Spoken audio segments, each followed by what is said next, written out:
Hello and welcome. I'm Leigh Ann Gerrans and you're watching W News, broadcasting live from the Al Arabiya studios. These are our top stories.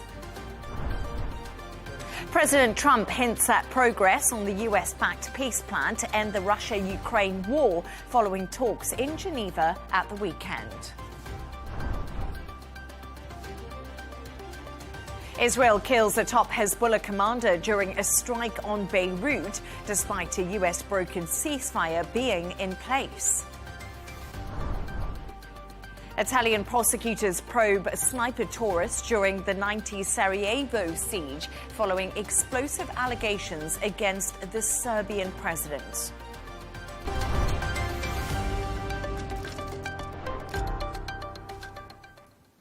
President Trump has hinted that progress is potentially being made on the US-backed peace plan to end the Russia-Ukraine war. He said something big may be happening following talks between the US and Ukraine in Geneva this weekend. Meanwhile, President Zelensky has said giving Ukrainian territory to Russia is the main problem. For more on this, I'm joined by Jason Osborne, former senior advisor to Trump during his 2016 campaign.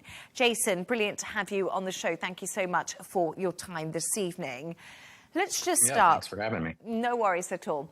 Let's start. Basically, it's been a really busy few days of diplomacy, and we've seen that between the European, Ukrainian and US authorities. President Trump has teased big progress. Is something good actually going to come of this? Well, I certainly hope so. I mean, this is 4 years in, going on 4 years, right, that we've been in this conflict. So as I understand it, you know, there was a 28-point plan that seems to be controversial in terms of whose plan it was. Now that got whittled down to 19 that the Europeans countered with. And then as I understand it, about 45 minutes ago, it's down to 7 points, really, with some serious negotiations moving forward on kind of the hard points, which is, you know, the territory issues, the NATO, what that means, and then the recovery and rebuild. So I think that something as good is going to come out of this, but you never know on, you know, on both sides. They're pretty alpha and making sure that they don't lose face, I guess, so to speak. And it's really interesting because cautious optimism seems to be the word here. But I want to pick up on something you said to me there. How did Ukraine's peace plan actually come about? Whose plan is it? Is it Russia's or is it America's? And does it sell Ukraine down the river? Because this has been the massive questions that have been asked since this 28-point plan was revealed. And we know at the heart of it is Steve Witkoff and Kirill Dmitriev, and neither of these two men are actually diplomats. Right. Yeah, I mean, I am confused about that aspect of the initial plan, right? I know that once that came out, then, you know, Secretary of State Rubio hot-footed it over to Europe, sat down. I think they came to a resolution that, you know, the 28-point plan just wasn't going to work, that they needed to really sit down at the table and figure out what are the core issues here that we have to figure out, you know, that we have to agree on. Clearly, the territory issue is a big one. This ongoing security of Ukraine is another big one. But ultimately, I think this came down to, you know, Donald Trump saying, you have until Thursday, Thanksgiving Day here in America, to come to an agreement. And if not, then, you know, we have to make our decision as the U.S. on where we go from here. And so putting that deadline on it really kind of put everybody in the same room and said, all right, let's get down to the nitty gritty here. Let's figure out what it is that we can each cede to the other. And then let's rebuild Ukraine and hopefully, you know, keep peace in the future. So. And that's really interesting because we are back to the same old routine. Let's point that out in these peace talks with Ukraine, saying giving up territory to Russia is the main problem. How can President Trump expect Ukraine to give up land they still defend to Russia. And this has been the problem throughout. And we also saw that in that explosive Oval Office meeting between Zelensky and President Donald Trump. Donald Trump has really flip-flopped between supporting Russia and then supporting Ukraine and then supporting Russia and supporting Ukraine. So my question to you is, why does this seem so confusing at the moment? Does Donald Trump actually know what the main aim here is and how he can make sure that these peace plan does work? Yeah, I think a lot of this is a confusion also on where Ukraine is and where Russia is, right? And I don't think either side has been really gotten down to where the line's drawn. As I understand it, the agreement seems to be going towards letting Russia keep some of the areas that they currently occupy. And while Russia had wanted to add in additional territory that they don't currently control, Ukraine was again drawing the line in the sand, which, obviously is their right. But also it's the concept of, do you cede too much now? And then Russia in a few years decides, hey, we can get even more. We'll just do it again once we rebuild. And that's the concern the Ukrainians have, is I don't know how strong they are. The Ukraine side is, in how buried in they are on making sure they get back land that they have already lost.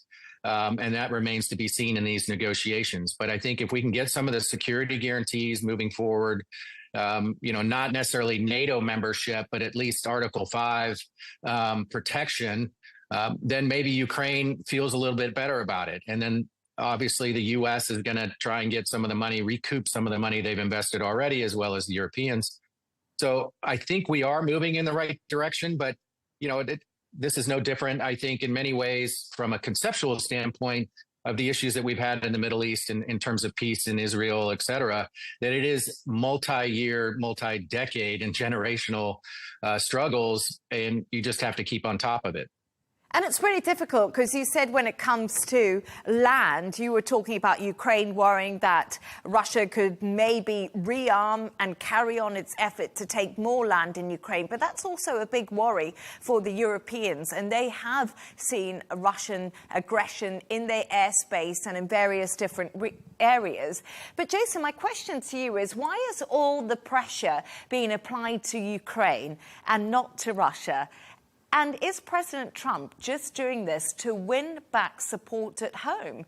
Because his polling hasn't been very good lately, and he's come against some really difficult things to deal with domestically. The Epstein files, Marjorie Taylor Greene, things aren't going his way.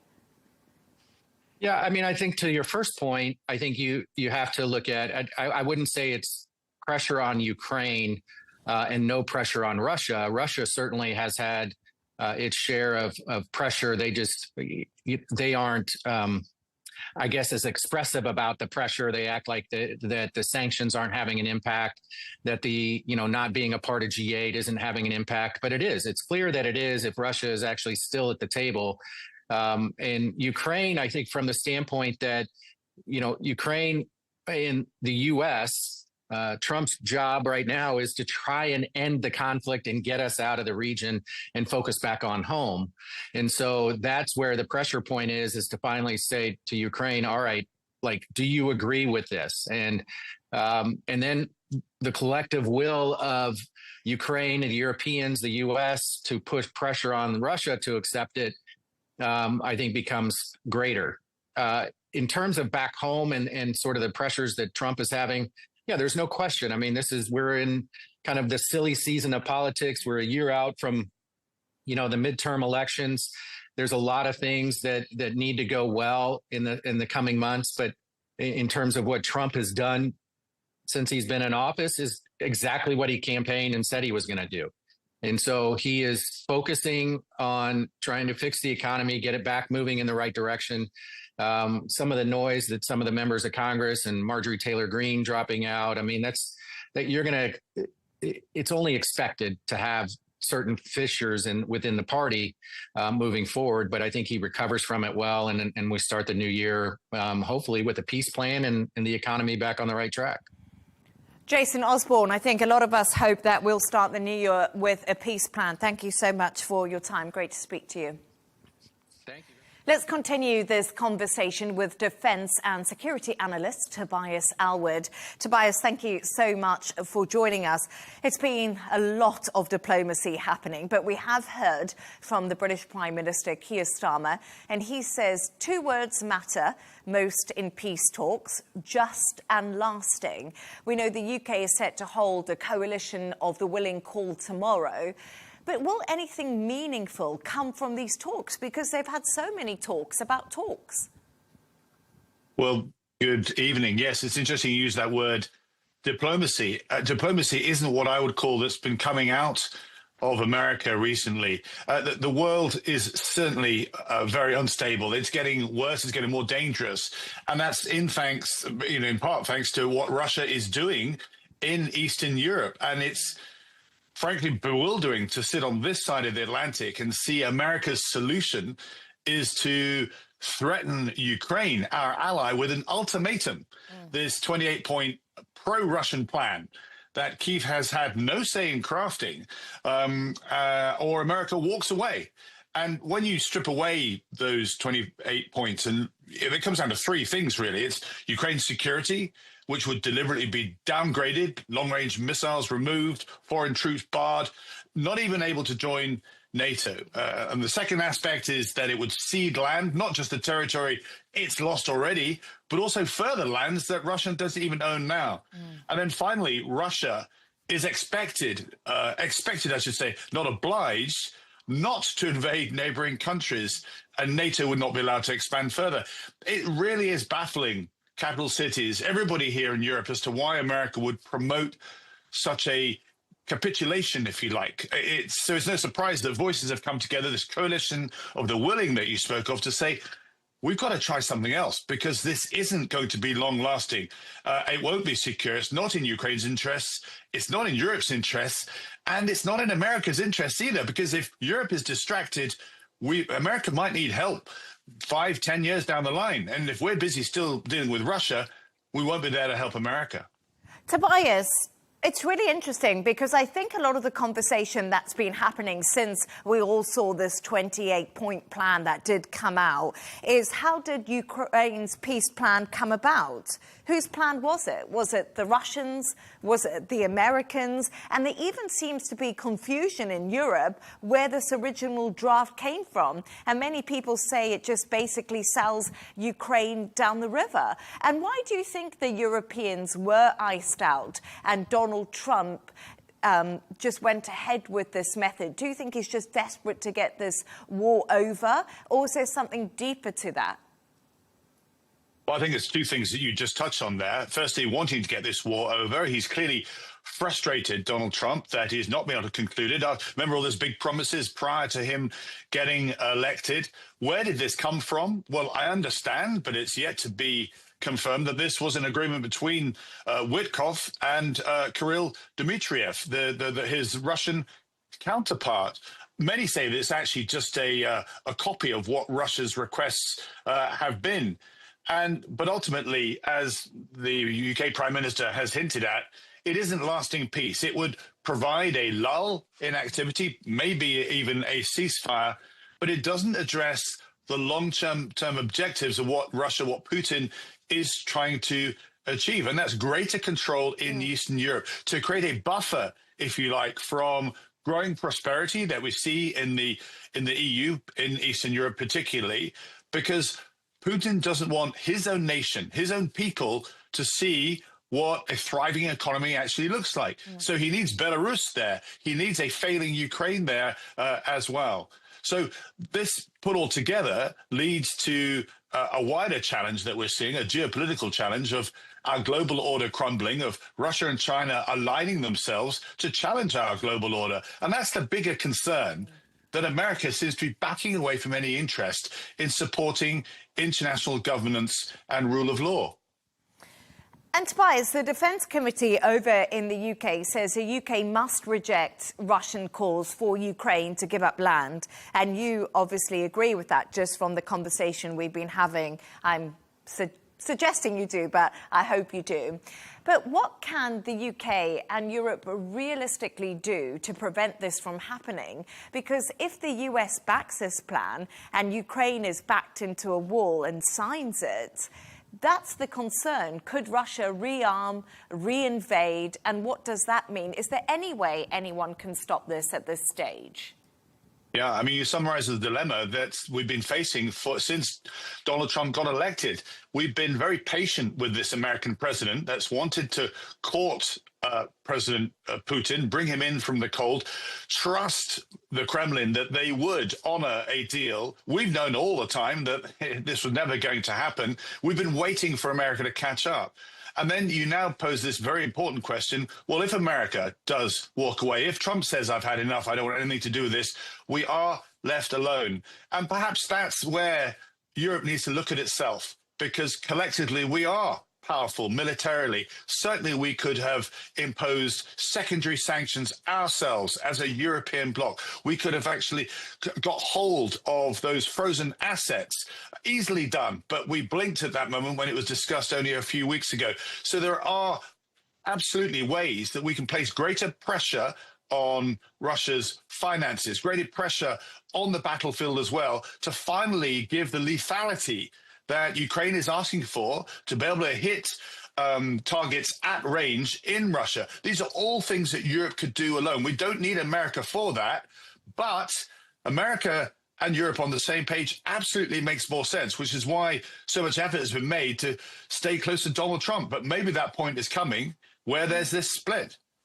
And it's really interesting because many people I've spoken to have been very critical about Europe and how they haven't acted quick enough when it comes to Ukraine. And it always seems to be a lot of talks and actually not enough action. But I want to ask you about the Kremlin, because we actually have heard from Russia, and they say the European counter-proposal for the Ukraine peace does not work for Russia, but the plan sent to Kyiv last week seems acceptable. I mean, this is no surprise. Russia obviously preferred the first plan that came out. But do you think Donald Trump will start putting pressure on Russia now to get this over the line? And maybe he's been watching the mood music and seen the backlash to the original plan. Yeah, well, perhaps this is the difference between the art of statecraft today and what it was in the past. You could never imagine Kissinger or Richard Holbrooke or Jimmy Carter acting in this way. These should be the behind the scenes, the back channels that take place to bridge the considerable void that you've just outlined between the Russian position and the Ukrainian position. But when America teams up with Russia to then present a fait accompli, no wonder Europe is then saying, no, we cannot agree to this, in part because Russia is already at war with the rest of Europe, not just Ukraine. There is a grey zone war, which we've discussed in the past. There are daily attempts to clip the undersea cables. There's coercion taking place, disinformation campaigns, cyber attacks every single day. This is what Russia does. And unless you stand up to the bully, it will continue doing continuing its aggression. And that perhaps is the piece that America, particularly Donald Trump, does not understand. Yes, Tobias, thank you so much. Very interesting to speak to you. Tobias Alwood there. Thank you as always.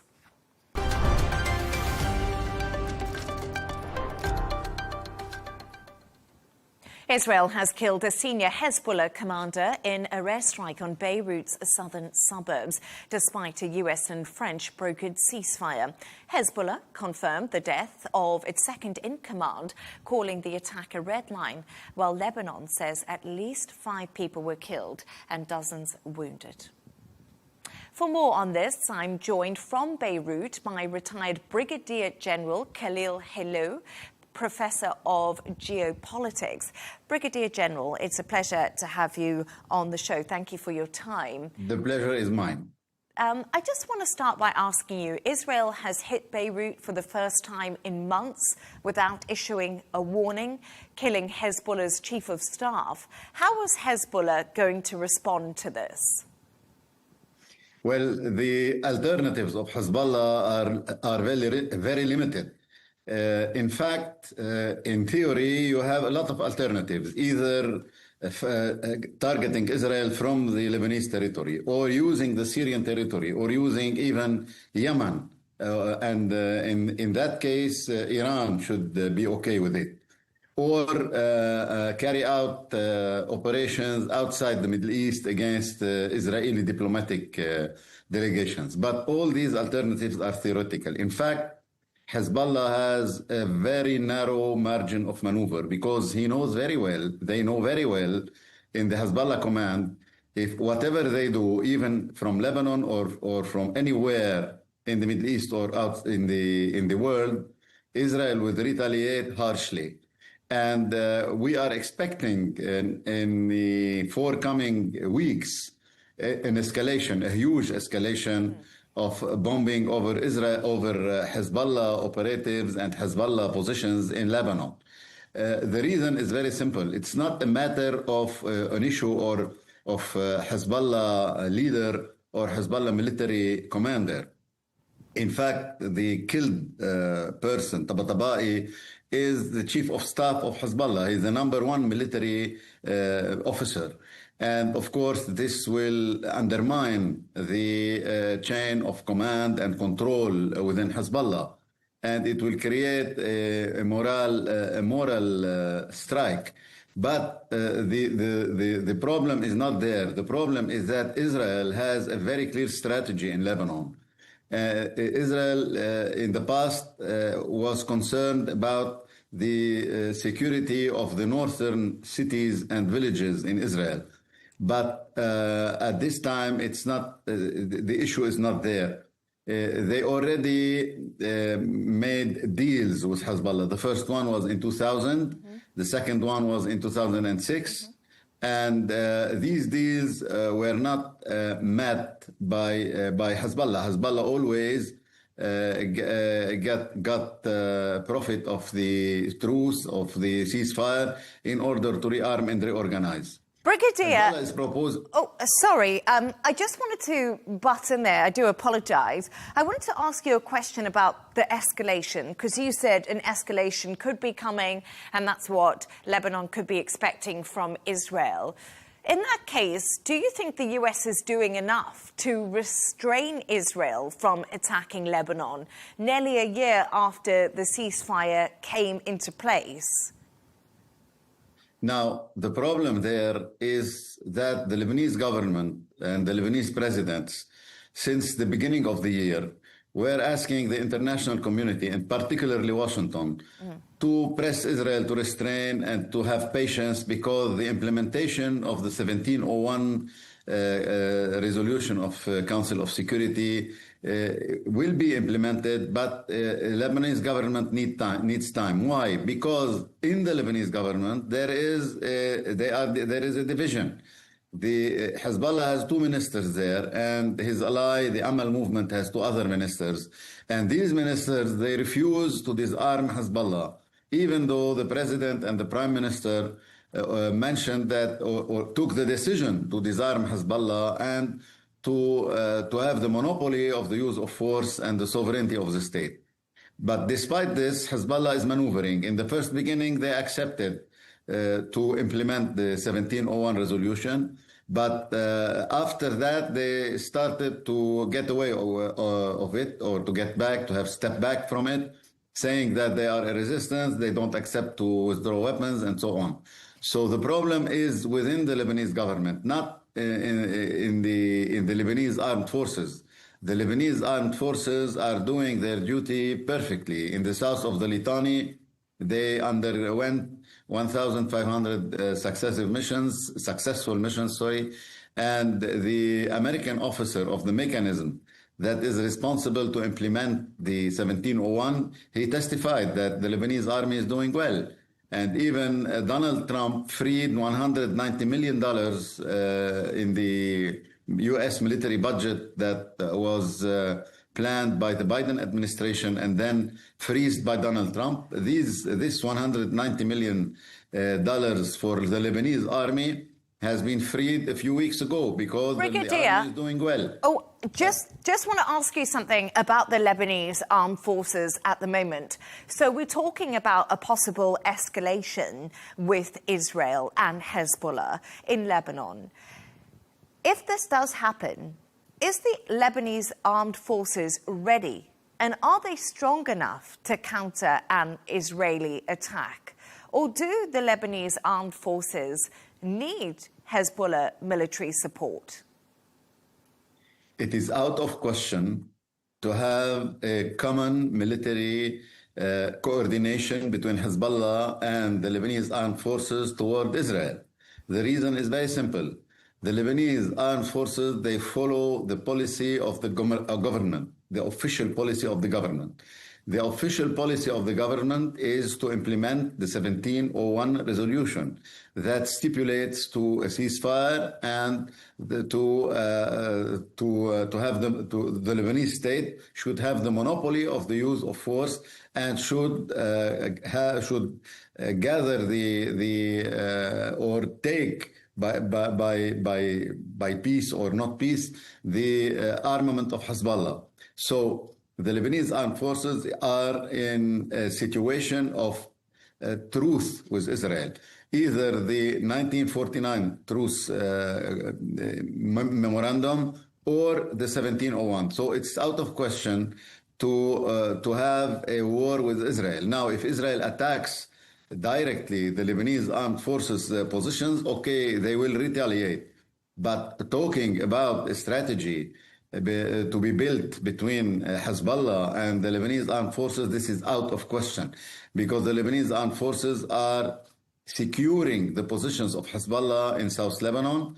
Already they secured more than 500 positions where Hezbollah was stationed, and now these positions are in the hands of the Lebanese armed forces. And now what the Lebanese armed forces could do is try to contain the situation, meaning that they should prove, but this is the government issue, they should prove that they are able to implement the UN resolution on their own without Israeli intervention. This is the issue. The issue is not to open a new war with Israel. Khalil Hailu, thank you so much for joining me and for your analysis.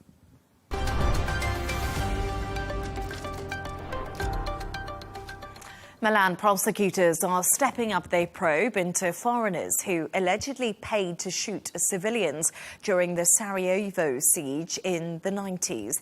The case now includes accusations against the Serbian president, Aleksandar Vučić. Wealthy foreigners who are believed to have been involved in so-called sniper tourism are also under investigation after new evidence has come to light. For more on this, I'm joined from Rome by journalist Alina Trabatoni. Alina, thank you so much for joining me.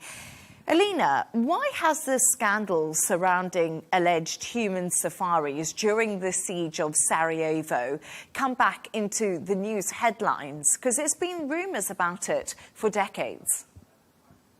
Well, yes, absolutely. It is quite concerning that, given that these rumors have been circulating for so many years, it's 30 years now since the Yugoslav war ended, that no investigation was carried out in the past. And this point precisely was one of the main points made at a press conference that was held today by writer and journalist Enzo Gavazzani, who has triggered this investigation, which started a few weeks ago in Rome. And as you mentioned, it's been out there for a while. There's been a documentary on this alleged terrifying practice. The Sarajevo safari documentary, it didn't actually get that wide circulation. There's been books on this terrible phenomenon, books in Italy, both fact and fiction, but for some reason, documentation and proof and of course testimony has always lagged behind these books and these documentaries and so forth.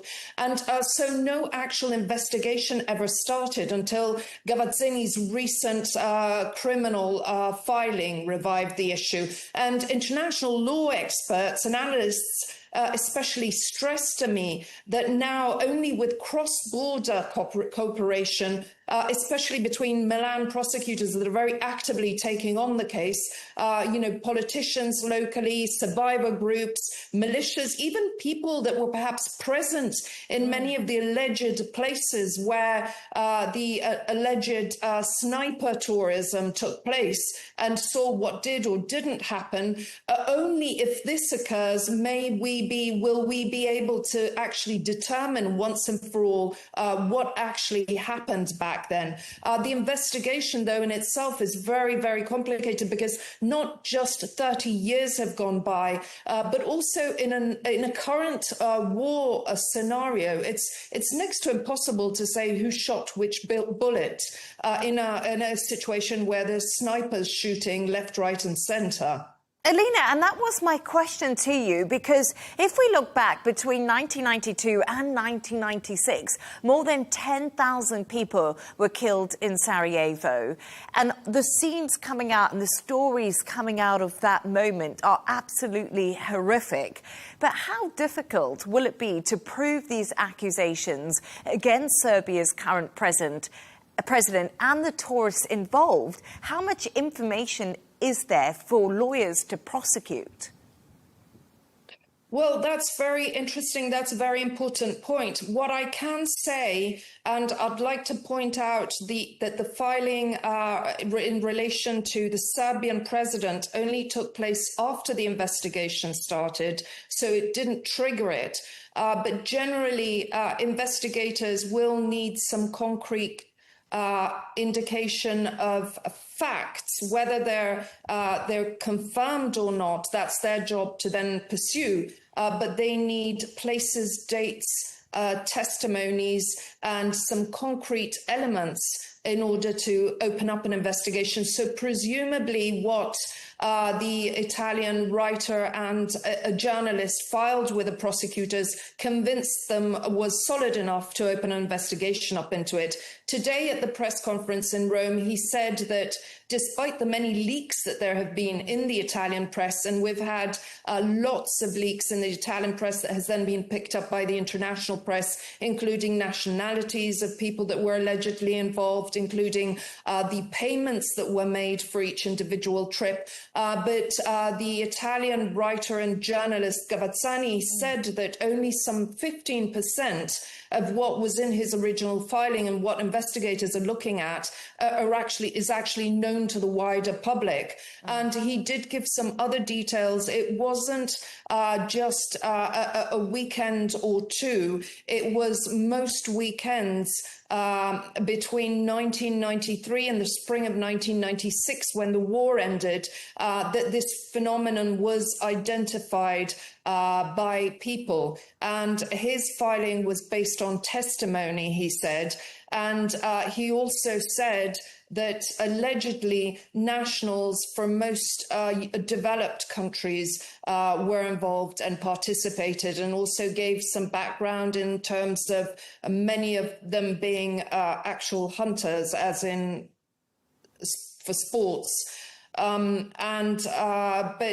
again, it's very, very difficult to imagine where this investigation will take. Given the horrifying nature of the phenomenon, but the only hope is that the prosecutors do get to the bottom of it. Alina, it's a truly horrifying story, and when you tell me what the Italian journalist has been saying in the press conference, it really brings home what could have actually happened in Sarajevo. But just a final thought from you. Sorry, we don't have much time left. We know Italy is now having an investigation. Do you think that other countries are going to get on board with this, like the US, Canada and Russia, who have apparently been involved in this?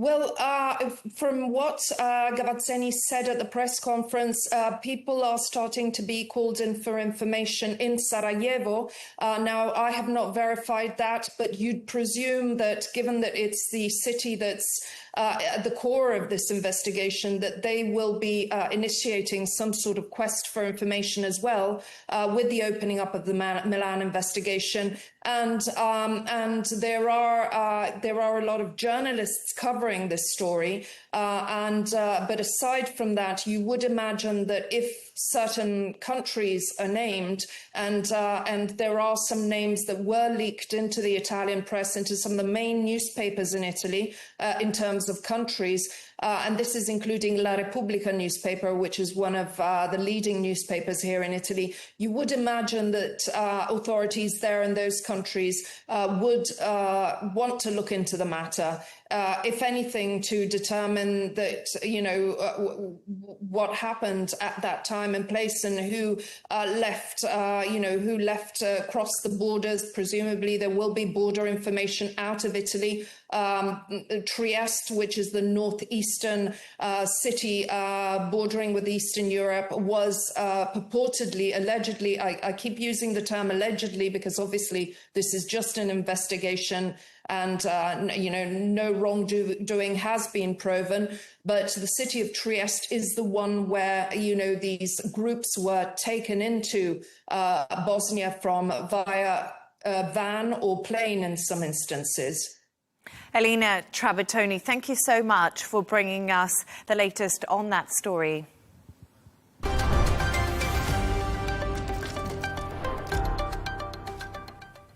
Now, Australians are bracing for a social media ban for under-16s that's due to take effect next month. The government says the measure aims to reduce pressures and risks on kids exposed to content that can harm their health and well-being. But content creators and businesses that rely on social media are concerned over the impact it may actually have. Patrick Falk reports. For many food stall vendors in Australia, social media marketing is all part of the hustle. As Demi Herrick Lim dishes up his family's signature chicken noodles, his phone captures the routine for his followers on platforms like Instagram and TikTok.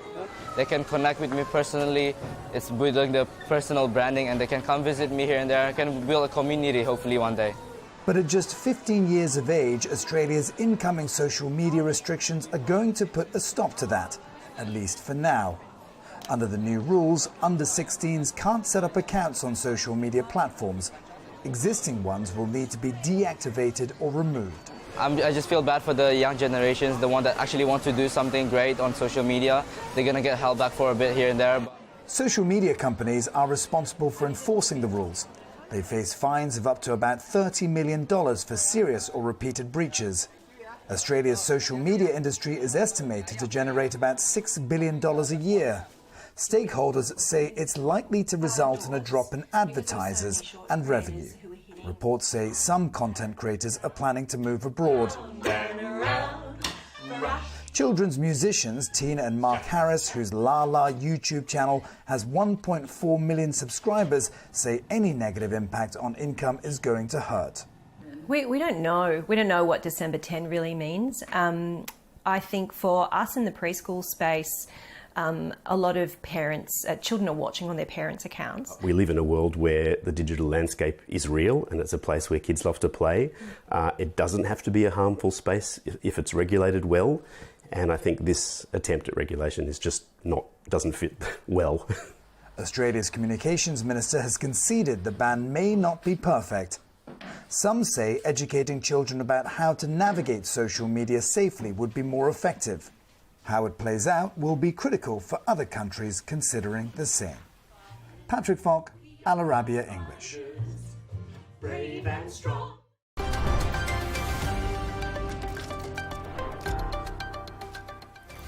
A reminder of our top stories. President Trump hints at progress on the US-backed peace plan to end the Russia-Ukraine war following talks in Geneva over the weekend. Israel kills a top Hezbollah commander during a strike on Beirut, despite a US-brokered ceasefire being in place. Italian prosecutors probe sniper tourists during the 90s Sarajevo siege following explosive allegations against the Serbian president. And that's all from us on W News. Don't forget to subscribe to our YouTube channel and follow us on X. The Rail Deal with Tom Burges Watson will be coming up next. Plus, we'll be back in a couple of hours with W News Extra. Goodbye and thank you.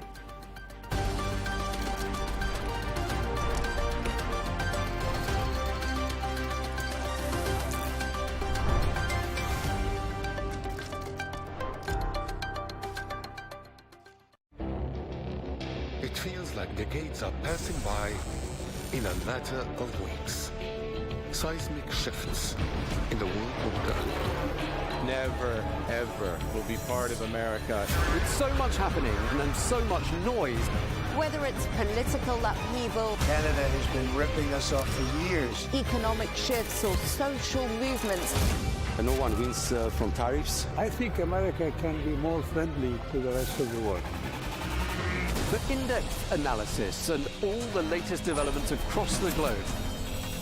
To have an inclusive policy together. The meetings with Hamas gave me some hope. We're in another nuclear arms race. The most important development straight to your screen. Welcome to the dressing room. I'm on my own. I need backup. And an insightful look at the issues shaping our world today. It was not going to happen, that war, and it happened. Join us on Al Arabiya News, where the world talks.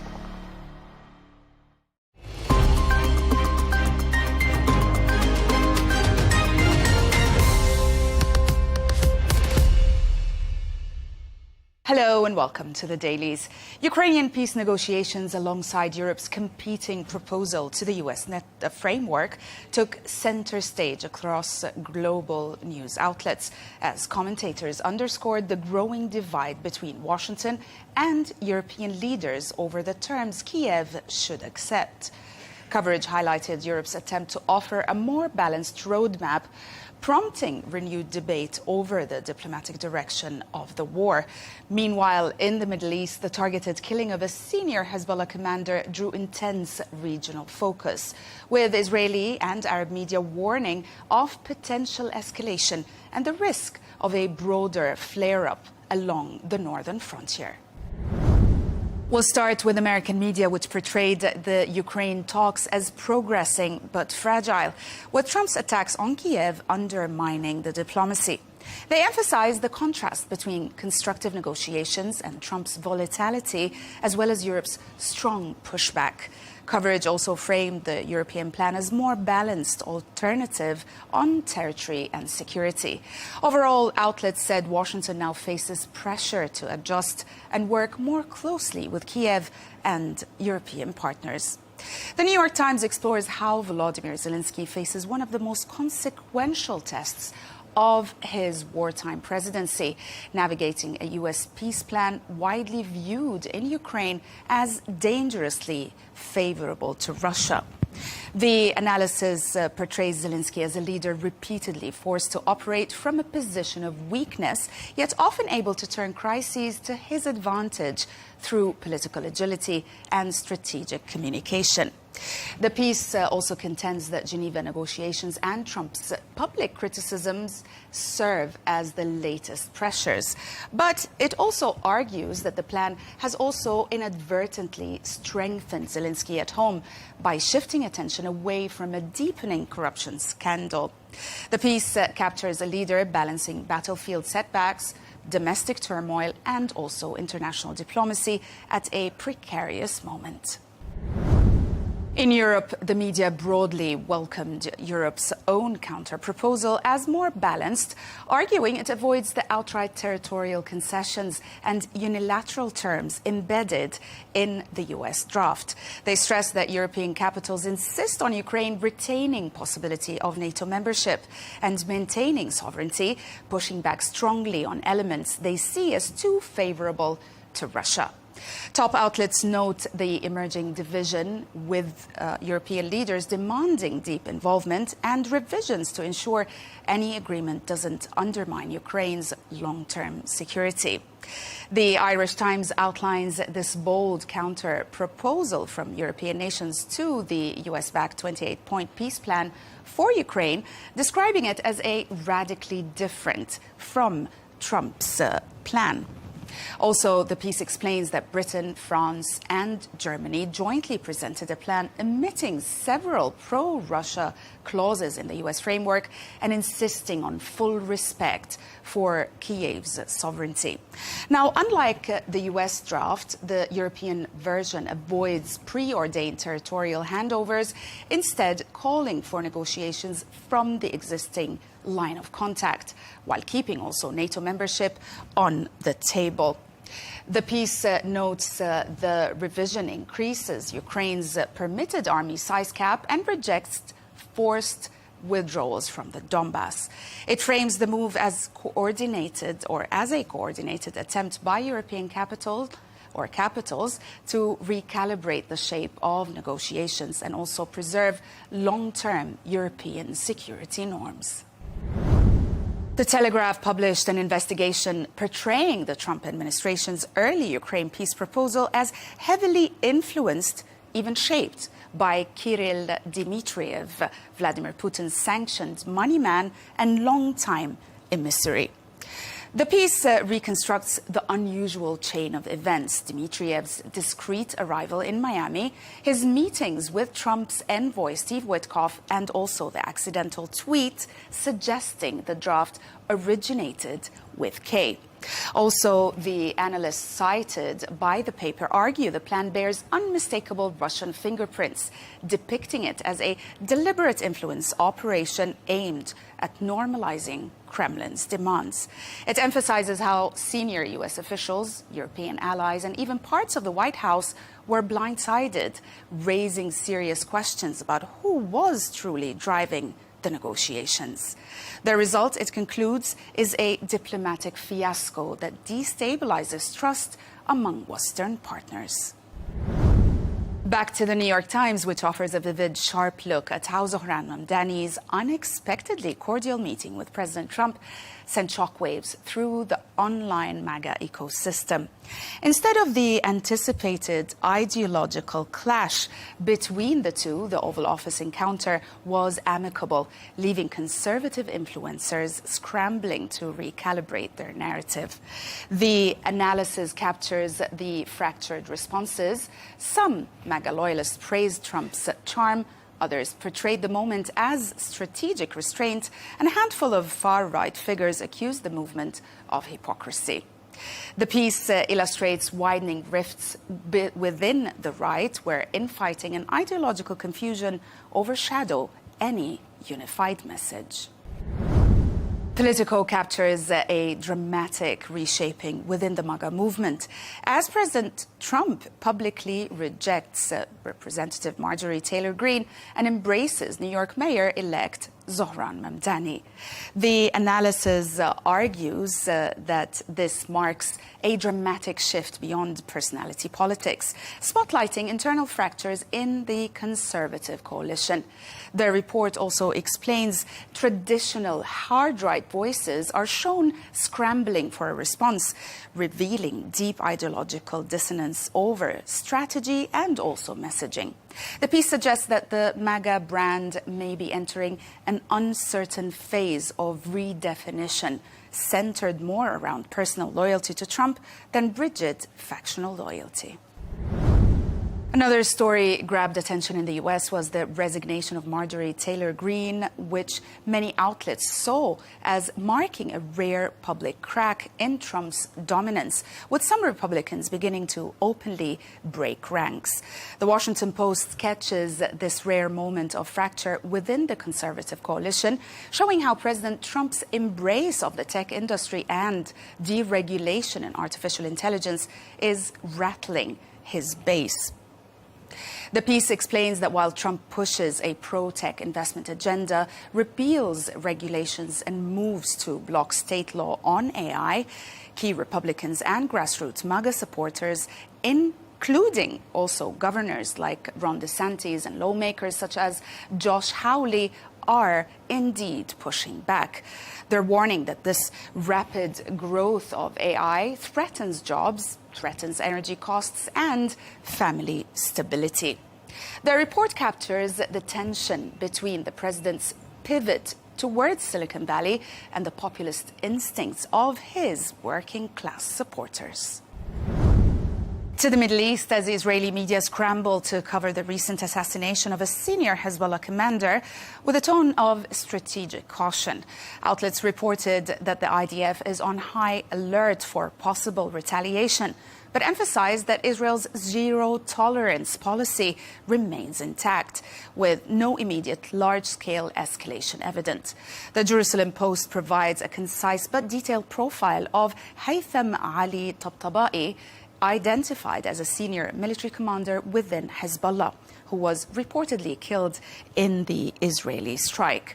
The piece traces Tabtabai's role in Hezbollah's military hierarchy, his strategic importance, and the broader implications of his death for the group's operations in southern Lebanon. Also, it draws on official statements and regional reporting. The piece suggests that the strike could significantly disrupt Hezbollah's command capacity and shift dynamics along the northern border.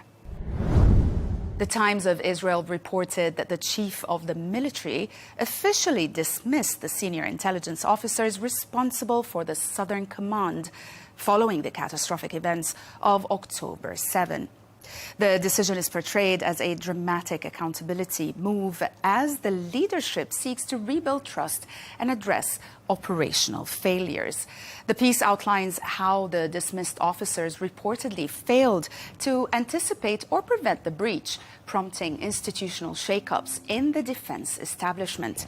It also underscores public outrage and political pressure inside Israel, emphasizing the broader political and security consequences.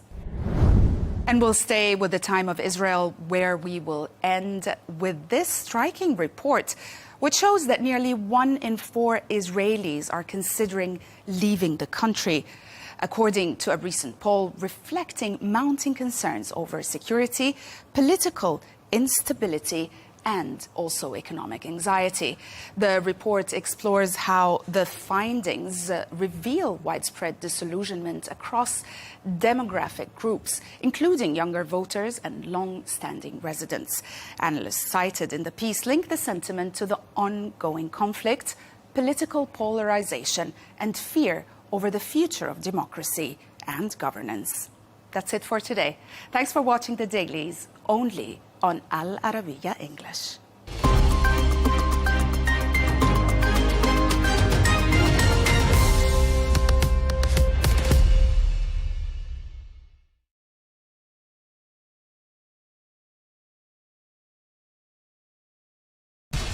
We have to take care of our people, and we're going to take care of our people first.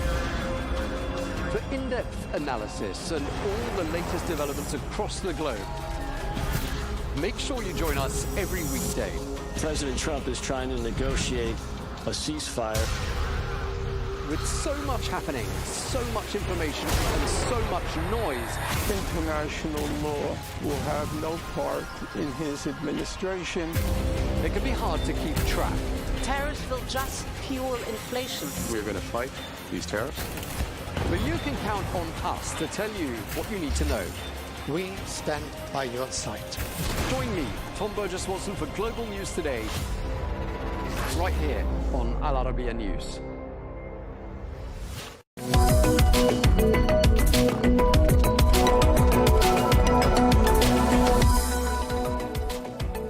Hello and welcome to The Real Deal, coming to you from the Al Arabiya English studios. This is your weekly bulletin, bringing you all the latest business news headlines and analysis from Saudi Arabia. Coming up, during his visit to Washington, Crown Prince Mohammed bin Salman agrees to increase Saudi investment in the United States from $600 billion US to $1 trillion US. Well, during that visit, $270 billion worth of agreements and sales are signed at the US-Saudi Investment Forum, and the US approves the sale of advanced AI chips to Saudi Arabia. We're going to be speaking to the regional president of the Chinese computer giant Lenovo about their strategic partnership with the PIF company Alat and their new regional headquarters in Riyadh. And as Saudi Arabia's aviation sector continues its rapid expansion, we look at the importance of cargo. We'll be speaking to the flag carrier Saudia about its ambitions and its growing fleet. Diving straight into our top story, last week's official visit to the United States by Saudi Arabia's Crown Prince Mohammed bin Salman at the invitation of President Donald Trump, who gave the visiting delegation a full red carpet welcome. Well, the visit, seen as significantly strengthening the 80-year-long partnership, saw US commitments on a variety of issues. The naming of Saudi Arabia as a major non-NATO ally and a major defense deal, which included the sale of the US' most advanced aircraft, the F-35 stealth fighter jet. Well, there was also an agreement which paves the way for a potential civil nuclear power program in the kingdom. And the United States gave the green light for the first deliveries of advanced AI chips to the kingdom. Meanwhile, the Crown Prince agreed to increase Saudi Arabia's planned investments in the United States from a previous pledge of $600 billion to $1 trillion. Let's take a listen to what he said. And I want to thank you because you've agreed to invest $600 billion into the United States. And because he's my friend, he might make it $1 trillion, but I'm going to have to work on him. But it's 600. We can count on 600 billion, but that number could go up a little bit higher, yes, sir. I don't know. We'll see. But we appreciate it very much. So Saudi is going to be investing at least $600 billion, and that means investments in plants, in companies, money on Wall Street, and what it really means for everybody that really counts is jobs, a lot of jobs. We have a lot of jobs. So I just want to thank you. We've been really good friends for a long period of time. We've always been on the same side of every issue. I believe, Mr. President, today and tomorrow we're going to announce that we are going to increase that $600 billion to almost $1 trillion of investment, real investment and real opportunity by details in many areas.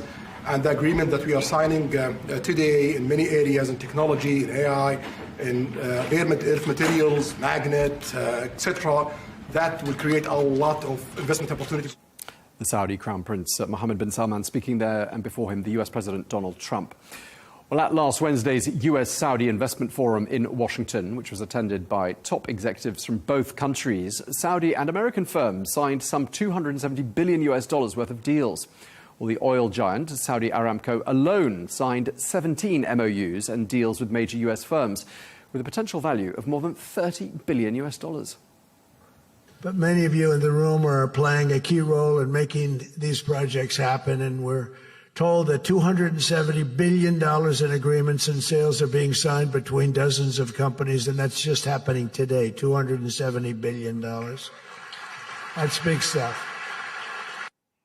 President Trump speaking there. Well, during our daily GNT show here on Al Arabiya English, I spoke to the former US ambassador to Saudi Arabia, Michael Ratney, who was following this visit to Washington by Crown Prince Mohammed bin Salman. He told me that there had been unimaginable social and economic change in Saudi Arabia during the course of the past decade. Here's an excerpt of our conversation. You know, the changes are sort of in two categories. Economic, there's a huge economic diversification effort going on, and also societal. And I think for somebody that visited Saudi Arabia 5, 10, 15 years ago, and then again in this recent period, that's the most dramatic change that you see. It's the most palpable thing. Saudi was famous for women being marginalized in society, for example. And now you go and Saudi women are everywhere. They're in the workforce in large numbers. They can drive. They can basically control their lives in ways that they never could before.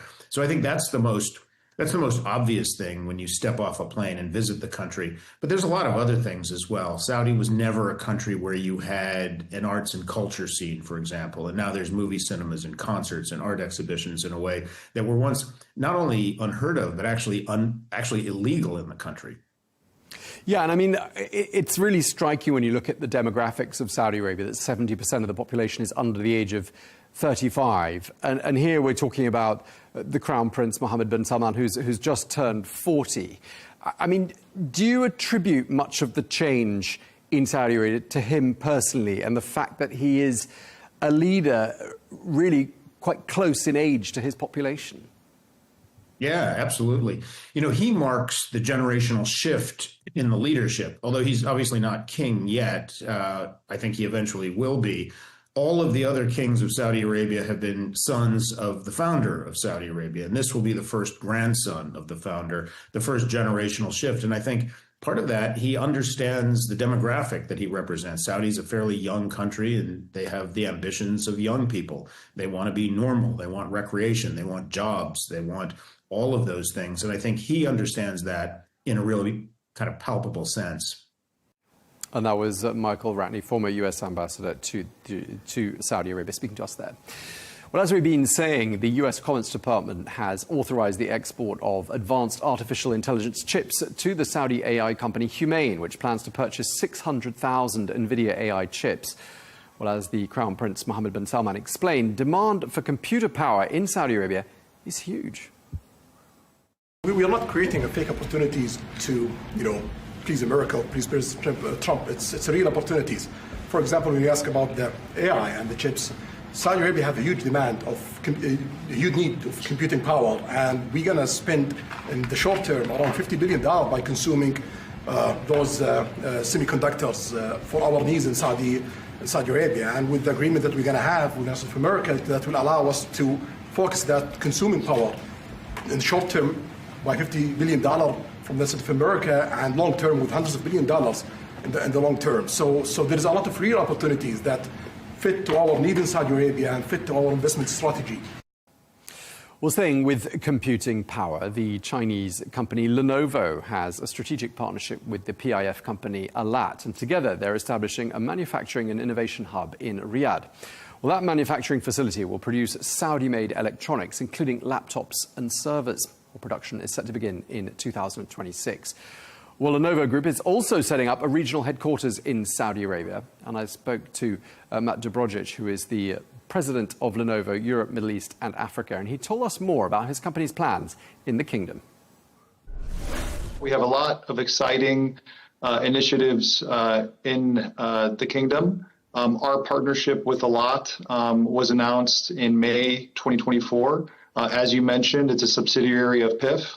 It involves a $2 billion investment where the collaboration makes a significant milestone in Lenovo's journey towards transformation and future global expansion. Look, as part of the partnership, we're going to establish a new regional headquarters in Riyadh.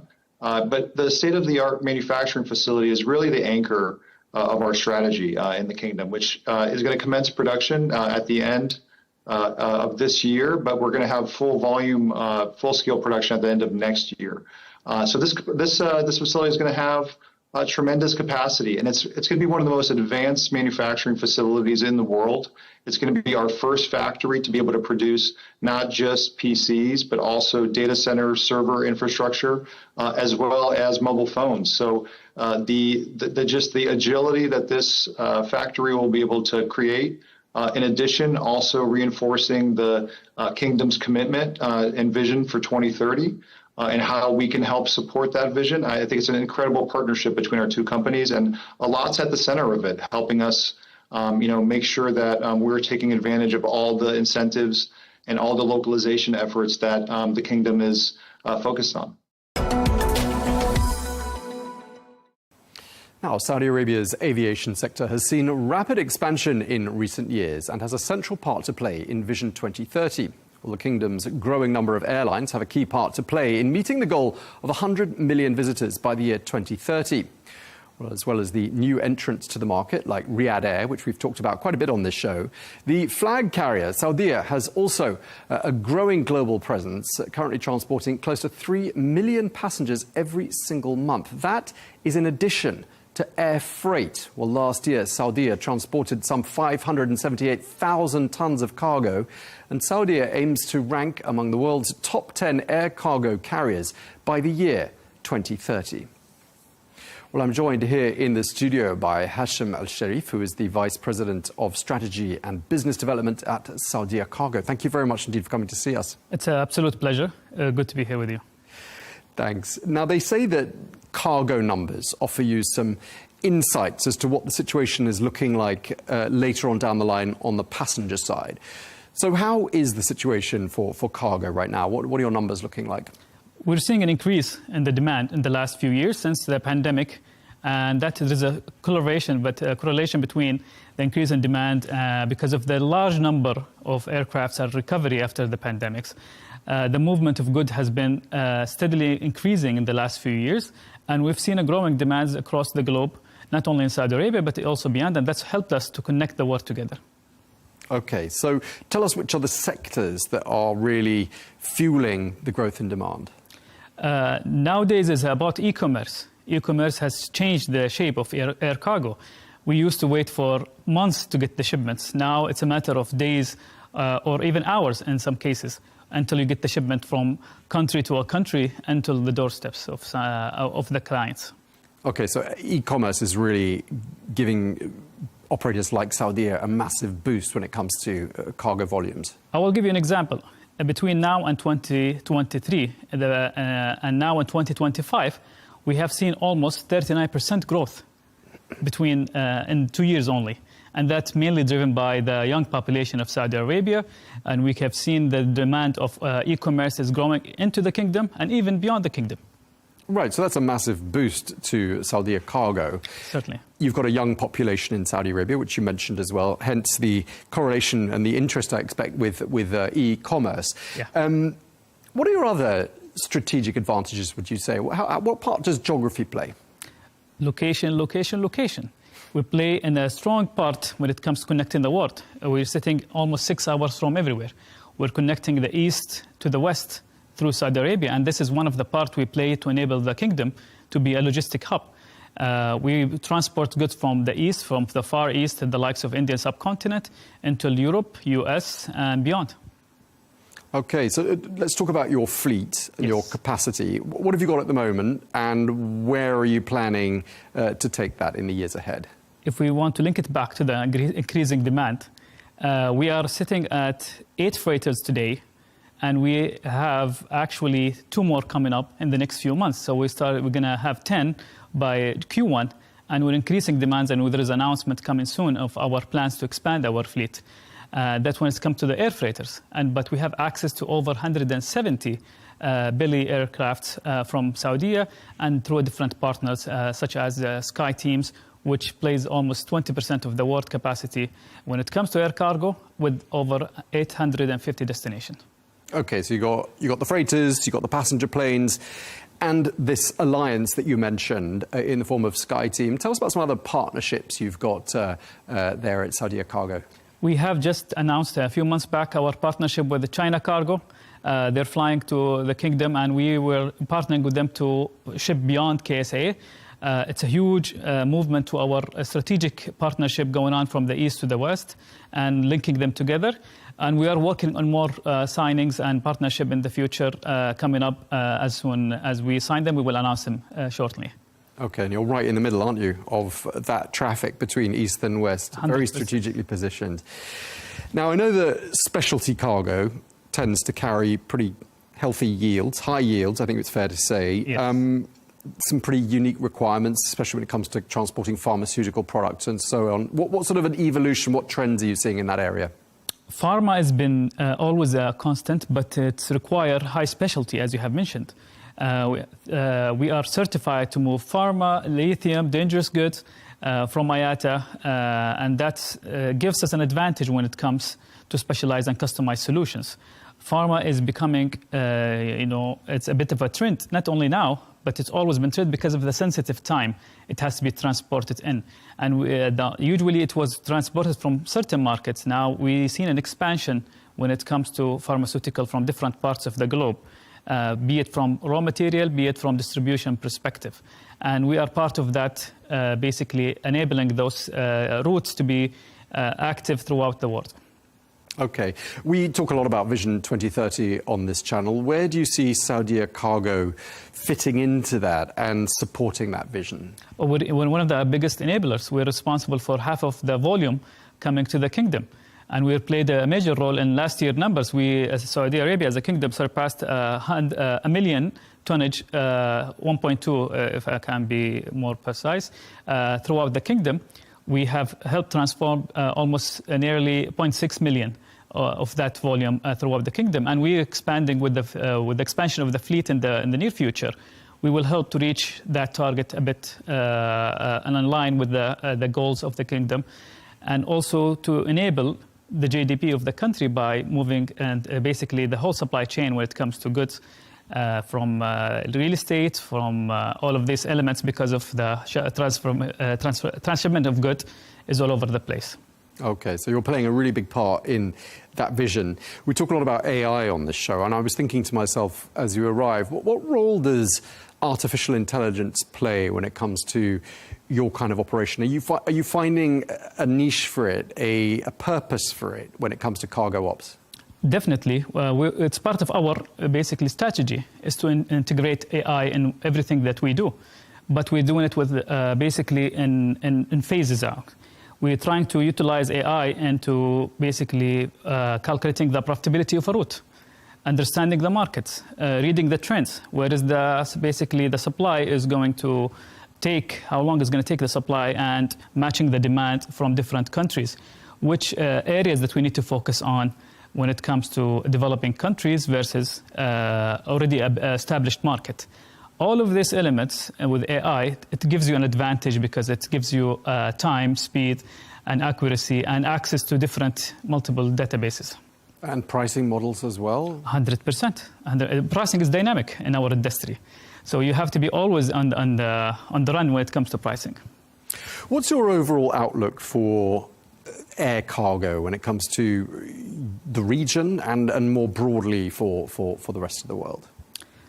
Air cargo is, we had the discussion in one of the forums. Air cargo have increased the demand significantly in the past. And people expected this is the spike. It only happened because of the pandemic. But if you look at it now, it's the consumer behavior has changed. Not only the business. People tend to shop more online than it used to be in the past.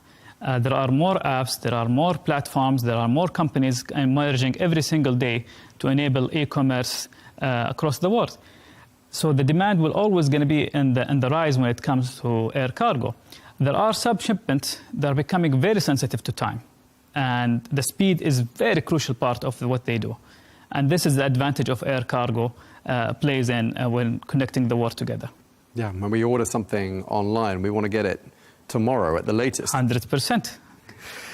In terms of competitiveness and keeping that growth momentum, what are your plans? How are you positioning yourself to make sure that your growth and your competitiveness are sustainable?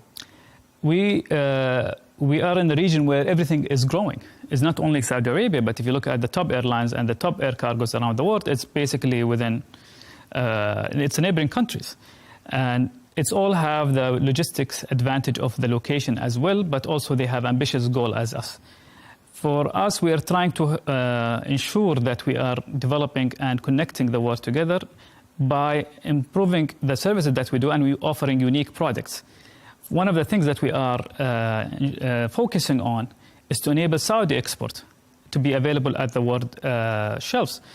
That's the advantage that we have, that we're basically betting on, that we can have in the market internally and domestically, that can give us an advantage versus the other competitors. Okay, and what sets you apart, would you say, from all of the other cargo offerings in the market? What makes Saudia Cargo stand out? It's basically the way we do business. It's a cyclical business, and we are being able to be steadily and agile in our strategy. We have seen this year a lot of cyclicality due to geopolitical disruption all across the world, but we remain steady because we have strategic agility and resilience when it comes to our company. We did not let it affect us. There are many countries that were closed their aerospace. thank God that our countries and the kingdom policies is basically helped us to navigate through these tough times. So this is basically what we're relying on, our vision, our strategic positioning, and basically our strategic goals and objectives in the company and our resilience in the past that helps going into the future with agility. And just lastly, Hashim, some of my colleagues and I were wondering, what are some of the more unusual or exciting items that perhaps you've transported on Saudia Cargo? It's not only exciting, we did it with pride. Last year, we transferred a lot of shipment and transported perishables from the kingdom and exported tomatoes and vegetables to Europe. And we found it in the European markets. And if you go to the supermarket, you will find Saudi vegetables and fruits. And that's basically was, I wouldn't say unusual, but we did it with pride for us because we know the quality of the product that we produce in this country. And having the ability to enable them and help them to be available at the global shelves, that's amazing. We also did shrimp to China. And we are working with our partners in the kingdom, one of the biggest dairy products to be available in the Chinese market as well. There's a huge demand when it comes from that market, and we are ready to help. And we have partners in China are ready for us to transport this shipment to China as well. And then will be amazing to go to different world in the part of the world, and you will find the Saudi product available at every shelf. Okay, and before we started, you said you transported some horses every now and then, but you said that was quite normal. That wasn't particularly unusual. That's not unusual for us. We are part of enabling the country a bigger event. We have the Saudi Cup, and we were transporting the shipments and the horses from different parts, from Liège, from different parts of Europe into the kingdom for the race. Mm-hmm. And for us, this is not unusual. Also, the biggest races that's happening in Saudi Arabia, we were basically transporting those cars into the kingdom, and next, the race will be in a different country. They will be there on time. Well, thank you very much, indeed. We really appreciate you sharing all of that with us. Hashim Al-Sharif, the Vice President of Strategy and Business Development at Saudia Cargo. Thank you very much indeed for your time. Thank you. Pleasure. Well, staying with the aviation, Saudia's low-cost subsidiary Flyer Deal is continuing to expand across the kingdom and beyond. The all-Airbus operator has lofty ambitions with plans to triple the size of its network by the year 2030. Well, Al Arabiya spoke to Flyer Deal's chief executive Stephen Greenaway on the sidelines of the Dubai Air Show. We're only 8 years old, but what we are doing is we're moving from adolescence to adulthood, I think. We're growing up very, very quickly. So there's a lot of new aircraft coming in. We delivered 8 new aircraft this year. We'll have an aircraft almost every month next year. And it's that growth in the kingdom and us supporting that growth through aircraft deliveries and so forth that's really spurring that on, I suppose. So hitting milestones, which is great for Flyer Deal. And also, you are planning to increase its network, Flyer Deal, and fleet. That's threefold by 2030. That's the plan. Have you been hindered at all by any aircraft delays and supply chain issues? And if so, has that impacted planning at all? Yeah, absolutely. So we're sitting on 43 aircraft at the moment. 44 comes, I think, in the next couple of weeks. I lose count. And then we're getting up to 100 over the next couple of years. And that's a mix of 320s. New 321s, which will come into our fleet, and 330s, which will allow us to go long haul. But we, like every other airline, is suffering in terms of aircraft delivery delays. Our 321s were meant to be delivered next year, or start to be delivered next year. We won't see those until 2027. So a full year delay on top of already delays. You know, the 2026 delivery date was already a delay on a delay, if that makes sense. The 330s we've got coming in 2027. I literally had a meeting with Airbus yesterday, and I was just informed that not only will we get one new aircraft type in July of 27, but we'll get 2. So we're getting our 321s, our first one being delivered in July, and our 330 being delivered in July at the same time. We will literally, from 2027 beyond, we have literally an aircraft every month or more coming into the fleet to get us up to where we need to be for 100 aircraft. So I think that's where we really do amp up.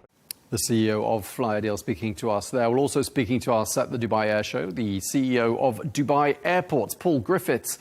I asked him what sorts of evolution and trends he's seeing in terms of passenger numbers from Saudi Arabia. Here's what he told us. The Kingdom represents our second largest single market, and the growth actually has been very, very impressive over the last few years. Riyadh is actually the second busiest city from DXB after London Heathrow, so we have very, very close links with the Kingdom. As I'm sure you're aware, Fly Dubai flies to a significant number of airports within Saudi Arabia. Very, very important market for us, and we see that growing probably faster than a lot of other markets. New airports on the horizon and upgraded airports on the horizon in Saudi Arabia. New airlines being launched by Saudi Arabia. Do you welcome that, or do you see that as competition? We absolutely welcome it. And I think the thing is, if you look at the history of the development of tourism, we've only scratched the surface in this region. And most people coming from North America or the Far East, if they're visiting Europe, they'll go to London, to Frankfurt, to Madrid, to Rome, to Milan, to all of those hotspots for tourism. Here, of course, if we've got more hotspots for tourism, and of course the Kingdom has so many fantastic attractions, then that's just going to bring more people in who want to see the whole region. We're very excited, actually, and we see this as a completely complementary enterprise. Well, it's not just commercial airlines seeing an increase in passenger traffic, so too are private jet operators. Well, there at the Dubai Air Show, we spoke to the Middle East president of VistaJet, Mazen Obaid, and I also spoke to the company's chief business officer, Yusuf Muallim. And I asked them about the growth in this sector in the Saudi market and which routes they say are seeing the greatest demand on. The Middle East generally, as Yusuf mentioned, has been doing 48% of growth this year, the first half, comparing with the last year. And also we have seen growth in Saudi, particularly 32% in the first half of this year, comparing with last year, which is significant. And at the moment, with this certificate of operating inside the Kingdom, we can connect people to different places, to remote locations. You can see maybe giga projects happening like Neom, Al-Ula, Red Sea. These locations are a bit challenging to reach in terms of commercial airlines. So the private jet here adding value. That's the trend we're seeing, domestically as well as internationally. We're seeing clients coming from the States and delegations as well coming to Saudi. There is an increase in Saudi being a tourist destination from Europe as well and China. And these movements also has been a reflection of tourism as well as Riyadh being a business hub in addition to Doha and Dubai. So the trend is moving very well for us in these aspects. Okay, and is there a number one route here in the Middle East? Is there one route that's proving to be perhaps the most popular, the most profitable of all?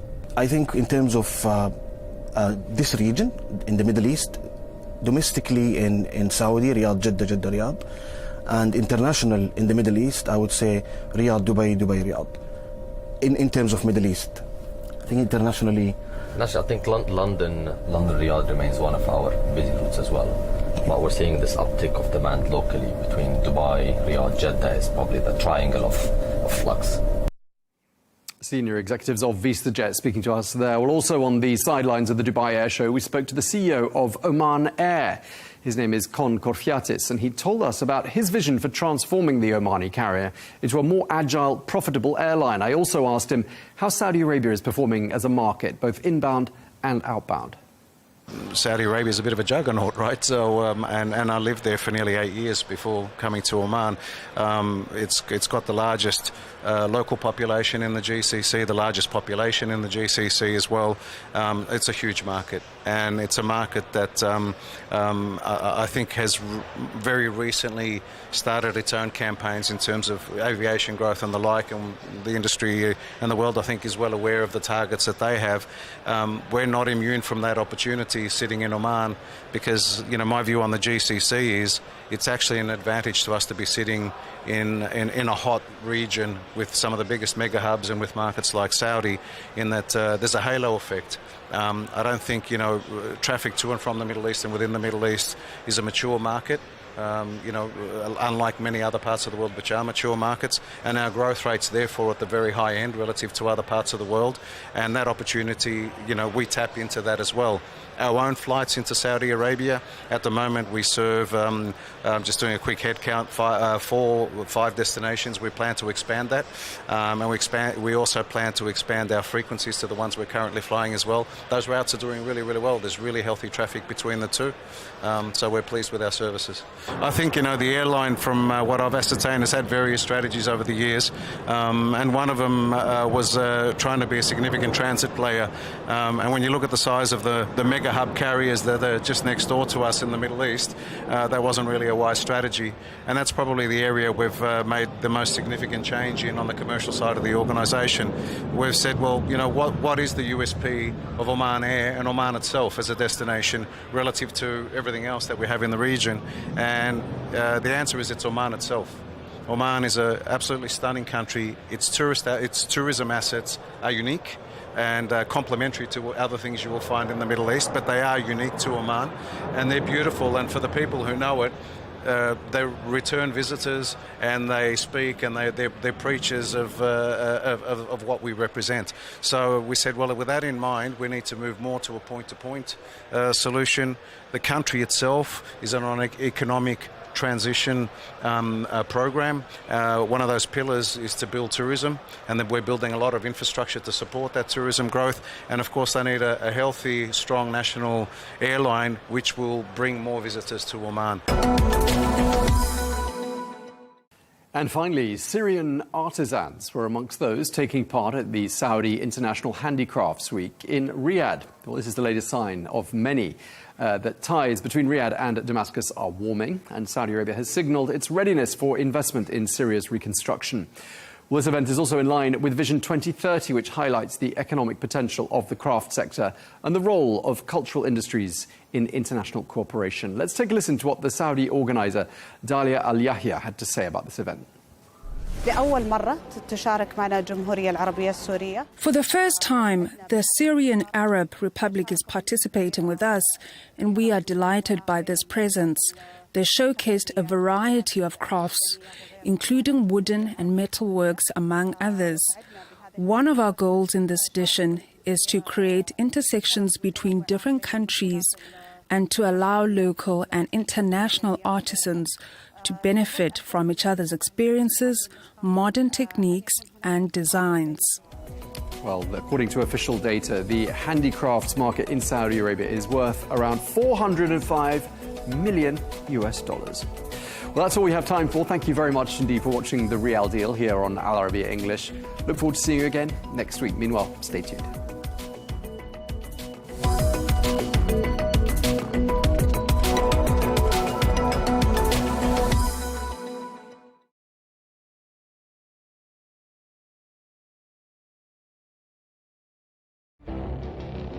It feels like decades are passing by in a matter of weeks. Seismic shifts in the world order. Never, ever will be part of America. With so much happening and then so much noise. Whether it's political upheaval, Canada has been ripping us off for years. economic shifts or social movements, And no one wins from tariffs. I think America can be more friendly to the rest of the world. For in-depth analysis and all the latest developments across the globe. To have an inclusive policy together. The meetings with Hamas gave me some hope. We're in another nuclear arms race. the most important development straight to your screen. Welcome to the dressing room. I'm on my own. I need backup. And an insightful look at the issues shaping our world today. It was not going to happen, that war, and it happened. Join us on Al Arabiya News, where the world talks. The Keir Starmer drama. Instead of paving the way for its upcoming budget or selling its new immigration plan, the British Labour Party is preoccupied, putting out internal fires. Prime Minister Starmer's approval rating is at an historic low, and mutterings of a leadership challenge at an all-time high. Is he on the way out? That's coming up on Counterpoints with me, Melinda Nucifora.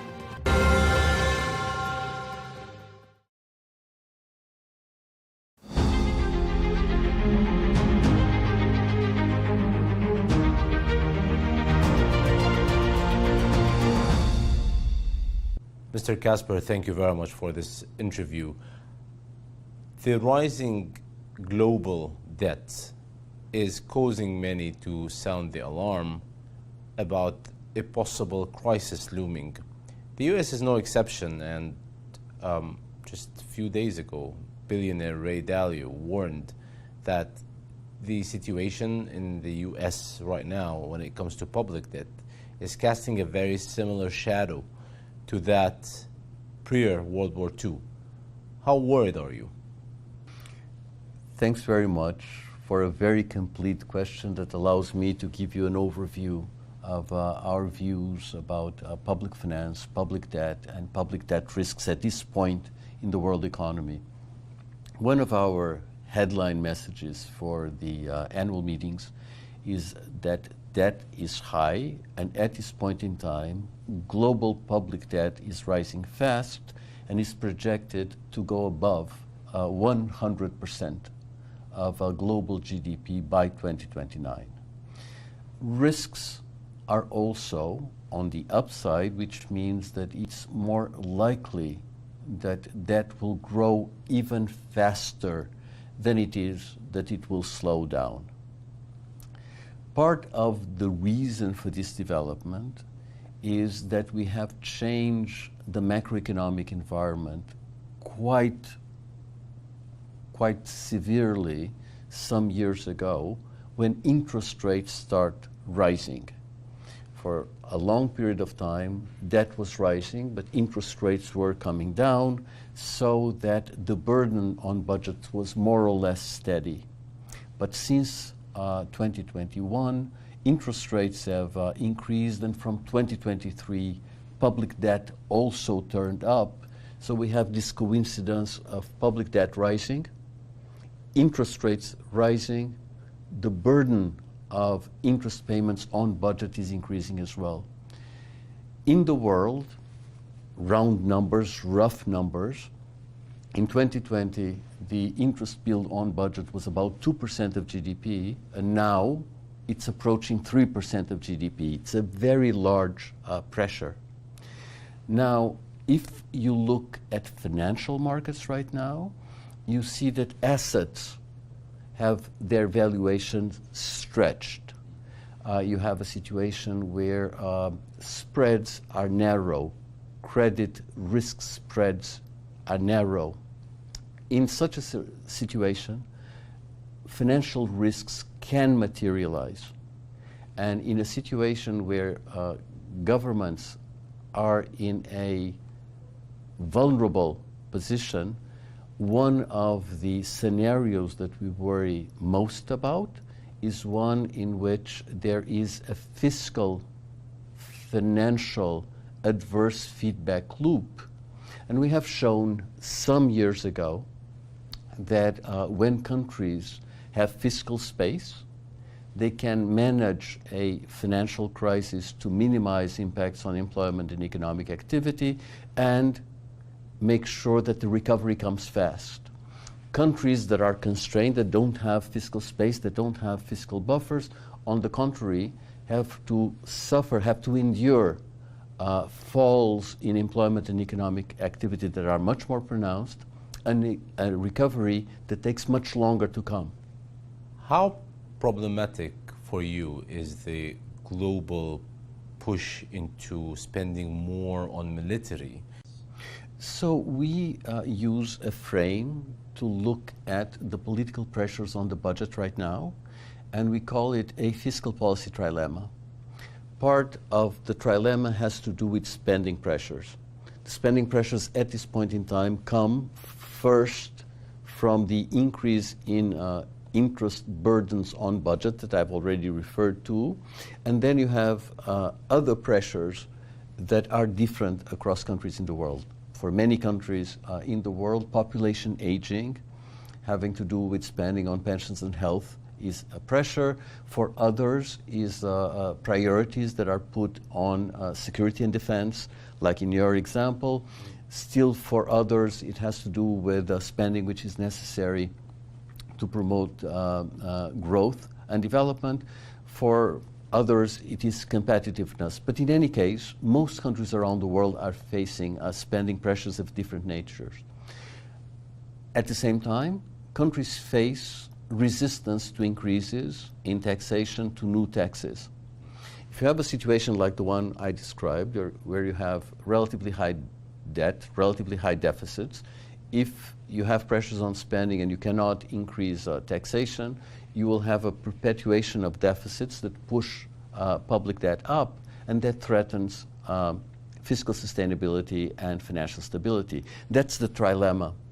How do you get around the trilemma? You have already hinted at one very important element, which is growth.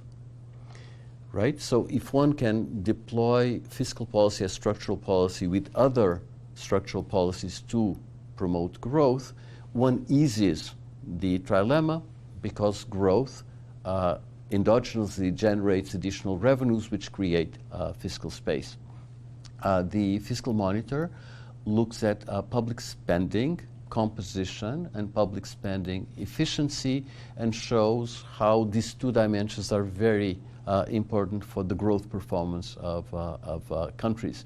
But more generally, it's very important to invest, so to speak, in public trust, because public trust allows countries to have a very good social and political cohesion that allows them to respond rapidly to changing circumstances, and that's part of a resilient economy, it's part of a resilient society. Let me ask you about pension funds in the developed countries, where we are witnessing an aging population and an increased attack on immigration systems. How does that change the pension landscape in developed countries? So 6 months ago in April, we looked at the political economy of pension reform in the fiscal monitor, and we identified that very transparent communication, explanation of the financial constraints associated with social security systems, and a consultation with the most relevant stakeholders was extremely important to build a consensus around the process of reform of social security.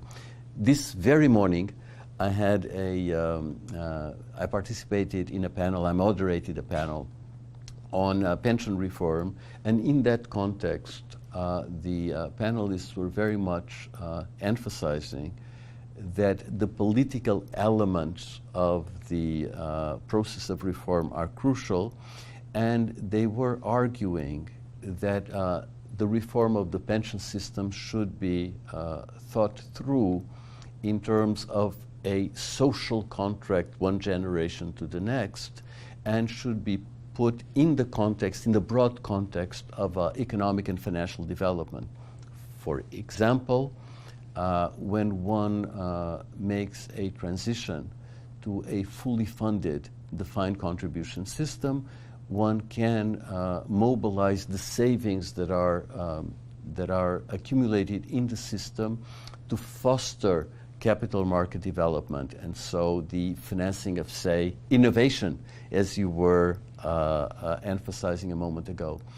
At the same time, you do have cases around the world where difficult reforms were passed that create much stronger resilience in the system. For example, Sweden and Japan have indexed the age of retirement to life expectancy in quite a mechanical way, and that does help the system to become self-sustained in a prudent way.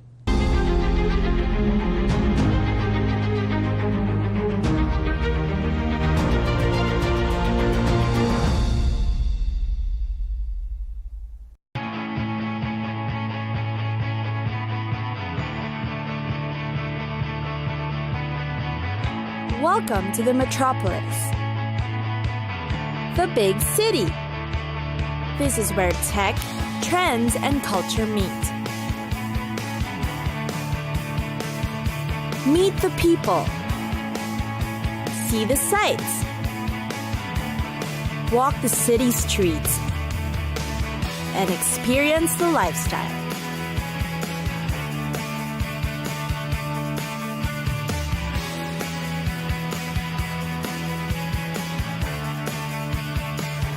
This is your first-class ticket to the cities of the world.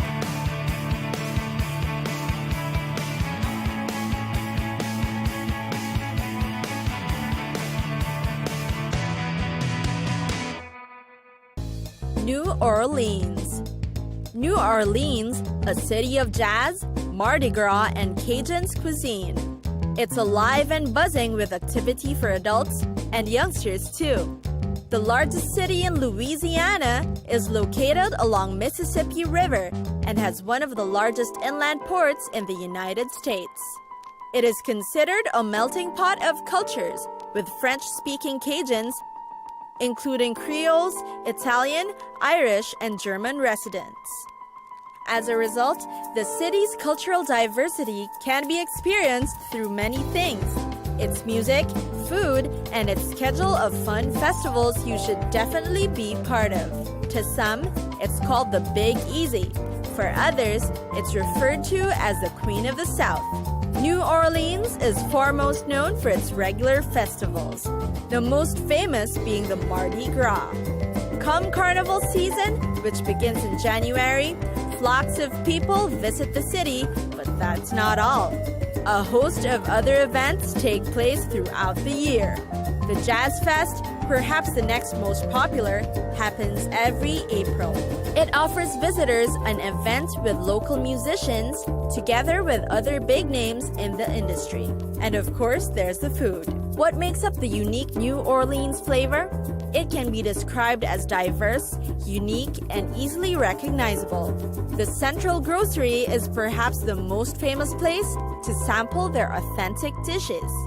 Jambalaya, red beans and rice, Creole bread pudding, po' boy sandwiches, and practically anything that includes crawfish. These are certain must-tries. Next comes music. As you know, the city is regarded as the birthplace of jazz music. The city's history of jazz music, in fact, dates back to 1835, a time when slaves used to congregate in Congo Square for some singing and dancing.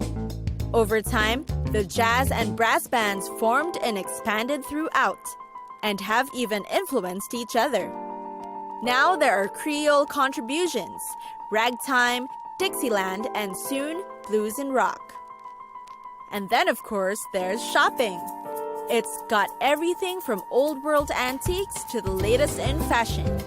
Food lovers should visit the popular Crescent City Farmers Market, while the art enthusiasts should head over to the Bywater Art Market for healthy inspiration. Popular streets for women's wear are the Magazine Street and Canal Street. You'll also find music stores, shops for tourists, and yes, even voodoo shops. Time to explore!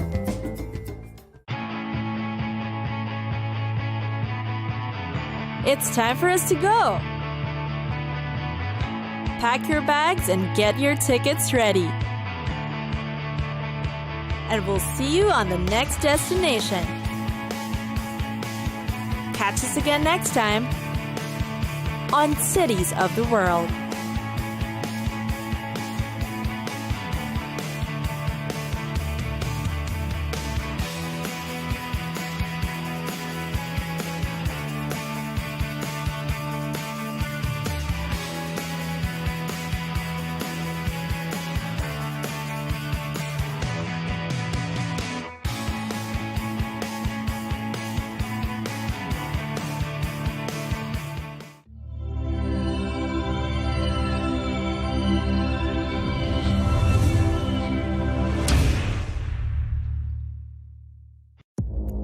our allies. Our allies, in many cases, are worse than our enemies. Stay informed and connected with the latest international headlines. There obviously is a risk. From breaking news to in-depth analysis, it would appear that this war is coming to an end. Who buys this stuff? Investors, pension funds. we deliver the most important developments straight to your screen. Iran always wanted to deal with militia. Join us for compelling, expert-driven conversations. A curfew order has been established.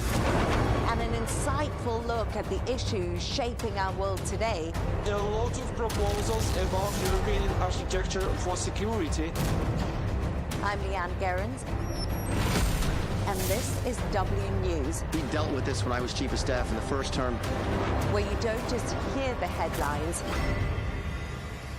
you get the full story.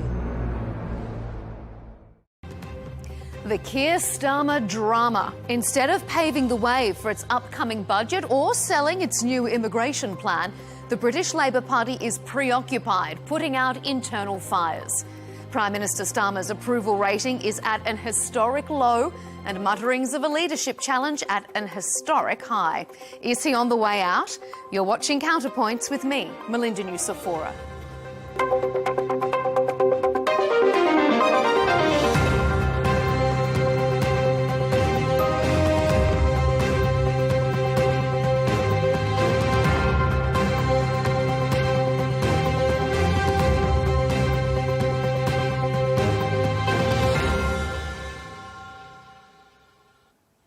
It's hard to imagine winning an election in a landslide and just 16 months later worrying you're about to get rolled.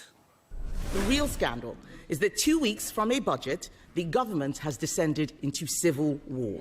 Instead of fixing the mess they've made of the economy, they're all... Mr. Speaker, they're all chuntering. These are the feral MPs that Number 10 has been talking about. They're not my words. They're Number 10's words, his words. Mr. Speaker, this is a united team and we are delivering together. Look what we delivered. The UK PM is in an unenviable position. The latest Ipsos poll found Starmer's satisfaction rating is the lowest of any leader since the survey began in 1977. And the Labour Party now only has the support of 18% of intended voters. So perhaps it's no surprise there have been leadership rumblings. But in an attempt to stamp out speculation, Downing Street has amplified the crisis and fuelled media speculation. Coming up, we'll ask, is Keir Starmer's leadership over? Are the UK politicians and its political system fit for purpose? And could reform be on track for Downing Street? Joining us for this discussion on the Prime Minister's leadership, Gwaine Towler, a political strategist who serves on Reform UK's Board of Governors. James Schneider is joining us, Communications Director for the Progressive International and a former campaign director for the previous Labour leader, Jeremy Corbyn. And Daniel Shearer is rounding out our panel, a former Labour Party parliamentary candidate who writes on his The Party Line Substack. Gentlemen, welcome to Counterpoints and thanks so much for being here. Well, political honeymoons are never that long-lived, but Keir Starmer's has been shockingly short, if we're being honest. From ushering Labour to a landslide victory to a record-breakingly low satisfaction rating just over a year later.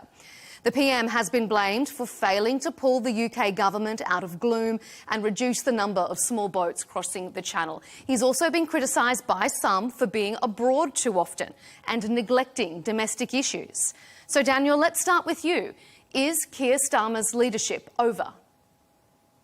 No, he's still Prime Minister, he's still leader of the Labour Party. I think he still commands the respect of members and of the House of Commons. I think, he's just getting on with the job of being Prime Minister. And, we could talk about opinion polls and approval ratings all we like. I think those only matter if an election is imminent, but election is 4 years away. What do you think, Gwen, when we hear only a little over a year after the job that there's leadership mutterings? Does it make you think that his days as leader is numbered? I don't think his days, well, everybody in politics' days are numbered. It's just depends how long those days are. But I don't think his days are numbered quite now. I think the great threats to him are, well, I heard an interview with Andy Burnham today, the mayor of Manchester, who's perceived as this great threat. And his ability not to answer the question has fatally undermined him, I believe. So that threat is, I think, not a threat. And then you've got the former Deputy Prime Minister, Ange. She may be on manoeuvres with the Tribune Group, but I don't think that's got the legs to do it. No, truly, yes, his policies, his government are in a mess, but our constitution rather makes it difficult. And the 80 signatures required, I don't think are there. So he's not done yet. Round us out on your thoughts on that one, James. How's he sitting? Is it an uncomfortable leadership position at the moment? It's extremely uncomfortable, and the majority doesn't matter, just as in the last government, which had a majority of 80, went through a number of prime ministers in quick succession. When the underlying conditions in the country are bad and life is getting worse for most people, and you have a government which has basically no idea how to do anything about it, then that creates political volatility. So it's not surprising that after an unbelievably loveless landslide, I mean, Labour got a third of the votes on a very low turnout and 2/3 of the seats, and then have done everything possible really since then to make themselves more unpopular and not deliver on the basic thing that they said they would do, which was change. That was the one word on the front of the manifesto. And instead we sort of have a continuity government with Sunak, with a focus on supposed deliverism, delivering very little apart from poll leads to reform. Daniel, what do you think about that statement? I mean, the public obviously seem dissatisfied, or else these stories wouldn't be continuously reported. Are they dissatisfied with Starmer because he hasn't produced the change that James was saying? Yeah, I think people are dissatisfied. I think there's a sense that Britain is broken. And, you know, we've gone through, 6 or 7 prime ministers in quick succession. And, you know, changing the leader hasn't really delivered that change. Not least for the Conservatives. I don't think it would do for the Labour Party either. But change is hard. You know, when you've had basically, you know, probably 2 lost decades, you can't simply get in for 12 months and turn things around. You know, the ship needs to be turned around, and it is being turned around, but it's a bit like an oil tanker. You won't see that effect until multiple years into the Parliament. So my hope is that being too generous? I mean, change needs to come from the top, and have we seen enough change in his leadership style compared to what people were expecting?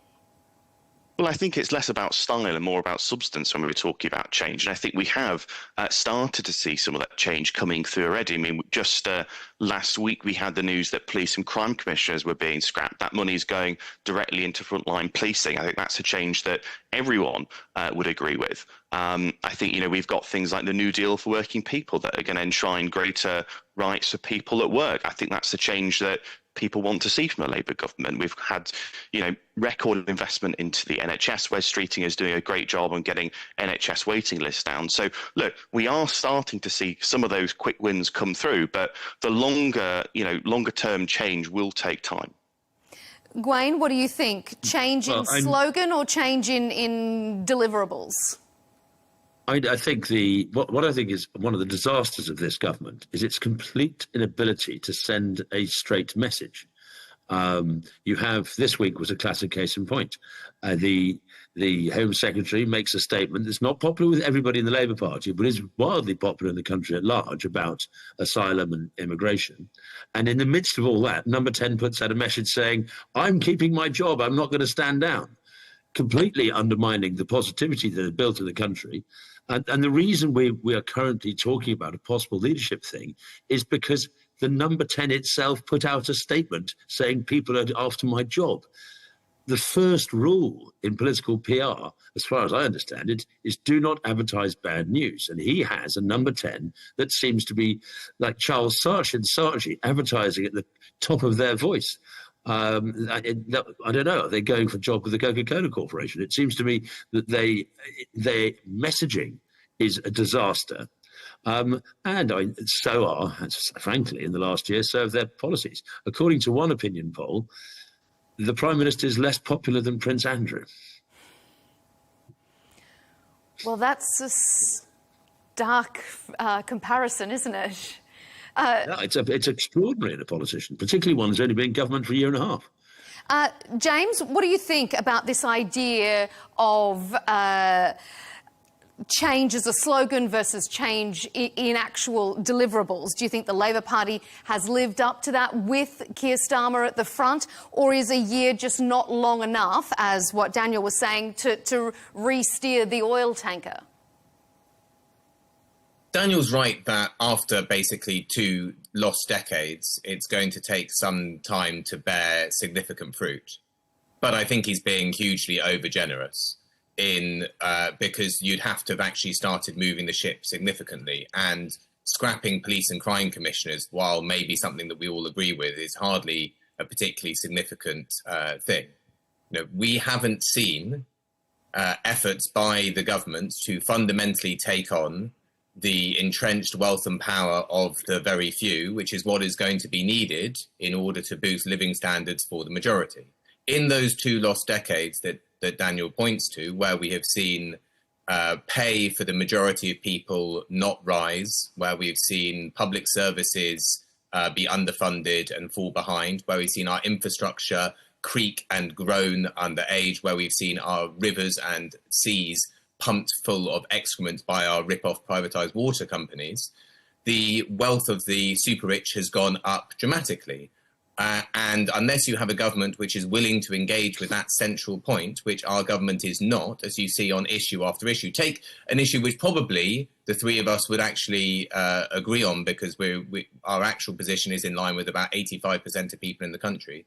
Water companies should be in public hands. It's an absolute farce that they're privatised, that over £70 billion has been shipped off to shareholders in dividends, while debts have been racked up of an equivalent sum, over 70 billion, and the service that we get is very bad, and the amount of money people are going to spend on bills is going up by 40%.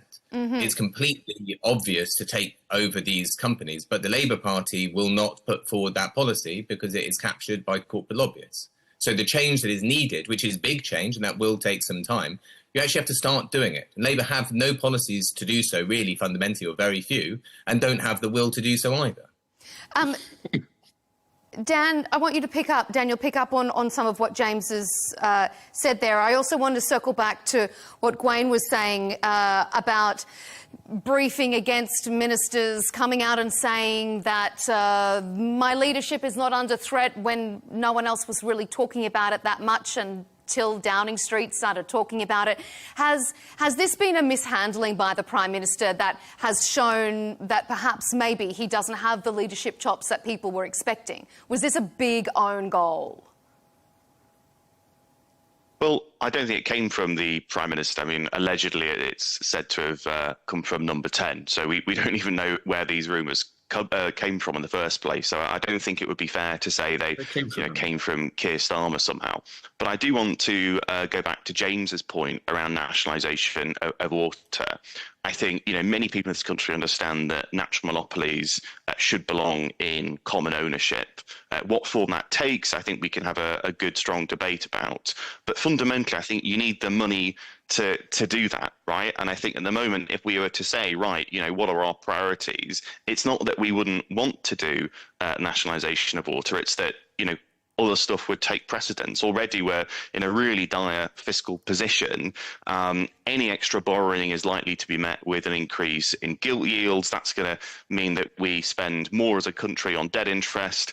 I want to put that money into public services, into the NHS, into policing to get more bobbies on the beats. I think these are the practical considerations that we need to make first. And then once we've actually fixed the foundations, once we've actually got the books in order, I think then we can start looking at these big grand projects like the nationalisation of the water companies. So, Can I come back on politics is a language of priorities, and I think, this government's priorities are clear. It's stability. Yep. So just to come back on this canard that water privatisation, public ownership of water would be expensive, it would save us as a country money. The share price is set by Parliament. We would stop handing out dividends to shareholders. Instead, that money could go to reducing people's bills. That's more money in ordinary people's pockets to spend in the economy.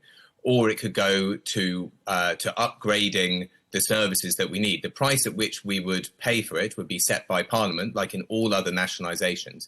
And when you have an ambitious government which is trying to change the course of the country, like we had after World War II, when we had far higher levels of debt, you can do things with public money which are going to boost the overall growth in the economy and are going to reduce the cost of living for people, which is what we did in 1945 in much harder conditions, and we could do so again. There is no trade-off between bringing water or other natural monopolies, as you exactly say, which are more efficiently run in common ownership, without this money being leached off into private shareholders. If you take our privatised utilities, it's over £200 billion since privatisation. That's money which is going out to people that do not need it, and instead it's raising the bills for ordinary people.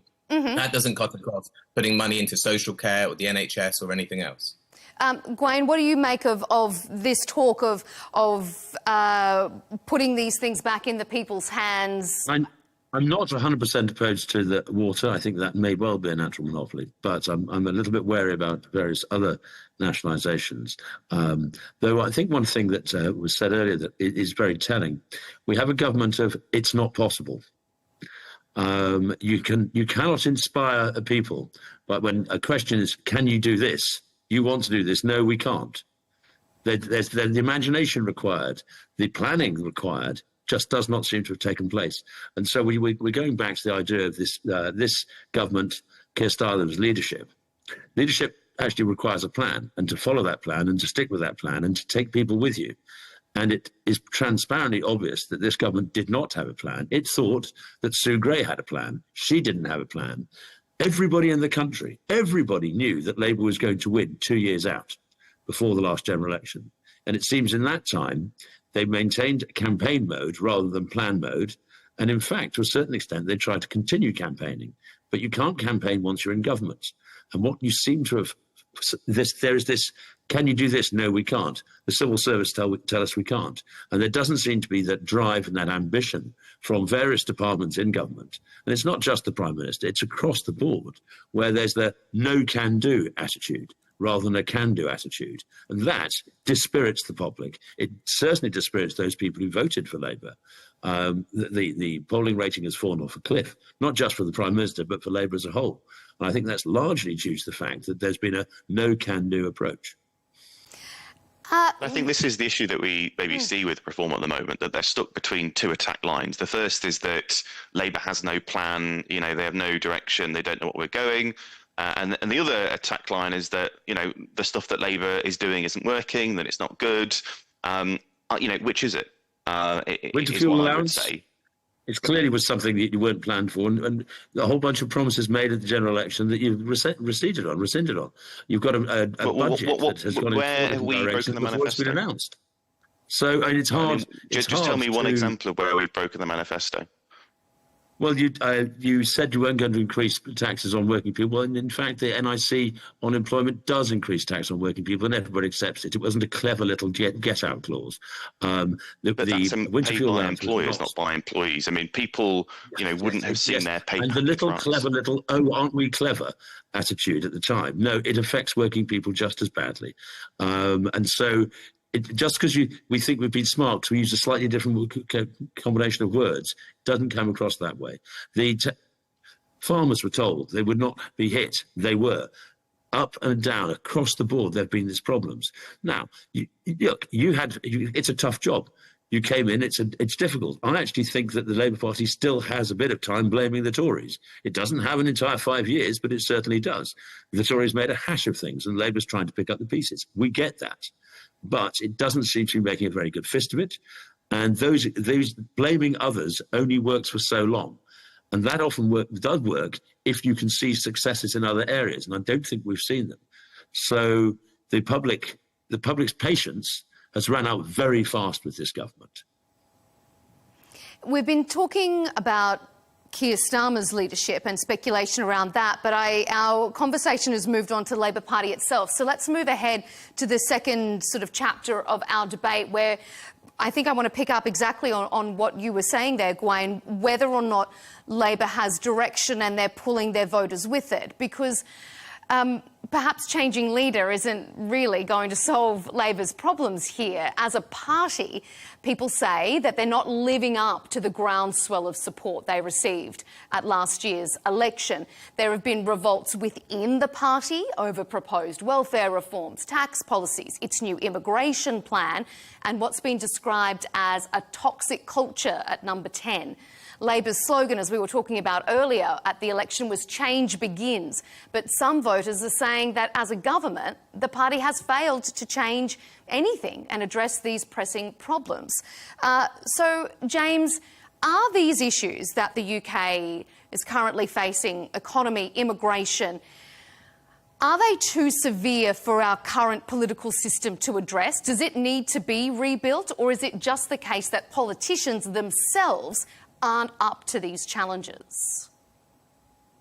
Well, those two things are deeply related. We have a very bad political system which is captured predominantly by the power of corporate lobbyists who have interests in preventing the sorts of policies that will redress power and wealth from those that have it to the overwhelming majority of people, which is what you need to have a functioning economy, is money in people's pockets for them to go out to work and have a bit of money to save and a bit of money to spend. And of course, after 20 years, Dan laid out well earlier on the difficulties that we have in the country after basically pretty difficult 2 decades. But if we had different political priorities, we could get going with those things. But both the Tories and Labour and Reform pretty much have similar priorities on whether you're going to try to tax the rich, what you're going to do with bankers, and so on and so forth.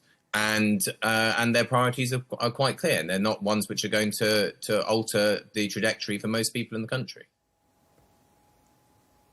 Does anyone want to pick up on that? Daniel, what do you think? Well, look, I think we started off by saying that, Britain's had 2 lost decades. I'd sort of use the analogy that Britain is a broken down car at the moment. And I think you've got 2 different approaches to moving forward. Somebody says, let's change the driver. Another person says, let's change the direction. It doesn't matter because the engine is broken.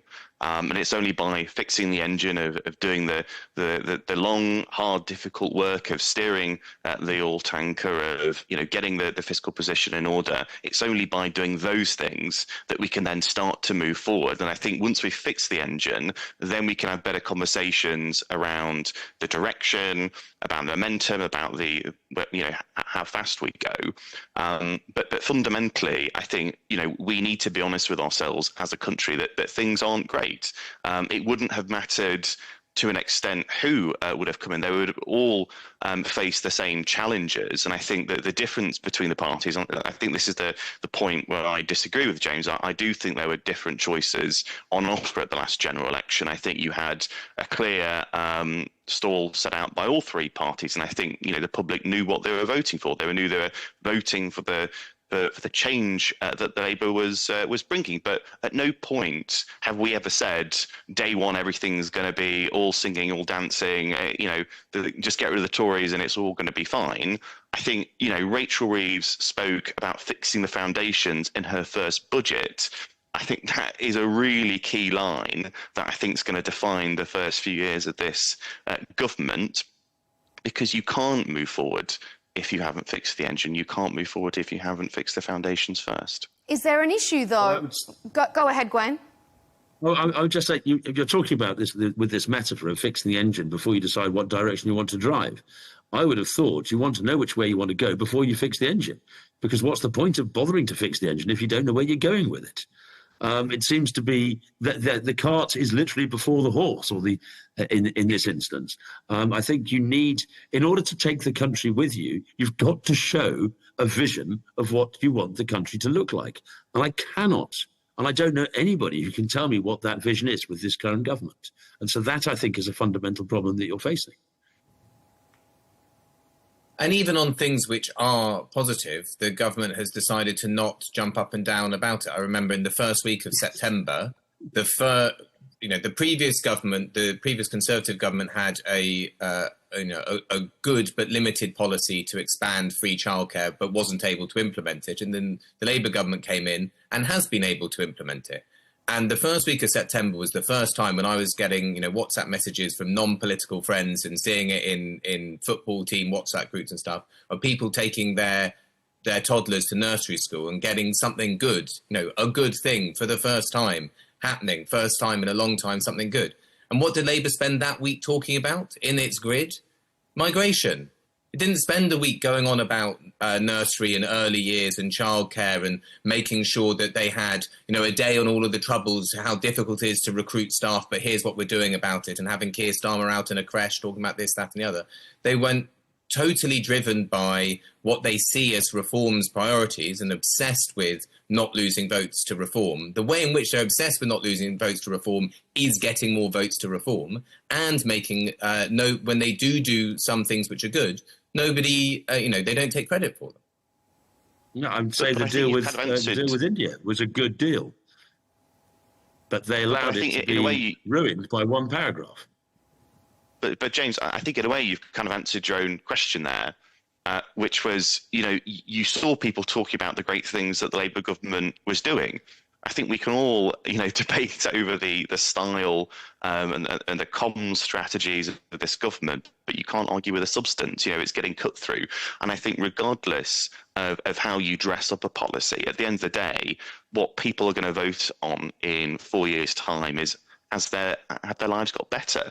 And if people, in those football teams, in those WhatsApps are saying, well, actually, the Labour government's given me more childcare, that's put more money in my pocket, that's the difference, that's the change that people are seeing, right? So, if that already gets through, then why do we need to have Keir Starmer in schools or at creches? I mean, it's already got cut through, to your point. Dan, I half expect that, and I think it is very admirable that you're pushing on the substance, and I think that's half right.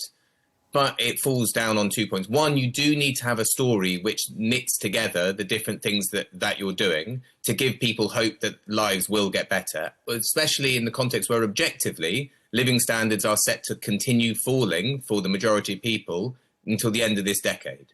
So, yes, that is a good policy that has been brought forward, which will make things better for a decent chunk of people, but against the backdrop of other things getting worse. So you need, not just one policy that is making things better for people. You need 10 or 20, and you do need to have a story to tell about it. At the moment, Labour have one or two things which are making things better in the face of huge headwinds, where you're having to push things uphill, and then no story about it. Which, let's take birth rates, for example, which are one metric which you can use for how people feel about the future. Since 2022, when we had the huge spike in inflation, birth rates have fallen further in Britain, in part because lots of people, let's say around my age, looking around and thinking, what is life going to be like for the next 10, 15 years? Is it going to get better or is it going to get worse? And you do need to have some content which shows it's going to get better and then a story about it. At the moment, there's not enough content and there's no story. But in a sense, though, I think, in politics, you never get to choose the hand you're dealt, right?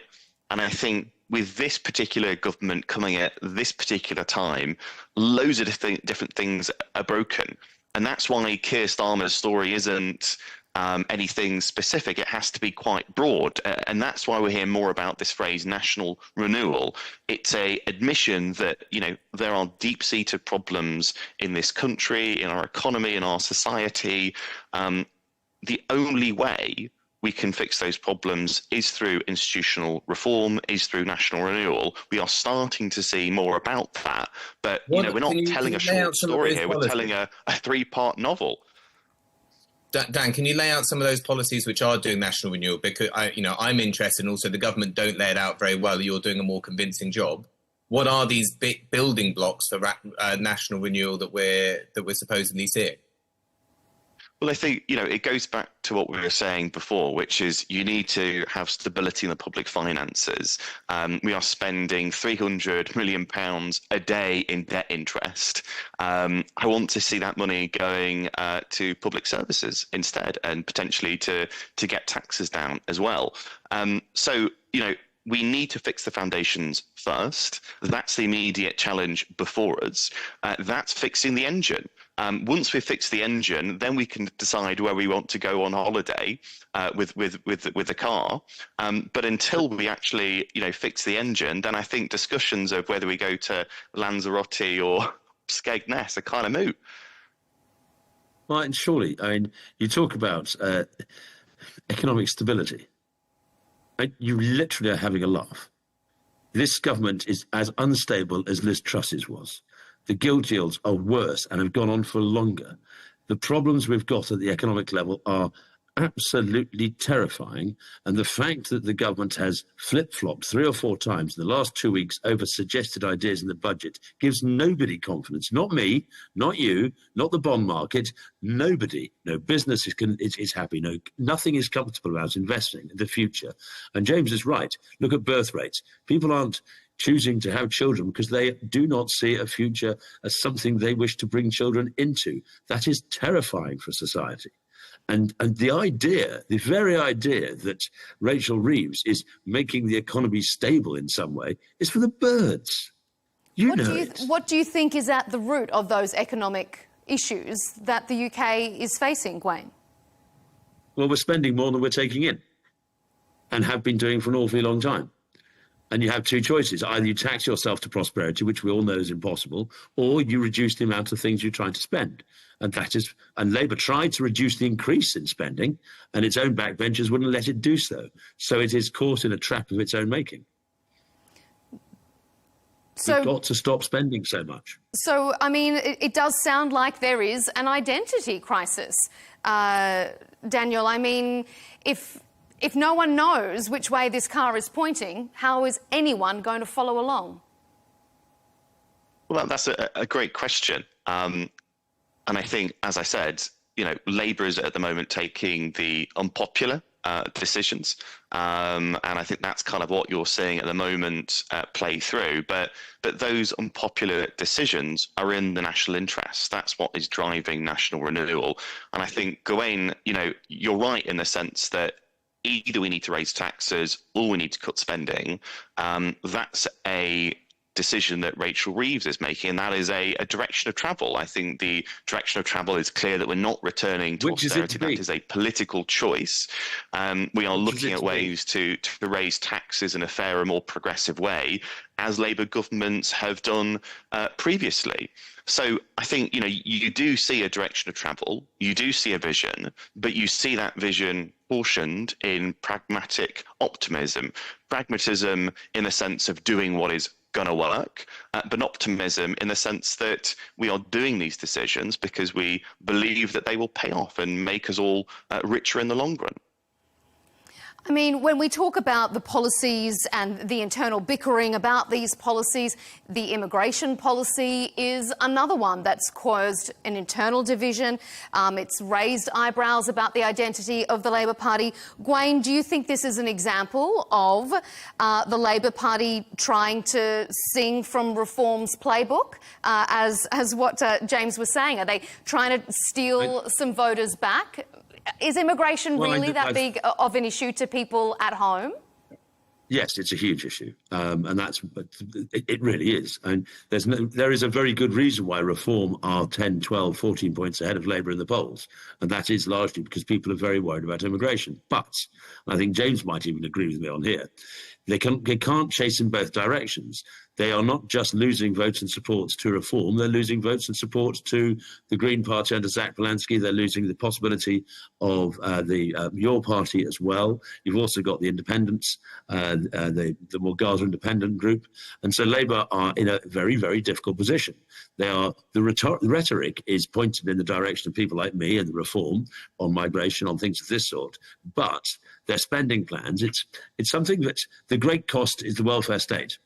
If you really want to spend money to invest in the country, and you're coming from a Labour background, an old traditional left of centre background, rather than talking about welfare and paying things of that sort, you should be talking about investment in infrastructure and that sort of spending that has returns, rather than spending that is spent then and finished. And so I think there's a priority problem. They see the threat of Reform, and thus you have the comments about migration. But equally, they've got this possibly even greater electoral threat to Labour on their left.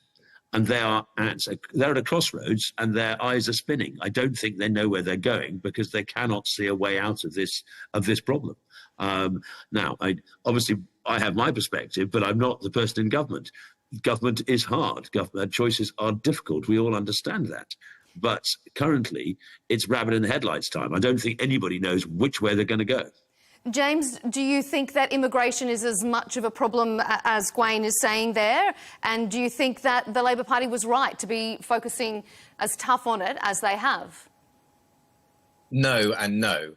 I don't think that refugees and I don't think that migrants are responsible for the 20 years of decline that the majority of people have had in the country, and which correlates totally with the wealth of the super rich. We're talking people with tens of millions and billions of pounds soaring away. The biggest policy we've had in the last 20 years is quantitative easing, which has inflated the asset prices. Basically, people who have a lot of wealth have a lot more wealth because of a policy that was carried out by the British state, and there's been no effort to claw that back. Now, Labour don't have any policies to deal with that fundamental point. They don't want to. They don't want to take on, because it's difficult, the entrenched power and wealth of the very few. Also, they are significantly captured by corporate lobbyists who don't want them to do that. Also, that is not Treasury orthodoxy that has also captured them. So instead, they are following the line well laid out by, again, the billionaire-owned press and the right of politics, which also doesn't have an idea for how to make billionaires pay more tax because they're funded by billionaires, and so point to migration being the great problem. Mm-hmm. So no, to the first half of your question, no, I don't think migration is the great problem in our society at all. Do I think it is a good electoral strategy for Labour to be going hard on immigration and against refugees? No, I do not, because if that is your top issue, if the small boats is absolutely your top issue, why would you vote for the half-fat version of Keir Starmer and Shabana Mahmood when you can vote for the full-fat version of Nigel Farage? Labour needs to have something which it stands for, which, with all respect to Dan, who is presenting this national renewal, it needs to be way more visible than it currently is. Because at the moment, fundamentally, you have Reform and the right of politics who make what is essentially an economic argument. And their economic argument is the reason why life is getting worse, and they agree life is getting worse, is because of migration. Like, that is essentially their economic argument. We would say it's one of the reasons, but it's one of the reasons. I'm zooming out. I'm not. This doesn't give all of the nuance and detail, but zooming out.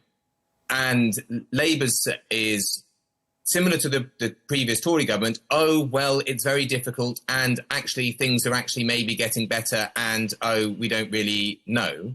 And then on the left, you're starting to get an argument, especially with Zach Belansky and the Greens, which points much more in the direction that I think the truth is, which is the problem is that so much of the economy has been captured by a very small number of people, and too much of our economy is structured towards increasing the asset prices of people who hold a lot of wealth, rather than investing into the real economy, both in terms of production and things for people to make and buy, but also into our infrastructure. So, Gwen, is immigration just an easy election grab?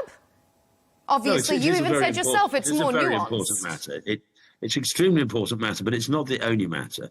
I would think economically, the biggest single issue is the price of energy, because nothing works unless you can afford to power it. And that could be house building, where there is a huge problem with house building and the infrastructure there, whether it be industry, we want to reindustrialize and go into production and productivity. All of this relies on cheaper, reliable energy, and we're certainly not getting that with this government. So yes, immigration is a big issue. It's a very, very febrile topic, and it is an important one, but it's certainly not the only one. And economically, though it does have an impact, of course, if you bring 1 million people into the country in a year, you're going to have problems and pressures on house prices and pressures on housing. Of course you are. It's just basic economics. However, that's not the only thing. It really isn't. And there's been, we feel, a series of disasters, a pandering to certain lobbies, not just the super rich, but also the welfare lobby that is demanding more and more and more on the welfare side. And welfare, if you look at one of the floats for the budget is the 3.8% increase for welfare recipients, but a cut in a stick on the amount you pay on tax. So therefore the tax rates are essentially going up while welfare rates are going up. Mm-hmm. So this is a problem. It's not all about migration, though migration is clearly a key issue.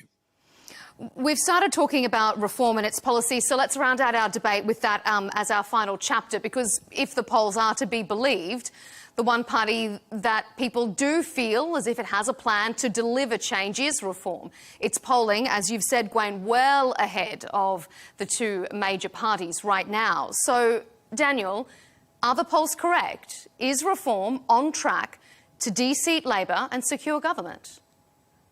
Well, I think there's one poll that is really important at the moment, which is who do people prefer as their Prime Minister? Because ultimately, general elections, as we know, it's about the direction we want the country to go in. It's about who we want our Prime Minister. And every day of the week, Keir Starmer beats Nigel Farage. So that's the poll I will be looking very closely at. If there were a general election tomorrow, if we heard the different parties set out the stall, I think people would choose Keir Starmer. I think what we're seeing right now in the polls is dissatisfaction. It's people shopping around, maybe being a bit more fluid with their party allegiances because, you know, things are bleak. And they haven't seen that change from Labour yet because it will take time. So I think there's a right and a wrong way to look at the polls. But look, there's only one poll that matters, and that's the poll on election day. Mm-hmm. Gwen, what's your response to that?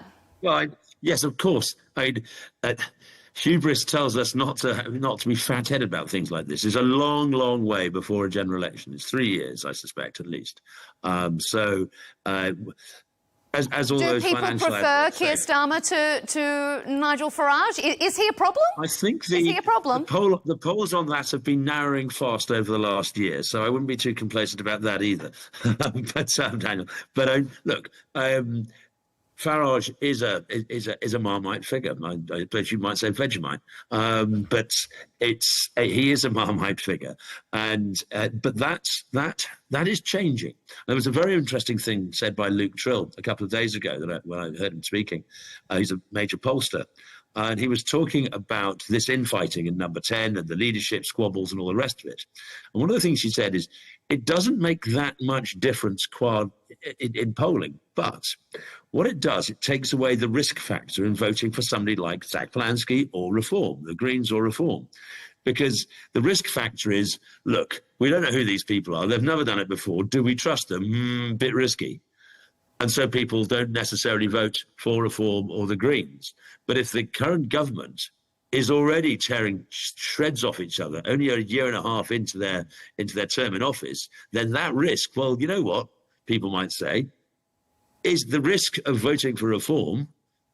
Well, the government are that's 6s and 7s.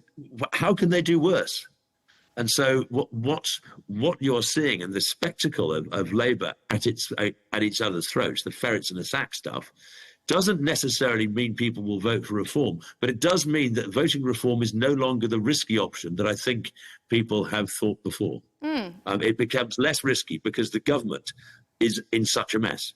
James, is it becoming less risky to vote for reform?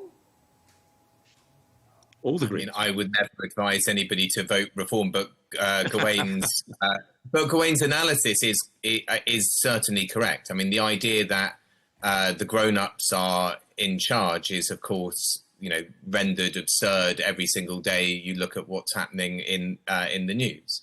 And I think that also cuts both ways. If you look at the polling right now, yes, Reform are out in ahead, and then 4 parties are all clustered together in the teens. You've got the Lib Dems, Greens, Labour, and the Tories are all somewhere in the teens. And at the moment, the Greens have quite a strong narrative. They're putting forward a bold case about what they think is wrong with the country. It's the polar opposite of Reform, apart from the fact that they are really making an argument and getting people to sit up and take notice, which Reform has done. And that could continue, so the Greens could come out ahead, at which point you've got a very interesting political dynamic taking place.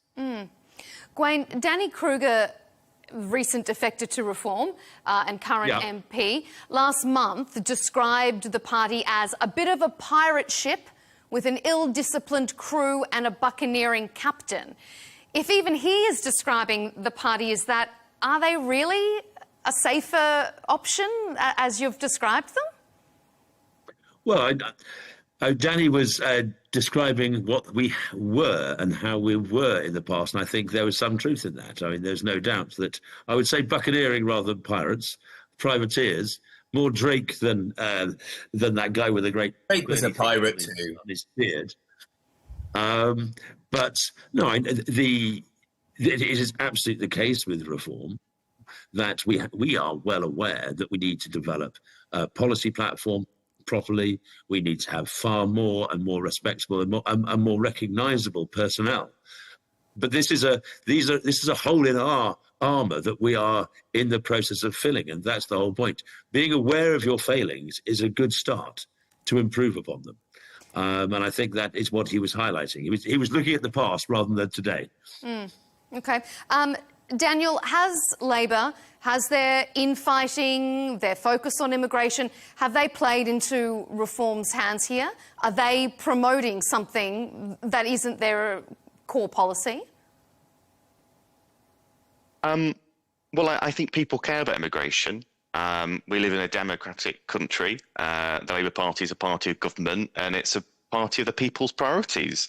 That means taking immigration seriously. But if you look at what Labour's been doing, it's been trying to open up a more nuanced debate over immigration. And we've spoken a lot about immigration tonight, but I think there's a world of difference between the different types of refugees, economic migrants that are coming into the country. And I think we need a framework that addresses each of those cases fairly. That's what Shabana Mahmood is doing at the moment, and she's earned applause from people on the Labour left all the way through to Reform. So she must be doing something right.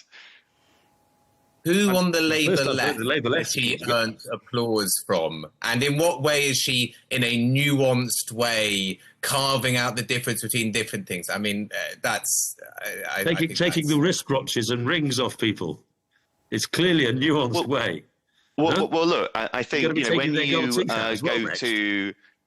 when you go to the job centre and you claim job seekers allowance, one of the questions they will ask you is, do you have savings over a certain amount? I think currently it might be around £10,000. If you have more than £10,000 of savings, you don't get your job seekers allowance. I think it's fair if people already have assets, already have money that they can use, that we don't give them more money, that they exhaust that first. I think that's entirely reasonable and fair.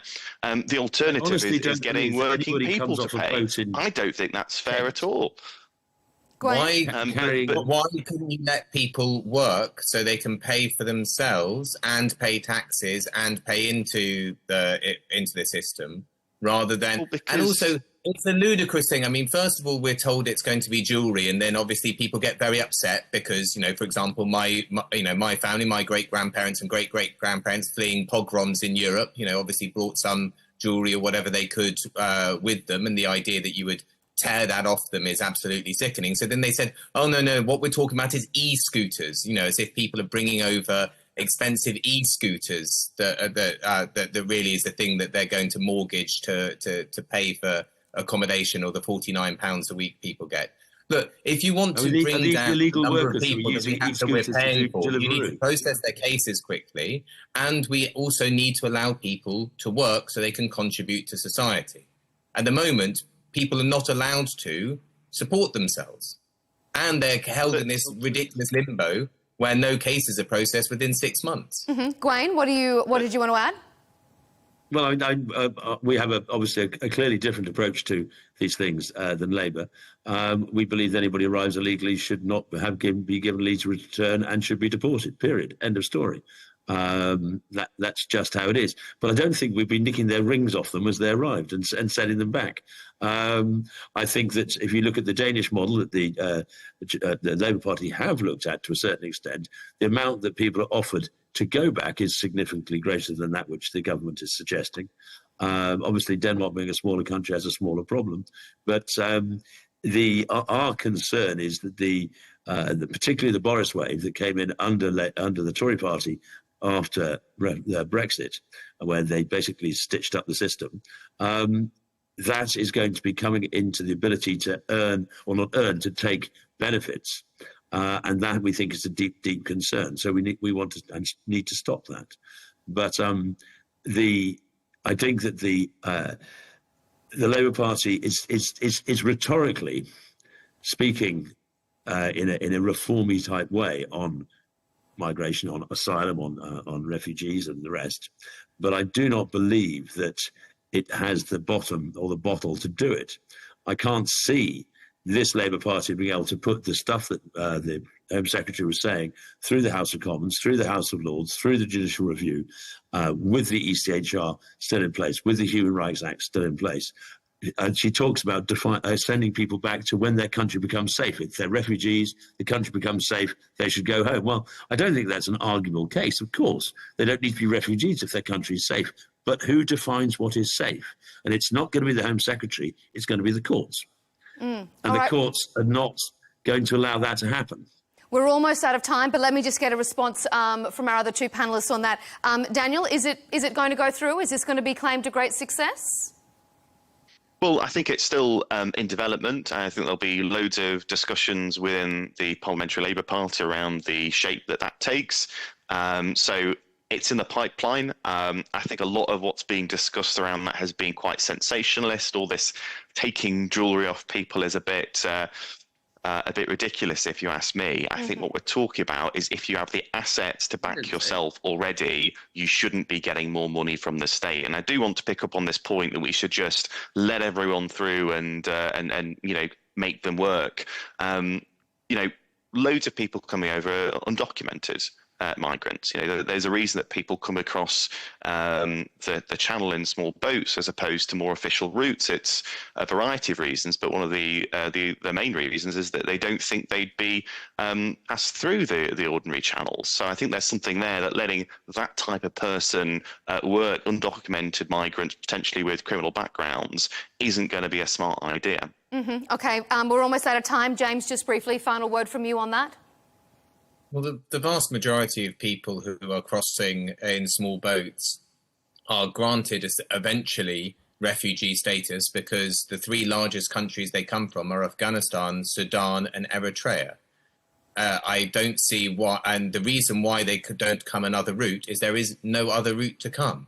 If you are fleeing a civil war in Sudan, there isn't a way that you can pitch up in Britain that isn't incredibly dangerous. That doesn't mean they are a threat to us. It means we have an incredibly badly designed asylum system, which forces people, if they wish to try to come here, to do so dangerously and undocumented.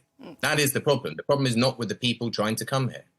Well, perhaps we'll get all three of you back as this immigration debate continues. We'll get you all back to drill down on that a little bit deeper as well. But for now, we're out of time. We really appreciate your contribution. Gwain Towler, the political strategist who serves on Reform's UK Board of Governors. James Schneider, Communications Director for the Progressive International and former campaign director for the former Labour leader Jeremy Corbyn. And Daniel Shearer, the former Labour Party parliamentary candidate and author on Substack. Thanks for being on Counterpoints. And thank you for tuning in from home to this episode of Counterpoints for that very interesting debate on UK politics. Keep up to date with all of our latest debates and interviews on Al Arabiya English on YouTube, and you can follow us on X and TikTok. We'll see you next time.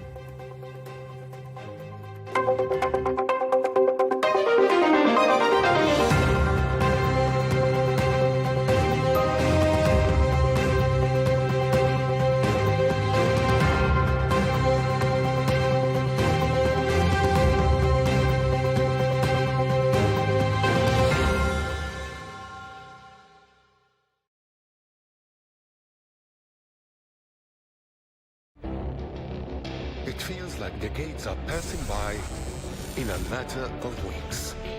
Seismic shifts in the world order. Never, ever will be part of America. With so much happening and so much noise. Whether it's political upheaval, Canada has been ripping us off for years. Economic shifts or social movements.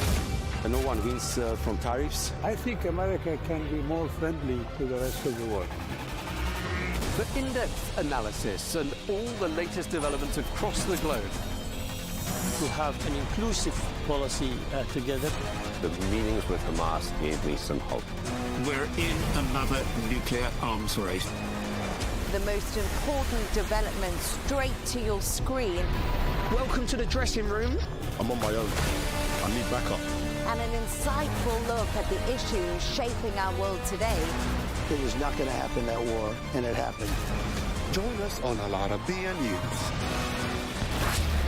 where the world talks.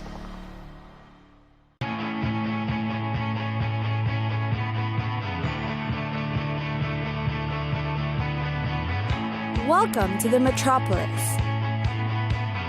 the big city. This is where tech, trends, and culture meet. Meet the people. See the sights. Walk the city streets. And experience the lifestyle.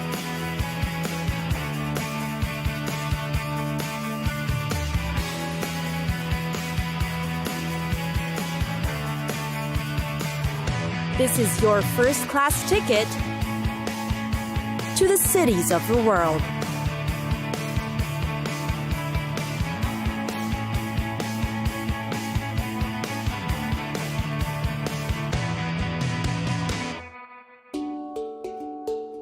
Lisbon. Here's what you can see, eat, and do in Europe's most scenic capital, Lisbon. First on the list, Fado. Melancholy will always be a part of the Portuguese psyche, and Fado is the way it is best expressed. Lisbon's profoundest passions and sorrows are heartfelt in Fado, which are haunting strains of which can be heard throughout the city. Fado music interprets saudade, an emotional and heartfelt yearning that's sung over mellow guitar tunes. The most popular icon of this type of musical expression is Amália Rodrigues, who was born in Lisbon and is known as the Queen of Fado. Her contributions in music were instrumental in popularizing Fado to the world. Simply dining in one of the many restaurants in Lisbon that stage live Fado performances will give you the experience you need. Next are the neighborhoods. The neighborhoods in Lisbon have very distinct personalities, each with a unique history. The oldest one is Alfama, a Moorish quarter. The maze of narrow cobbled streets, and steep alleyways that surround the castle conjure up images of an Arabic Casbah. There you will find elegant shops, historic cafes, and chic restaurants. You won't fall short of festivals to attend in Lisbon. In June, the capital celebrates St. Anthony's Festival, also known as the city's biggest and brightest street party. Thousands of locals come in colorful costumes, parading down Avenida da Liberdade in honor of their favorite saint. And then, of course, there's the Nos Alive Music Festival, which lasts for 3 days. Then there's the Superbox Super Rock concert program, which takes place in Parque des Nacoes. Finally, there's the food. In Lisbon, food is affordably cheap, but intensely delicious. They always serve a dish of the day, or prato do dia, and can be considered among the cheapest in Europe. Being a seafaring nation, fresh fish and seafood are of course staple in most restaurants. The cod or bacalhau is a must-try. Lisbon's Mediterranean cuisine involves Brazil, Mozambique, and other ex-colonies spice up the ethnic menu.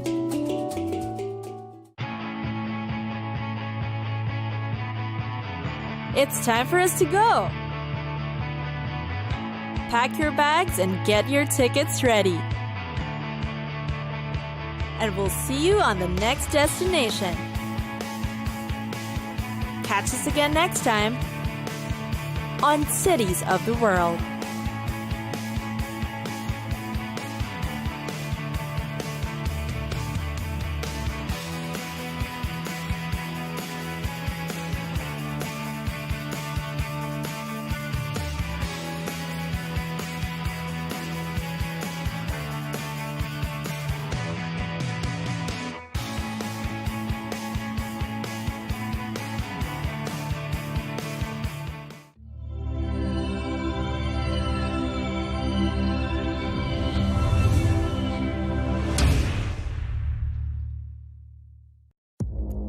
Our allies, in many cases, are worse than our enemies. Stay informed and connected with the latest international headlines. There obviously is a risk. From breaking news to in-depth analysis, it would appear that this war is coming to an end. Who buys this stuff? Investors, pension funds. we deliver the most important developments straight to your screen. Iran always wanted to deal with militia. Join us for compelling, expert-driven conversations. A curfew order has been established. And an insightful look at the issues shaping our world today. There are lots of proposals about European architecture for security. I'm Leigh Ann Gerrans, and this is W News. We dealt with this when I was Chief of Staff in the first term. Where you don't just hear the headlines, you get the full story.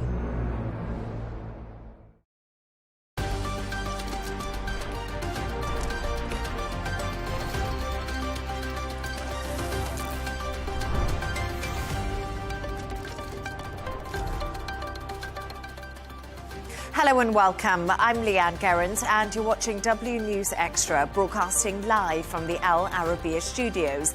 These are our top stories. President Trump hints at progress on the US-backed peace plan to end the Russia-Ukraine war following talks in Geneva over the weekend.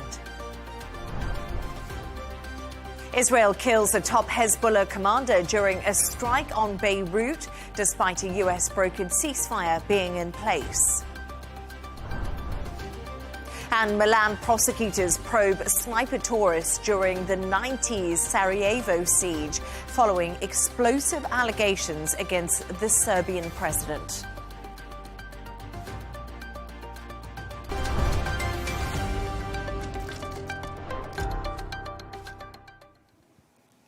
Now, President Trump has hinted that progress has potentially been made on the US-backed peace plan to end the Russia-Ukraine war. He said something big may be happening following talks between the US and Ukraine in Geneva this weekend. Meanwhile, President Zelensky has said giving Ukrainian territory to Russia is the main problem. To discuss this and all of today's stories, I'm joined by Al Arabiya's senior presenter, Rawiya Alami, who's right here in the studio next to me, and writer and broadcaster Esther Kraku, who joins us all the way from Florida. Welcome, Esther and Rawiya. Great to have you on the show. Rawiya, let's start with you. So it's been a weekend of diplomacy. We've seen that happening. Everyone's been meeting in Geneva. There's been so much mixed messaging going on here. It's difficult to cut through the noise, but the US seems positive about the plan. Meanwhile, Ukraine doesn't seem so convinced. We've also heard from Russia, a lot happening. Absolutely. Mixed messages indeed, and mixed reactions also to the US-Russian peace plan, as they're calling it. I think there are many reasons for that. One of them is because with all the parties involved, whether it be US, Ukraine, or Russia, there's a huge difference in motivation and in priorities, for example. The US appears to be eager to get a fast deal regardless of the concessions. Ukraine obviously wants full sovereignty, it wants strong security guarantees, freedom to align with the West, and also no territorial concessions. Russia, on the other hand, it wants territorial recognition, it wants a neutral or weakened Ukraine. It also wants, very limited or reduced US or NATO influence, and it wants a narrative victory as well. So this is one reason. Another reason is domestic pressure in all of those countries. In the US, politicians are divided. Some of them, they support the plan. Others, they think that it is a reward for Russian aggression. It's very favored to Russia.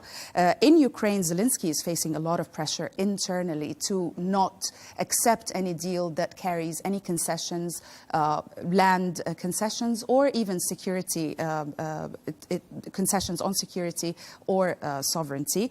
And in Russia, apparently leaders feel that they need to demonstrate strength while keeping the door for the negotiations open. Another reason, I think, is deep mistrust from Ukraine towards Russia, and most importantly, also, there has been poor communication and a lot of leaks. Now, we have to remember that the details of this US proposal started to surface before all parties were consulted. In fact, Ukraine was not involved in the drafting of this proposal, and European allies were completely sidelined, and were not involved in this proposal. And finally, also, Russia has been deliberately sending vague messages.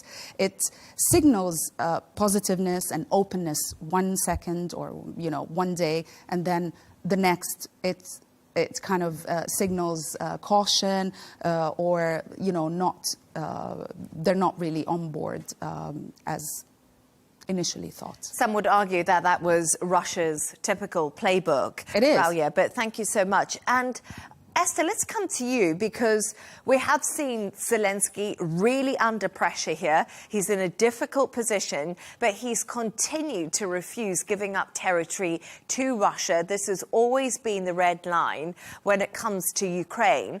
We have been talking about territory now for a year since Donald Trump got into the White House and tried to end this war.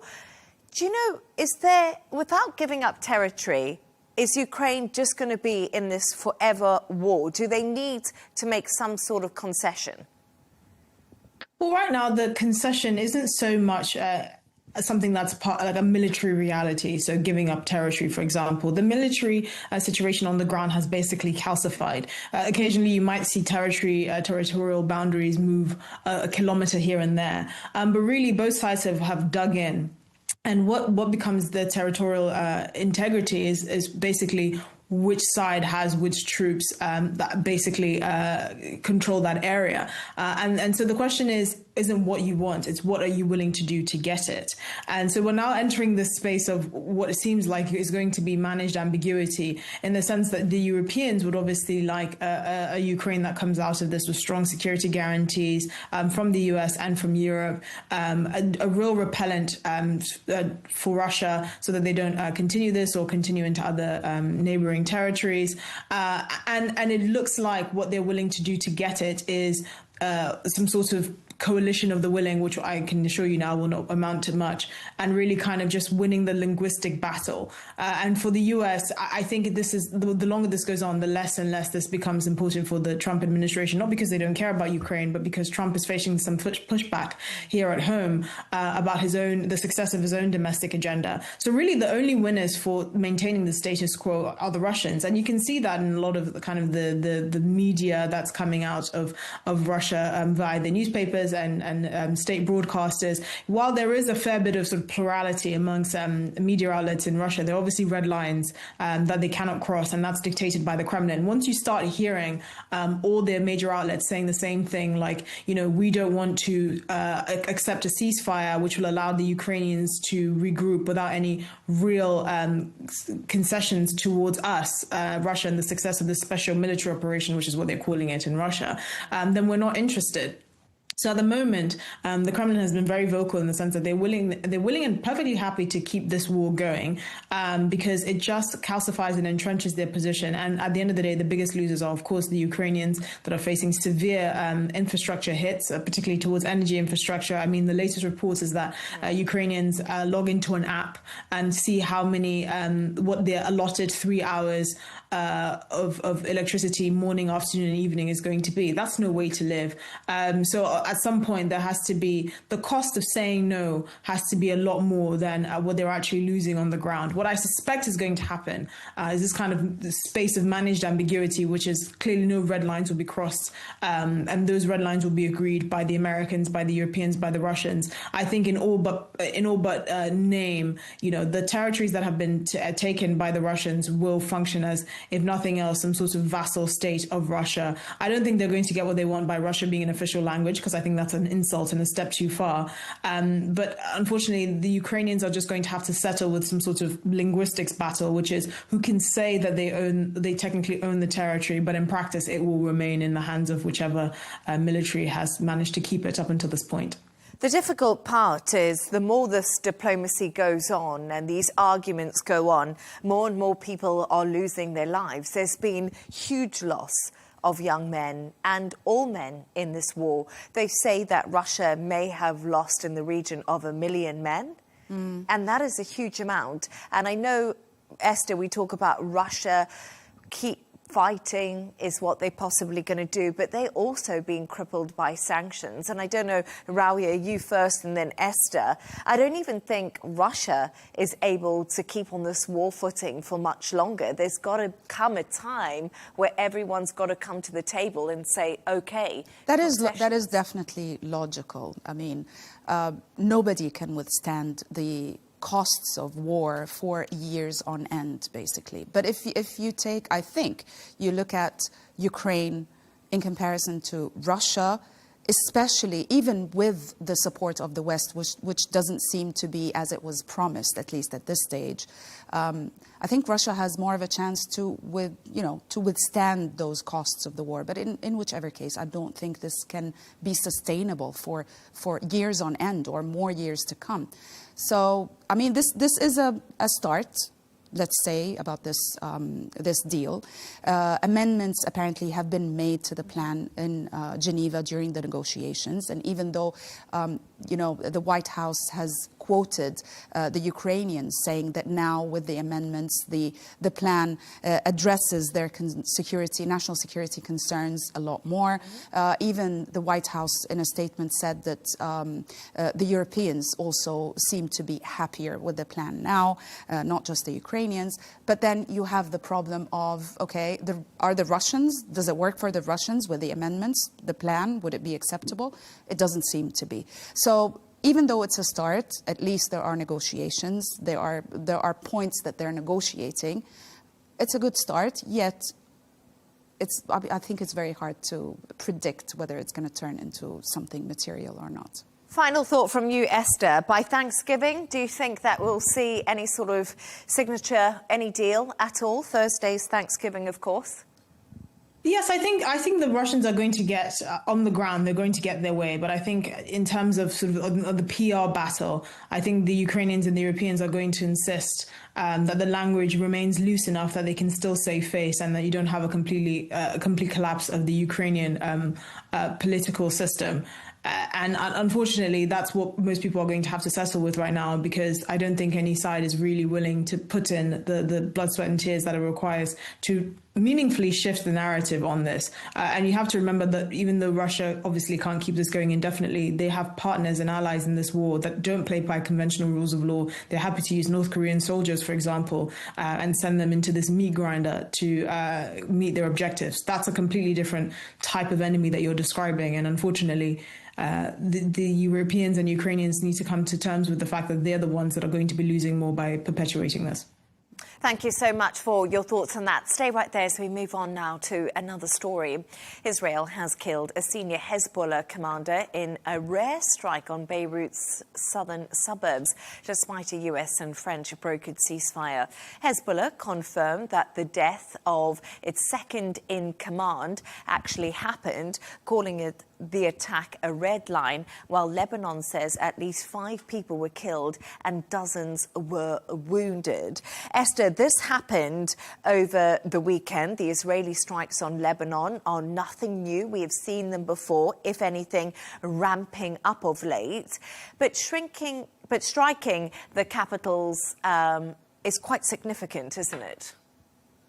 It is, and a few months ago, particularly in the wake of the strike, the Israeli strike on Doha, that failed to take out the senior Hamas officials that they were targeting, this would have been completely unacceptable. But really, what we're seeing and what's actually happening on the ground have diverged so much that, again, we go back to the sort of managed ambiguity, which is all interested parties have their red lines that are not going to be crossed, and that's entrenched, and particularly how the media is approaching it. So, you know, the neighboring Arab leaders have their red lines for Israel that they're not going to allow to cross, especially in the wake of what happened in Doha.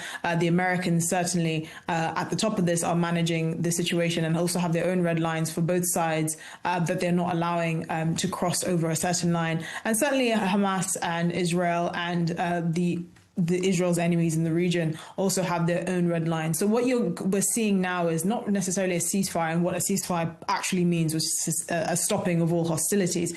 You're seeing more surgical, smaller skirmishes and attacks that are not enough of a PR disaster to sort of raise the ire of all the parties that are interested, but it's still kind of a continuation of hostility. So I'll give you an example. New Hamas tunnels were discovered in East Rafah over the weekend, and the IDF shot 5 or executed or killed 5 Hamas officials that dared to put their heads above the parapet and come up from these tunnels that were 20 meters underground.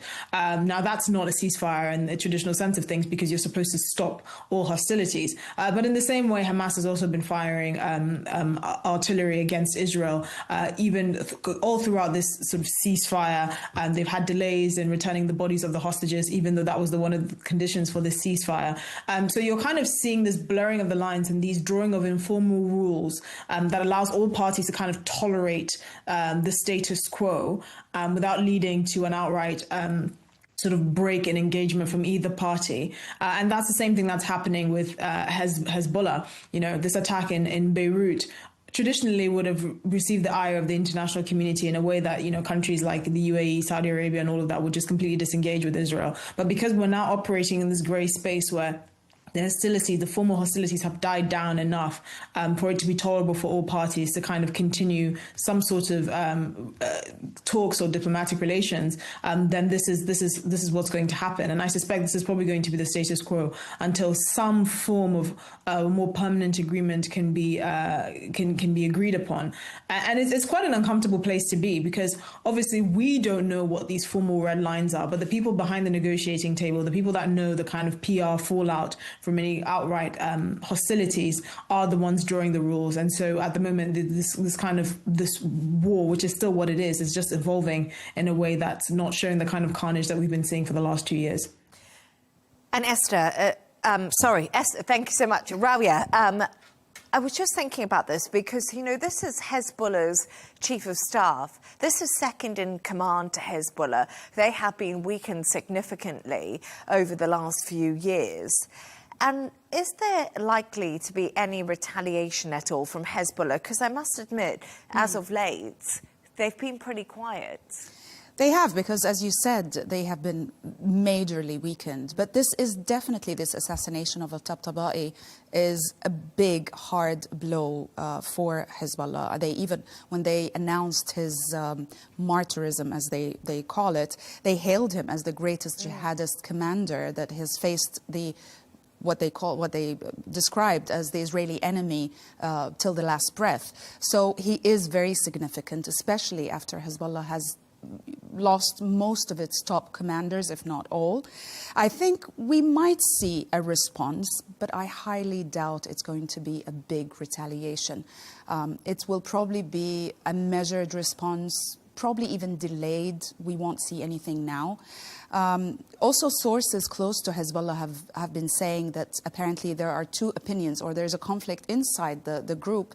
There are two opinions. There are those who want to send a signal and a response for this assassination, and there are those who believe that it is not the right time and the group should refrain from responding to the assassination. We should not forget that, as you said, Hezbollah has been very, very weakened in the past couple of years, especially, in the summer of 2024, after the Israeli bombings and Israel targeted the top tier, the pagers. That was after the pagers, and then targeting the same area that was targeted, Har Tahrik, inside the southern suburb of Beirut, which is the stronghold of Hezbollah there. And that's at the time when Nasrallah was killed and so many other commanders. And now, they've lost almost all high-ranking commanders. They also lost their supply routes from Syria after the ousting of the Assad's regime. And I think Hezbollah knows very well that at this stage, if they retaliate, Israel is going to hit, and they're going to hit hard. I don't think Israel is going to stop targeting who they believe are, Hezbollah operatives or terrorists in southern Lebanon or all over Lebanon. I'm not sure that it's going to develop into another war or, a big-scale military confrontation, given the state of Hezbollah militarily right now. And it's interesting because I was speaking to somebody earlier who said an escalation from Israel could well happen within Lebanon. And that's because Hezbollah has not agreed to the ceasefire when it comes to disarming, to not rearming, and the Lebanese government hasn't been doing enough to implement that. So it's a really tricky, difficult situation in Lebanon at the moment. Thank you for your thoughts on that. Let's move on to another story now. And prosecutors in Italy are stepping up their probe into foreigners who allegedly paid to shoot civilians during the Sarajevo siege. The case now includes accusations against Serbian President Aleksandar Vučić. Italian and other nationals are also under investigation as new evidence comes to light. Rawia, let's talk to you about this first of all. This story is deeply disturbing. Absolutely. And I'm sure Esther would agree with how distressing this is. And this all happened in the Bosnia-Serb war, and that was in the 90s. Why are we hearing about these allegations now, so many years on? It's 2025. Absolutely. I mean, it's horrifying. It sounds, when you read the details of it, or even watch the documentary, Sarajevo Safari, you would feel that you're watching a scene from, as Esther said, from Squid Games or from the Hunger Games. It's that unreal, almost.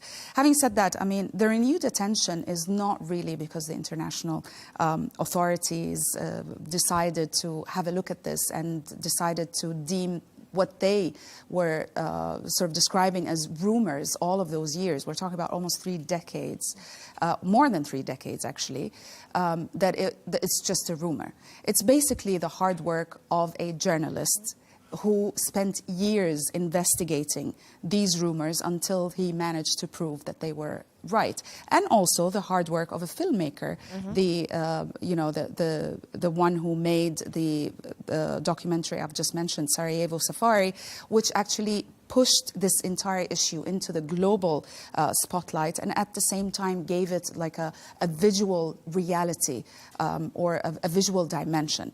Apparently, the journalist Ezio Gavazzini has submitted a detailed 17-page complaint to the prosecutors of Milan. It is very well documented. He spent years collecting eyewitnesses and eyewitness testimonies and also evidence. And also we have to bear in mind that the law in Italy, the legal system, is actually facilitates such a case, because apparently the charge of murder aggravated by cruelty doesn't have a statute of limitation, which means that they can still hold people accountable. Even all these years after on. 30 or even 50 years, which is great. And Esther, the former Sarajevo mayor has also provided a report into these horrific incidents. What are we likely to see happen to those alleged sniper tourists? I think this is the big question. Will anybody actually see jail time? Well, I think at the level, at this current stage, it's quite ambiguous. But it's really interesting to see who kind of, the kinds of people that are being implicated in this sort of death tourism. And it ranges from sort of Italians to Germans to French citizens to English citizens. So it's quite an international kind of tourism scheme, as horrific as it sounds. And I think just in terms of the geography of this war, so Sarajevo sits within a basin and it's surrounded by mountains. So during this war, what you had is the city was very easy to isolate because you basically had troops around in the surrounding mountains just picking off individuals. And one of the most sort of telling images from this conflict was on a bridge which became known as sort of the sniper hot point in the city, hot point in the city, because, you know, it was the only bridge that led to the airport in the city, and people had to travel by it because it was basically such an important piece of infrastructure. And there was an image that came during the war of a couple that had been shot dead by sniper rifle during this conflict. And their bodies lay on the bridge for, I think, up to 4 days because they were technically in no man's land. And this is kind of this whole stunning iconography of it. And this is something that Sarajevo Safaris, the documentary, brought up back in 2022, which kind of brought this whole horror back into international imagination. So what we're going to see is clearly there is obviously that substantial evidence. There have been testimonies from fighters on the Bosnian side that have testified towards this, and, you know, huge transfers of cash payments by these tourists that were basically willing to treat human beings like animals for their own sadistic game.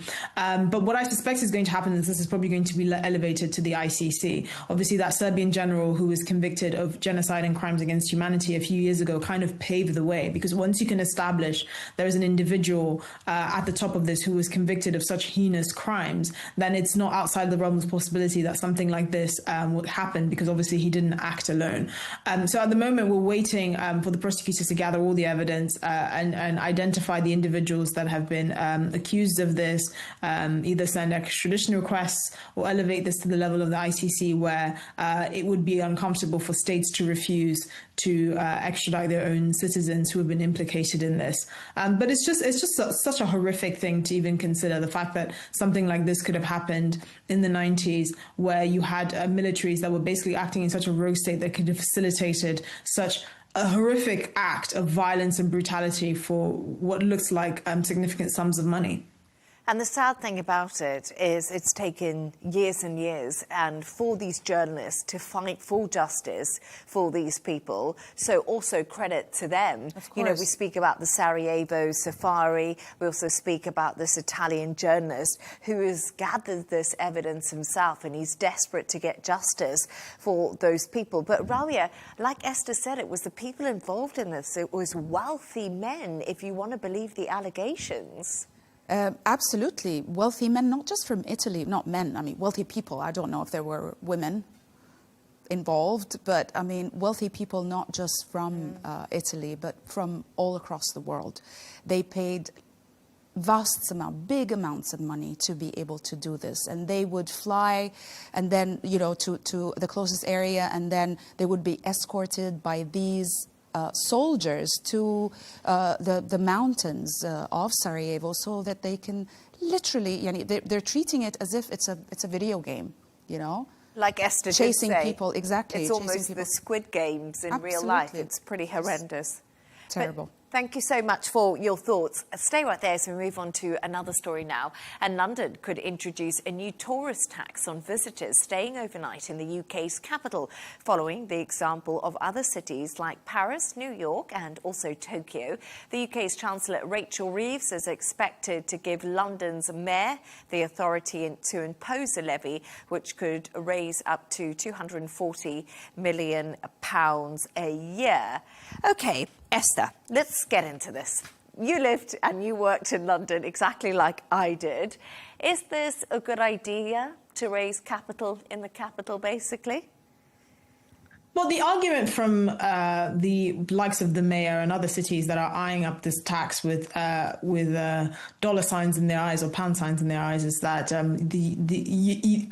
England is the only country in the G7 that doesn't levy a tourist tax. But they also conveniently forget that it's actually very expensive to be a tourist in England and in places like London.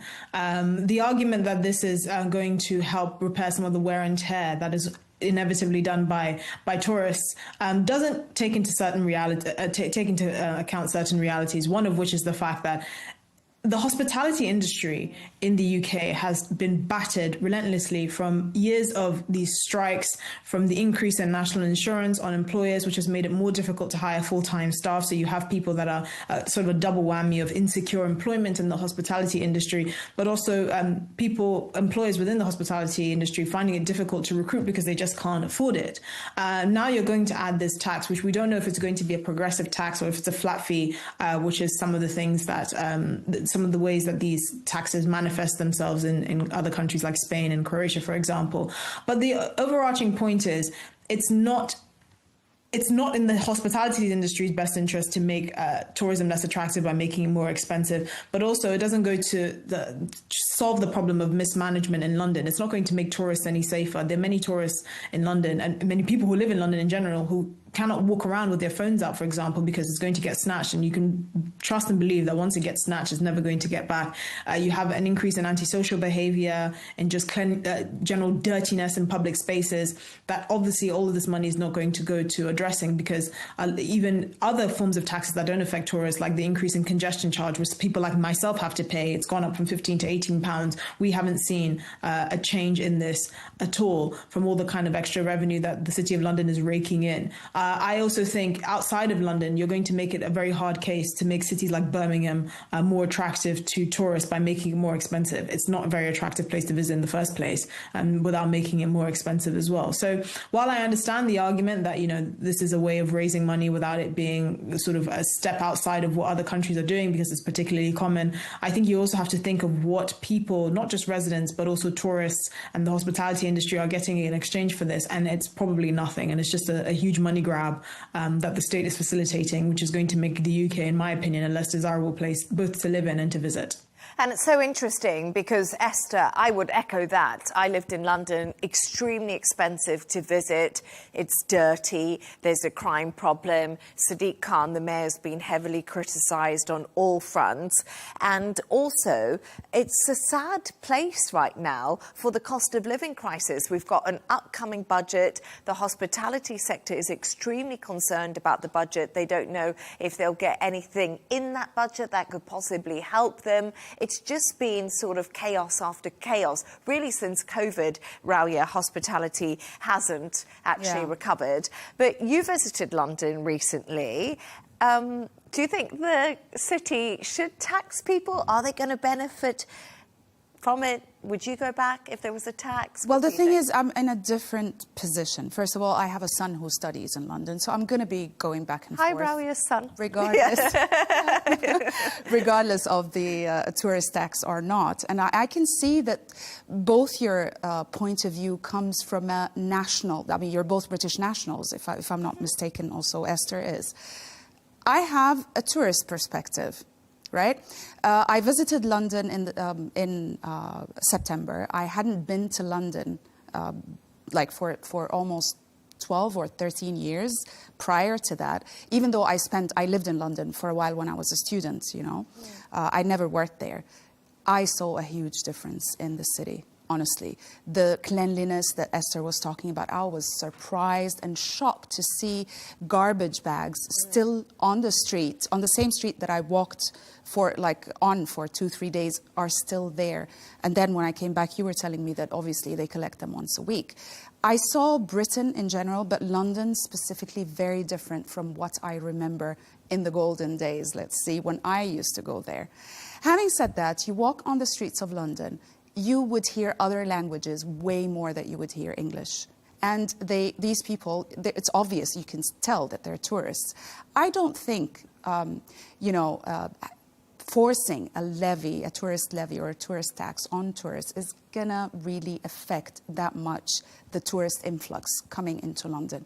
It is one of the most attractive, touristic areas or cities to go. I think that it will always have tourists. Now, okay, even if it does not affect the number of tourists coming in, I don't know if it's going to be beneficial for the city or not. As you said, that's something maybe you would know more about. But in whichever case, I don't think, even if it is, there's the tourist tax, I don't think it's going to affect. It's not. I think just to take it out, just to blow it up a little bit as well. Like, London is a historical sort of artifact, and it's always going to have tourists. It's still a global city, and it's very important. It's a very important financial center, not just for the country, but for the world more broadly. But when you zoom out and you look at cities like Bristol or Manchester or Birmingham or Edinburgh, which I love, or Glasgow, which I love a bit less, then you kind of have a harder argument to make because, yes, London does suck up a lot of the economic energy in the UK, but with the economy basically trotting around of 0.1% growth year after year, which is basically non-existent or anemic growth at best, I think things like this just make it that much harder. You're already battering an industry that is the first to take a hit when there's a new budget that calls for tax rises, particularly on employers. Hospitality and kind of just entertainment in general is one of the first things that goes when households are reevaluating their budget and realizing what they can splash on. People would rather spend money on food than hospitality. It's just obvious. And I think that's one of the things that really gets mixed up in this conversation. It's just London is just one part of it. London is also a commuter city. London is also, if you want to travel in Europe more broadly, a lot of people from places like the US, for example, start in London and then go to places like, Paris or Prague or Budapest or all of that. So there's that to factor in. And of course, that won't necessarily get affected if you're staying in a Marriott hotel near Heathrow. But it's the country more broadly that we have to consider. There's so many gems around the country that are already difficult and finding it hard to soak up any of those tourism dollars. And this is just one of the things that make it more difficult. I know in the case of London, it's just going to go down the funnel, the black hole of Sadiq Khan's mismanagement. But I think in cities like Birmingham and Bristol and Manchester and all of these places, we really have to consider whether it's actually going to do more harm than good by just discouraging local tourists, which make up the bulk of tourism in lesser known places and parts of the UK. I think, if I may just add one thing, I think it's also gonna depend on how greedy the London municipality is, because if they apparently they're greedy, Rawia. They are greedy, yes. Because if they charge just £1, basically £1 per night, and it's a set amount, yes, they are going to raise 91 million per year. But if they do it as a percentage, then yes, that's going to be substantial. It's going to raise them a lot more money, up to £240 million, but it's going to be substantial from, a substantial percentage. But like Esther did say a little bit earlier, we've got to wrap this up now, but like Esther did say earlier, it's the mismanagement that's happening in London now. So even the money that they're doing for congestion charge for ULEZ. They're paying everyone to do everything in London, and it's still not any better. And they're not doing much. Yeah. Well, let's put it politely. That's exactly it. Now, it's that time of the show where Rauya and Esther have chosen two of the quirkiest stories of the day. I don't know if these stories are quirky. I don't think so. Or if they're just disturbing. Horrifying stories. Yes. Let's start with yours, Rauya. And it's about a bear that followed a little boy, he was only 11, into a shop in Pennsylvania. Yes, absolutely. Well, there's this 11-year-old boy who was waiting for his father outside a dollar store shop in Pennsylvania, just waiting. And then he says, because they interviewed him, and he describes the situation that he just looks across the road and there's this black bear who was coming towards him. So the boy describes his thought process, that he was thinking, oh my God, I'm going to be eaten by a black bear just now. So he turns around and he runs inside the dollar store, but the bear obviously follows him. So him, the boy, and the cashier end up on top of the counter, trying to basically avoid being attacked by this bear.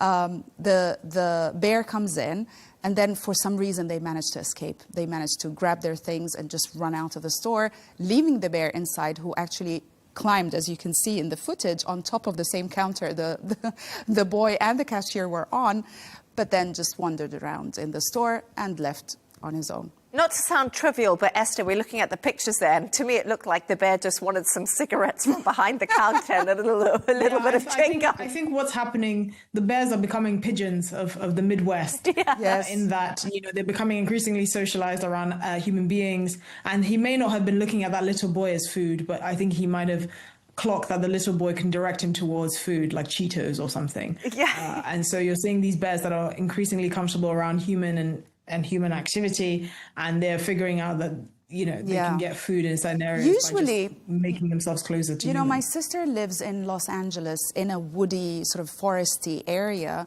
and they get bears all the time, but they only get them in the summer when it gets really, really hot. You'd find the mother bear with her cubs coming down the mountain, searching for food, basically, or water. Yeah. You would find them swimming in people's swimming pools, outside. So it is quite unusual in November in Pennsylvania, which is quite cold, for a bear to be wandering around away from its, natural habitat. Maybe like Esther But as you said, yes, they have been socialized. Looking for Cheetos. Socially trained. Looking for Cheetos in the dollar store. And Esther, let's move on to yours now, because we talked about it before we came on air. I think everyone in the world will agree this is the most terrifying thing ever. Yours is about a Thai woman who was found alive in a coffin. Just before she was about to be cremated and turned into human ash.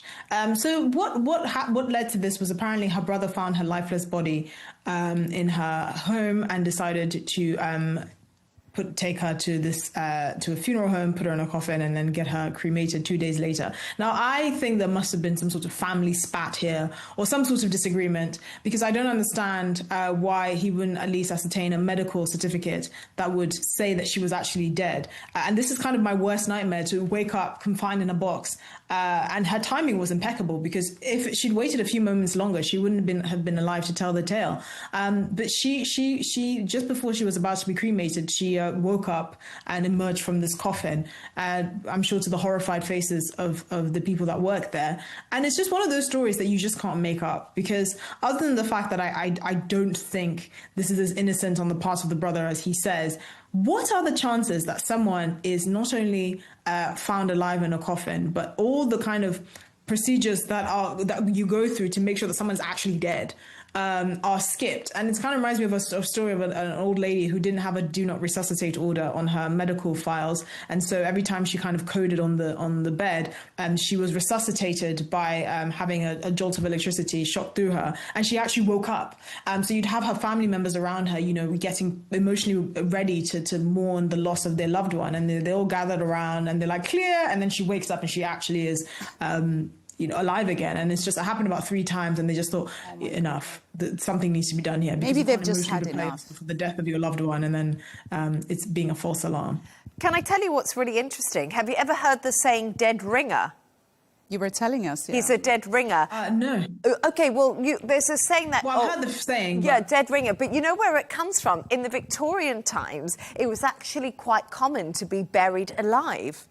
And they found it was actually a big problem. One, because they didn't have the medical. We have now, obviously, Esther and Rawia. So what they used to do is they used to bury people, but connect a string to their finger and a bell that used to come out of the grave. And someone used to work the graveyard, and if they woke up, they would move their fingers and ring the bell, and then they would dig them back out again. Imagine so the horror. So that's why, you know, if someone sees you and they're like, oh, Rawia, you're a dead ringer. You look exactly like that person. That's where that saying comes from. Dead ringer. Oh my God. Yeah. But that's horror. I mean, imagine the horror of a person who wakes up inside a coffin, and then, you know, the time they have to wait. I feel like at the I'm time, by laughing the time because it's somebody so hears bad. the ring, the ringing of the bell and comes and digs them out. Yeah. Oh my God, it's terrible. It's terrifying. Well, we all got through the show alive. Oh, thank God. Yes, and hopefully we'll see you again.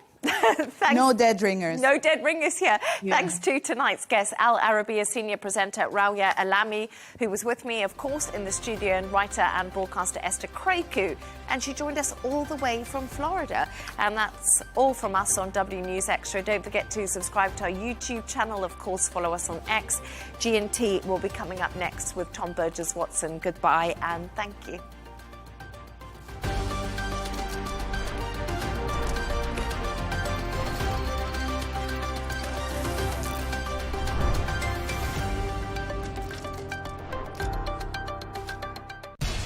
We have to take care of our people, and we're going to take care of our people first. For in-depth analysis and all the latest developments across the globe, make sure you join us every weekday. President Trump is trying to negotiate a ceasefire.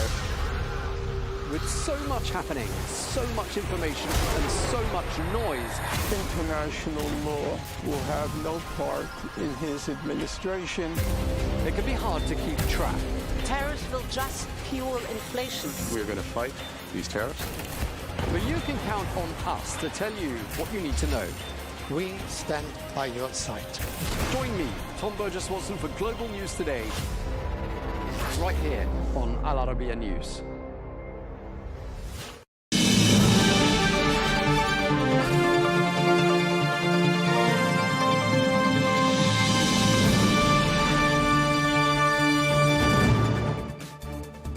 Hi, I'm Michal Prendergast and welcome to Al Arabiya English for a very special interview with broadcasting legend Bill O'Reilly. We'll discuss President Trump's push to release the Epstein files, the escalating tensions between key conservative figures such as Tucker Carlson and Ben Shapiro, over Tucker's interview with Nick Fuentes, which is fueling a debate over the America First movement, as well as Bill O'Reilly's perspective on President Trump's clashes with Marjorie Taylor Greene, Trump's legal battle with the BBC, Elon Musk's impact on new media, and last but not least, we'll hear about Bill's excellent new book, Confronting Evil.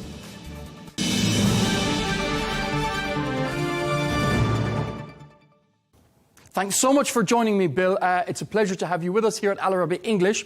I want to start this interview with a story that's been dominating in the headlines, very much so in the left-leaning media also. It's the Epstein files. President Trump has signed a bill to facilitate their release. What's your read on this whole saga? You know, it's hard to say because it's a political thing now rather than an investigative criminal thing. The Democrats are using this to try to hurt President Trump. They had 4 years under President Biden to release anything they wanted on the data that the Justice Department has about Epstein. Democrats didn't care about it then. So why do they care about it now? So you got that whole political shroud.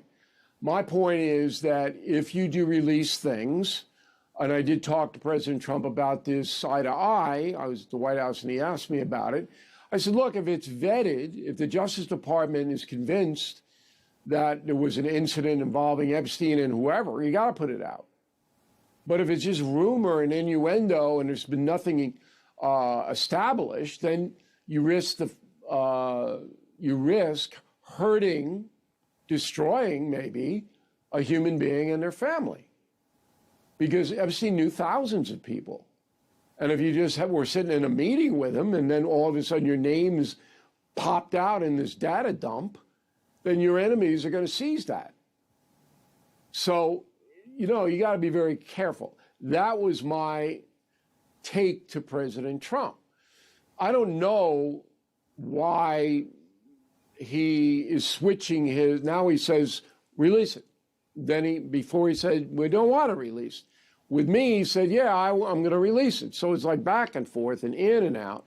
And then everybody in America, of course, speculates. They don't know for political reasons. So I don't like the story at all. And I hope it's done responsibly. But here's the kicker that people don't know about.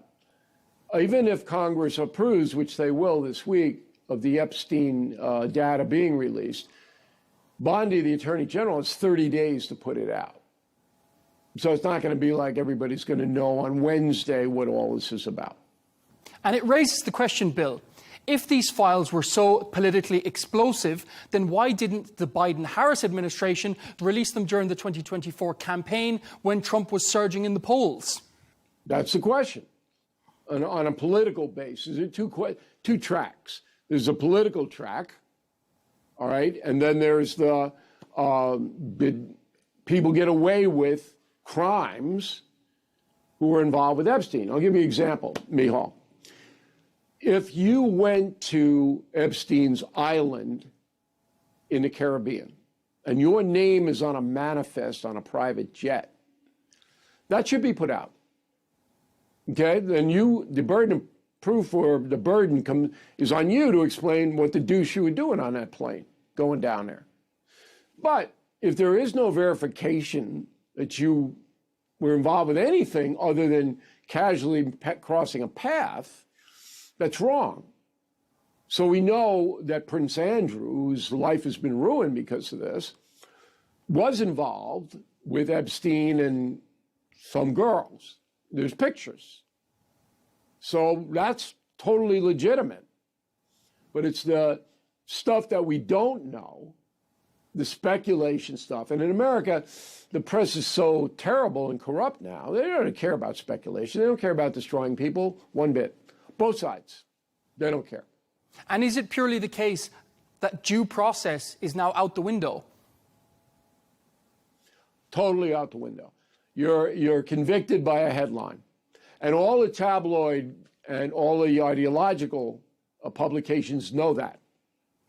The only downside is you can get sued. Like Trump is suing everybody. He's going to sue the BBC for $1 billion. Okay? What do you think about that? He's getting the settlements.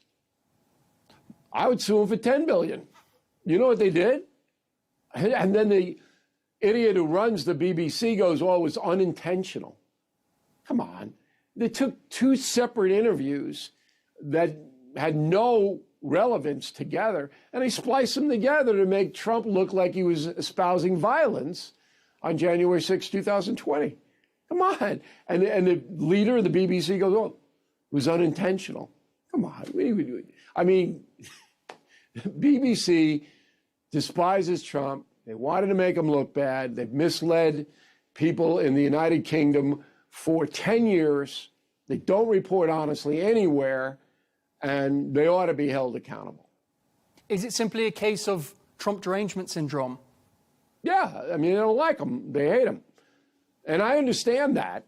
I mean, I'm not in the business of saying you can despise the president if you want to, but you can't be dishonest about it if you're in the media. And if you are, then you're going to run up against me because we do an honest job here. What also stands out to me, Bill, is that the three key figures, Virginia Giuffre, Ghislaine Maxwell and Alan Dershowitz, obviously, who was Epstein's lawyer, they all said Trump wasn't involved. Right. And that is what they call exculpatory evidence. And you can't take it back. So if you were to make a case or try that Donald Trump is somehow involved, the case would get thrown out immediately because of those three things. Those three people testifying, it didn't happen. They're the three principal witnesses. So it's beyond a reasonable doubt. But again, does the press care about that? No. The press is in business in America to make money. The easiest way to make money is to talk to your choir. people who believe what they want to believe, who already have convicted Trump of 1,000 crimes. Just tell them bad things about Trump. They'll watch us or read us. We'll make money. That's what's going on here. Alan Dershowitz, obviously, who is Epstein's lawyer, he says he asked directly whether Trump was involved. Epstein said no. How does that land with you in the wider context of the investigation? Well, look, I'm a innocent until proven guilty guy. So, I mean, I listen to Dershowitz when he talks about the case. But does it influence my thinking about it? Only in the sense that it's another voice on the record. And right now, in America, again, people believe what they want to believe. They don't care if there's overwhelming evidence. They don't change their minds, many of them. So Trump's guilty. I know he did something. Okay. There's a huge conspiracy population here in the States. And it's all they live for is the next conspiracy. So that's where we are on this one. Donald Trump won a historic election just over a year ago, yet the MAGA movement and the wider Republican Party now appear deeply divided. In your view, what is driving this internal split? I don't see it that way. I'm not a party guy. I don't really care what both parties do here in America as far as positioning themselves. We don't do that. In the final product, then we care. So when a bill comes in to the House or the Senate and it says specific things, then we take a look. But fighting, this one doesn't like this one, it's boring to me. In the Republican Party, there is a lot more dissent than in the Democratic Party. And that's because the Democratic leadership basically started under Nancy Pelosi, the Speaker of the House, said, look, if you don't toe the line, we're not going to give you any political action committee money to run for re-election. And in America, you need millions of dollars to run for election. You need the party behind you. So the Democratic Party votes en bloc. A couple of dissenters, like Senator Fetterman from Pennsylvania, but not many. Republican Party are more uncontrollable. Some of them are very, very far right. It's real. And others are liberal, not liberal conservatives, but liberal Republicans. And they're all looking at where their people are so they can get reelected. It's a power play. But within the Republican Party, there's just one voice that really matters, and that's Trump's. And most of the Republicans will follow what he wants. President Trump is known for being unforgiving, especially with those who he feels have betrayed him. Obviously, he's been attacking Georgia Congresswoman Marjorie Taylor Greene over her opposition to his H-1B visa stance, support for Israel, and, of course, the Epstein files. What do you make of Trump's attacks on Marjorie? It's the same thing. It doesn't matter if it's her or anybody else. If you're going to go public against Donald Trump, he's going to come back and whack you. Look, I've known a guy for 35 years. I wrote a book, The United States of Trump. That's what he does. He's going to come back at you. So she's getting it now. Don't be surprised if there's détente down the road. They make up and they're friends again or whatever.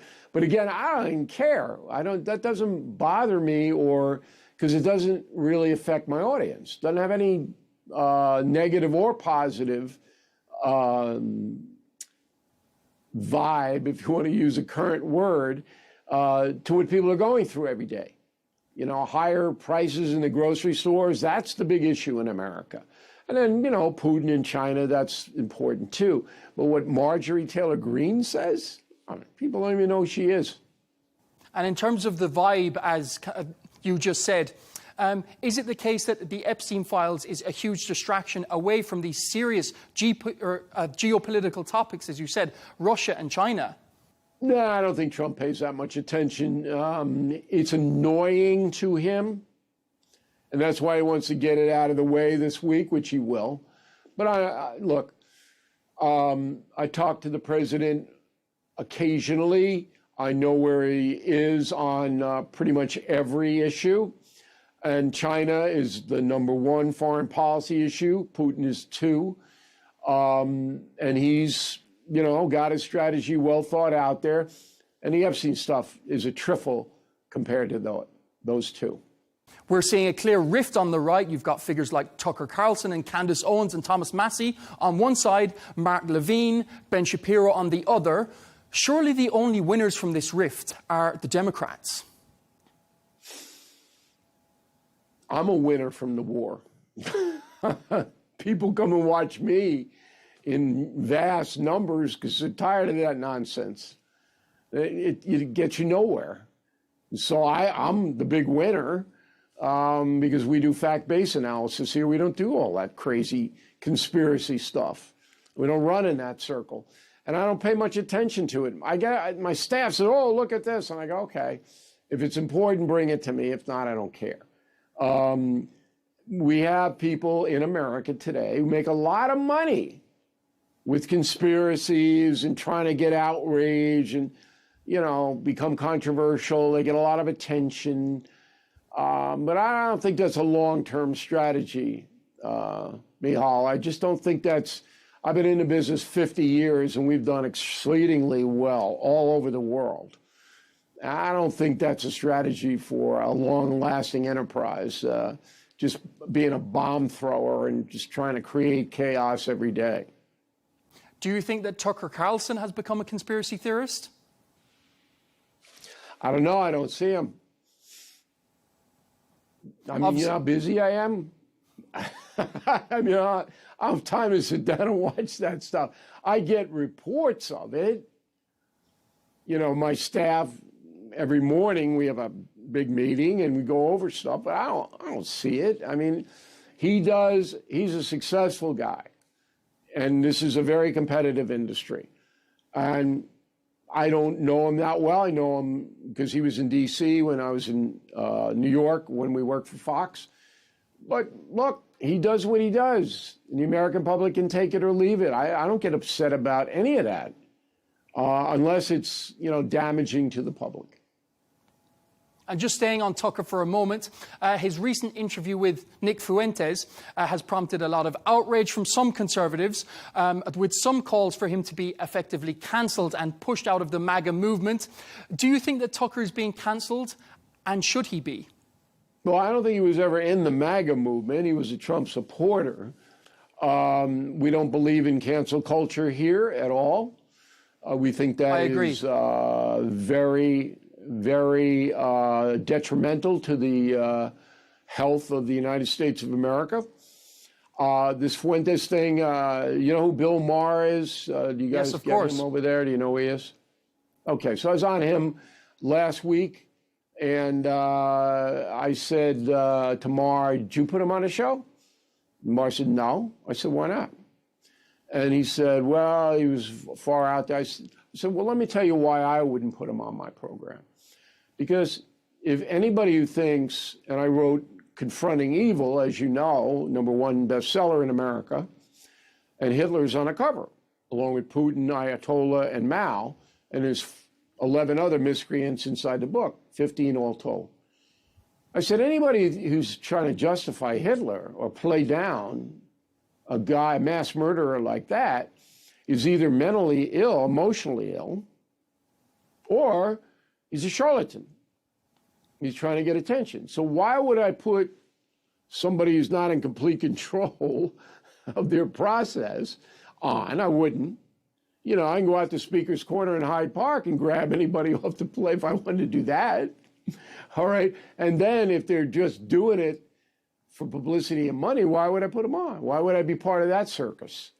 So there's no reason to put the guy on, because obviously he disqualifies himself when he says, oh, Adolf wasn't that bad. Yeah, Adolf was one of the worst.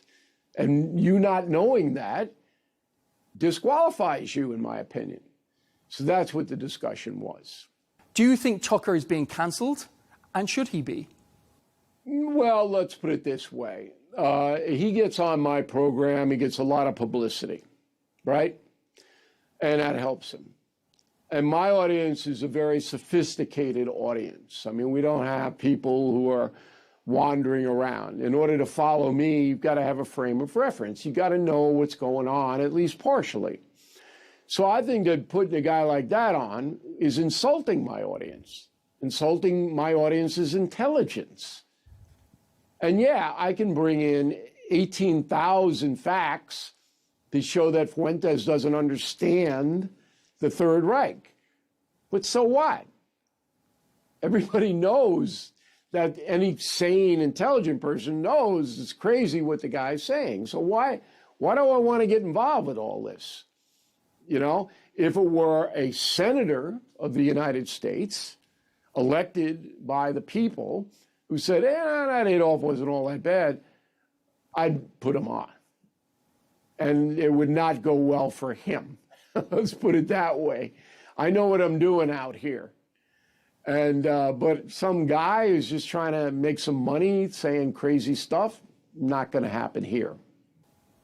Turning to your media career now, you dominated cable news for decades. What was the biggest lesson you learned from traditional TV? That's an interesting question. I've always been pretty much the same presenter as say in England, or you're a news presenter. So there are two things that I do. Number one, I have a very good research staff. We are the most successful nonfiction authors in the world with the Killing series and now the Confronting series. Nobody sells more books than I do in nonfiction. And the reason is that my research is so thorough and so good. I've always done that. And the second thing is that I know what my audience is interested in. I don't try to force them to be looking at the national debt and doing a chart. I know what they're interested in. So we present in that manner. So this is how this affects you in your life. And it's a personal thing. That's why I was successful. And I did corporate media for 42 years. And then finally, when I left Fox, I said, look, I don't want to do this anymore. There's just too many people involved with it. I'm going to go and form my own media company, which I did. And it's been, thank God, very successful. On a personal level, obviously you had an extremely illustrious career in TV, as you said, over 4 decades. Did you enjoy being a broadcaster more or being an author? Writing books is hard. I'm writing my last one now, and it's just a killer. Harder than sitting in a studio. So, yeah, you know, once you get a rhythm on television, there's nothing that can happen on television when I'm there that I can't handle. But it's instantaneous. It's like boom, boom, boom, boom, boom. So it's easier than crafting a page of words that people are going to be interested in. So the discipline of writing a book is much more difficult than the discipline of broadcasting. But the notoriety is much more intense on television. That's how you get the word out. And now it's not linear television anymore. It's social media. It's YouTube. It's all of this. But it's really the same. You're talking to a person, and you're trying to convince that person of certain things. So there's no difference in that. But the technology has shifted it away from the corporations into individuals like me. And I think that's a good thing, but there's a danger because a lot of individuals, as we were talking about before, aren't responsible. They're exploiting this newfound freedom. And you got to watch that if you're a consumer. You got to be very aware that what's being said might not be true. And what do you think about the influence of Elon Musk in all this? He himself has said, and he continues to say, you are the new media. The people online, you are the media. It's not the corporations anymore. Do you agree with Elon Musk? Yes. I think he's right. I think he's a genius in the technical area. I think he's got a good vision. I had an extensive conversation with him in D.C. a few months ago. The guy is, was born with the capacity to see outside of the box, and he's proven that. And his forums are very, very successful. So Musk has contributed a lot to this world, I think. What's the biggest challenge now for journalists navigating social media-driven news? Keeping their jobs.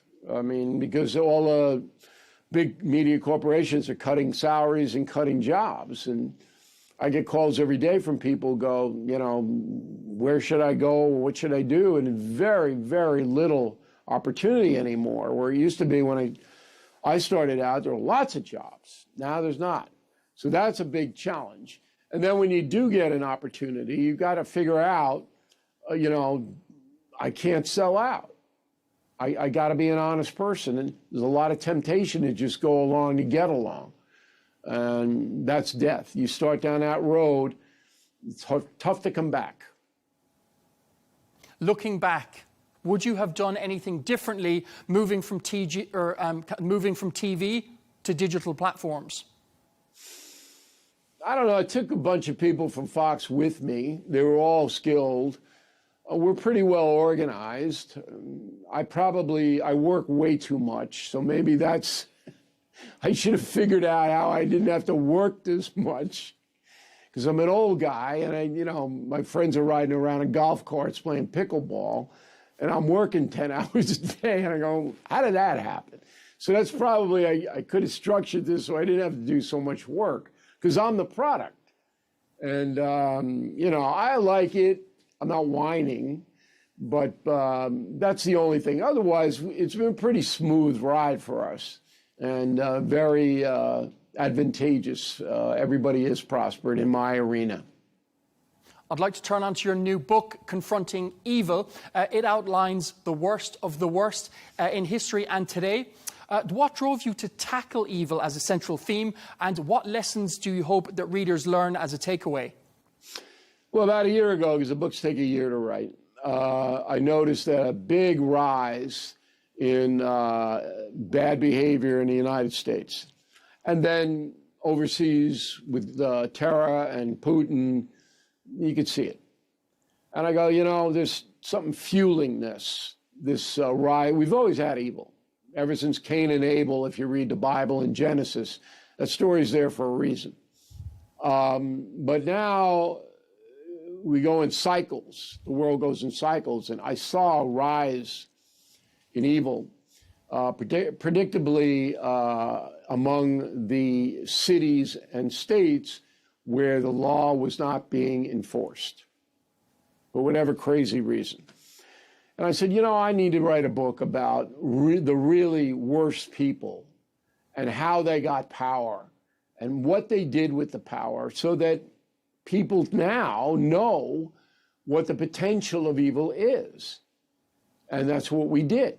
So all 15 miscreants in the book tie into today. Even Caligula, the Roman emperor.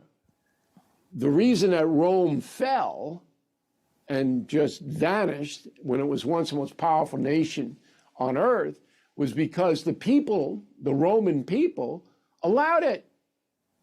And that correlates to the United States and Europe today. We allow far too much evil behavior. And that's the linkage of that.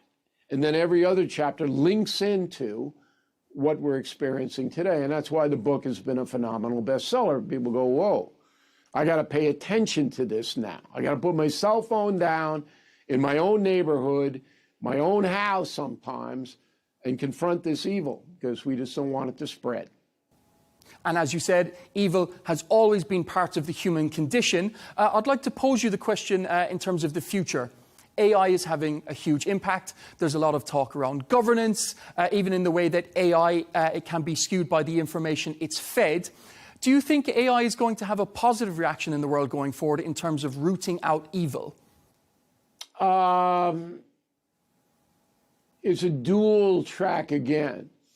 So AI is going to really help with medical research and the cure of terrible disease. No question about that. So that's the biggest benefit of AI. People who live longer, they will suffer less. On the other front, it's going to be able to give the bad guys a tremendous advantage in deception. Going to be able to deceive by using artificial intelligence. And the law is not going to be able to contain that. So there's a good thing and there's a really bad thing. And as far as evolving, I don't know, I can't really guess, but those are the two things that are paramount right now. We're seeing a lot of Hollywood stars who are signing away their own intellectual property rights to their images. Would you consider ever giving away yours? I hope not. I would never get involved with anything like that. That's fictional stuff to me, and once I'm gone, I'm gone. Gone, baby, gone, as they say in Boston. And on that fine note, Bill, I'll have to end it there. Thanks so much for your time. It's been a pleasure. Mihal, thank you for having me.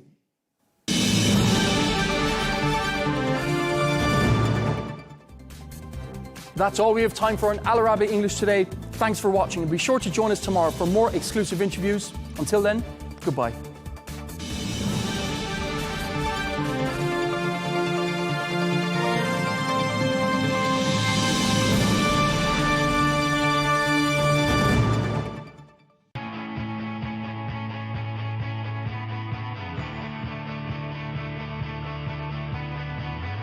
Welcome to the metropolis, the big city. This is where tech, trends, and culture meet. Meet the people. See the sights. Walk the city streets. And experience the lifestyle.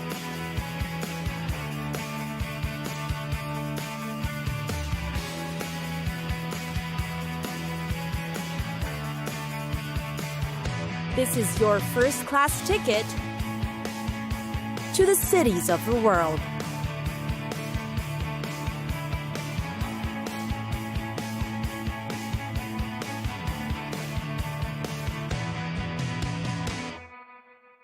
Oslo, one of the world's largest capital cities, Oslo. What's remarkable about the place is only 20% of the area has been developed, and the rest of it are parks, protected forests, hills, and lakes. Parks and open spaces are essential in Oslo's landscape, and they can easily be accessed from almost any point from the city. The center is very convenient, with trails and passages that connect to the public spaces and pedestrian-friendly areas. Just the same, amid its natural attractions, Oslo likewise boasts a rich cultural scene you should see. Among its famous landmarks are the sculptures of Gustav Vigeland. You can stroll through the town center to witness many of its historical structures. One of the popular attractions is the 1,000-year-old Viking ship. Get to know the Norwegian capital better by walking through the old neighborhoods in the Oslo Fjord. The districts are near the famous landmarks, such as the National Opera and Ballet Building, a testament to their rich culture. Then, of course, there's the popular Akershus Fortress. It offers great views of the harbors. Nearby, there is the Museum of the Norwegian Resistance, and a chapel which houses the remains of the original medieval castle. You'll also see the weapons of the armed forces and find out about their defense groups. There's the Center of Government and Administration, the City Hall and Parliament. The City Hall is one of Oslo's greatest landmarks. It is enormously huge, with an imposing square building that's built of concrete faced with brick. One of the towers has the 38 bells that you can hear all the way to the harbor area. The hall is filled with sculptures and relics, and the interiors are magnificent too. It was built and designed by the most famous Norwegian artists. Parks and open spaces are the pride of Oslo, and one of the famous ones is the celebrated Vigeland Sculpture Park. You'll be amazed at its lush green grounds that are decorated with figures of bronze, granite, and forged iron. These figures represent human emotions from happiness to despair. A trip to the Big Døy Peninsula is also great for its historical background and fantastic scenery. You'll definitely marvel at how these were made in the eras back then.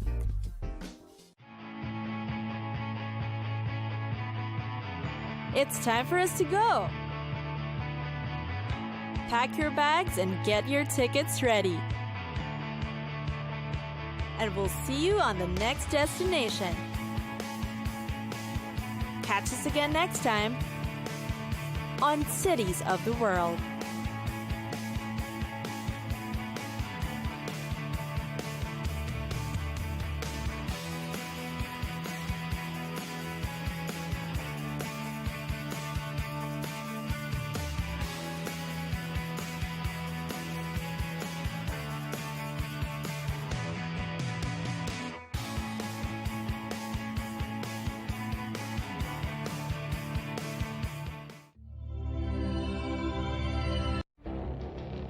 It feels like decades are passing by in a matter of weeks.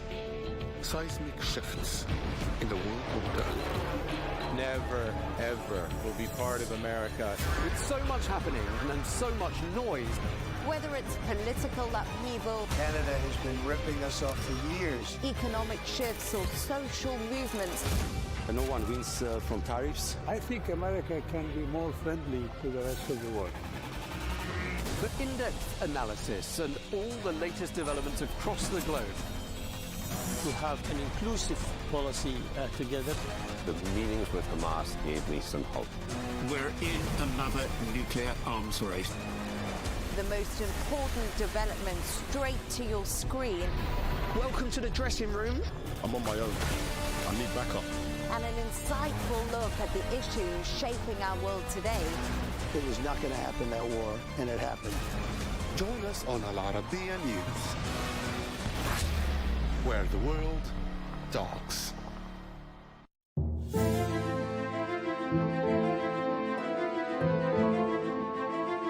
It is the oldest crop known to humanity.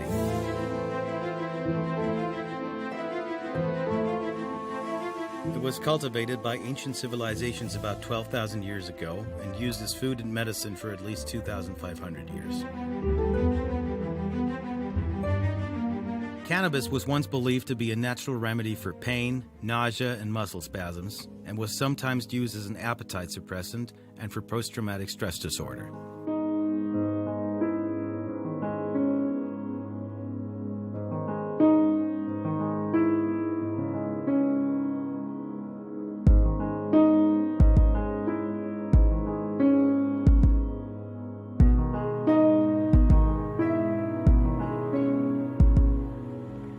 However, countless studies have shown that cannabis may cause serious health risks, worse than cocaine in the case of repeated addiction, especially if it begins at an early age. This was confirmed by a psychiatrist at the University of Ottawa, Marcus Salmi.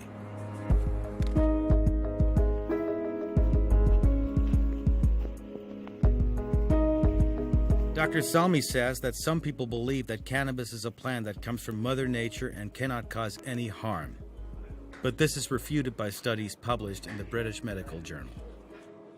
People don't die from cannabis overdose, but it can have other serious consequences for physical and mental health, says epidemiologist Deborah Hazen of Columbia University.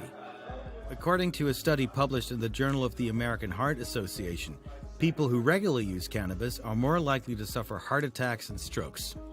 Some of the risks of regular cannabis use include drug use psychosis, where a person experiences delusions or paranoia, severe depression, dry mouth, fatigue, and a temporary loss of touch with reality.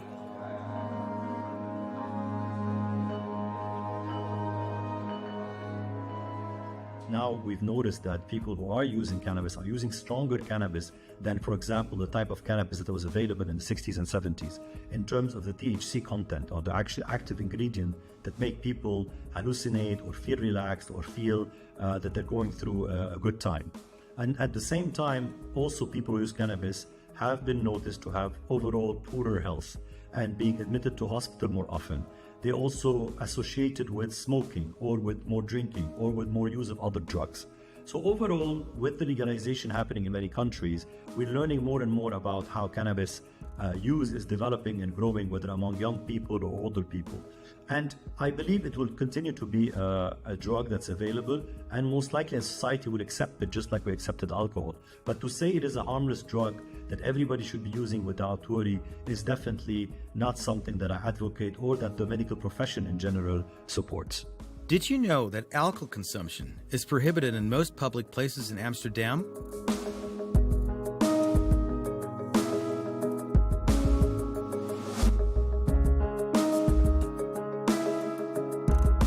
Contrary to popular belief, cannabis is not legal in the Netherlands, but since the 1970s, it has been tolerated to a certain extent. Coffee shops may not store more than 500 grams of cannabis, and they may not sell more than 5 grams per day to the same customer. The cultivation and supply of cannabis are also illegal, meaning coffee shops are technically operating outside the law when they receive stock. Sometimes the suppliers are opaque and may even be affiliated with criminal gangs.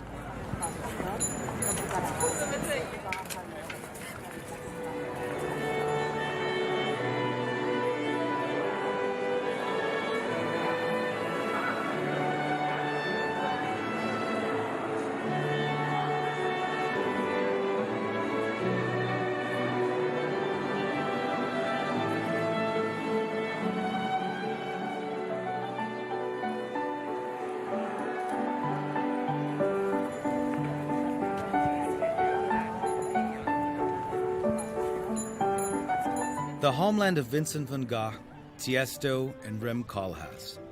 Here, tourists visit the Rijksmuseum, which is described as the Dutch Louvre. This is the cosmopolitan city of Amsterdam.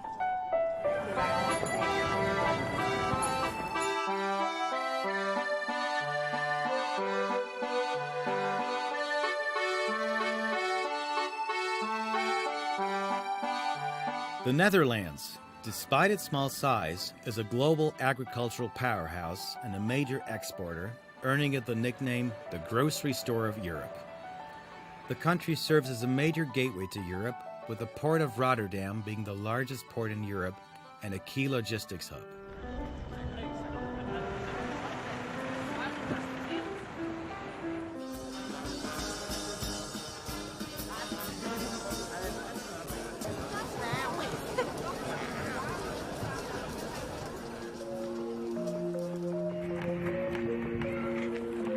Amsterdam, the Netherlands' most famous city and cultural capital, is also one of Europe's most prominent financial centers. The city of canals, museums, and theaters is visited by millions of people every year. But what percentage of these tourists visit for the smoking freedom in its coffee shops?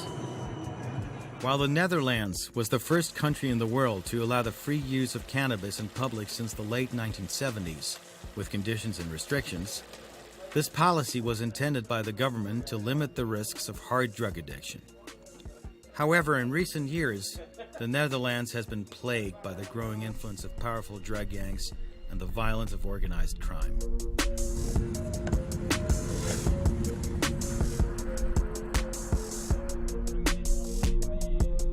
To investigate, our Arabiya English team went to the cafes, streets, and even cannabis farms of the Netherlands, especially since other countries have followed suit in recent years and legalized the cultivation and trade of cannabis. We traveled to Tiel, a town located 85 kilometers from Amsterdam, to meet the first person to sell soft drugs in a cafe he once owned. Soft drugs is cannabis, hash, and marijuana.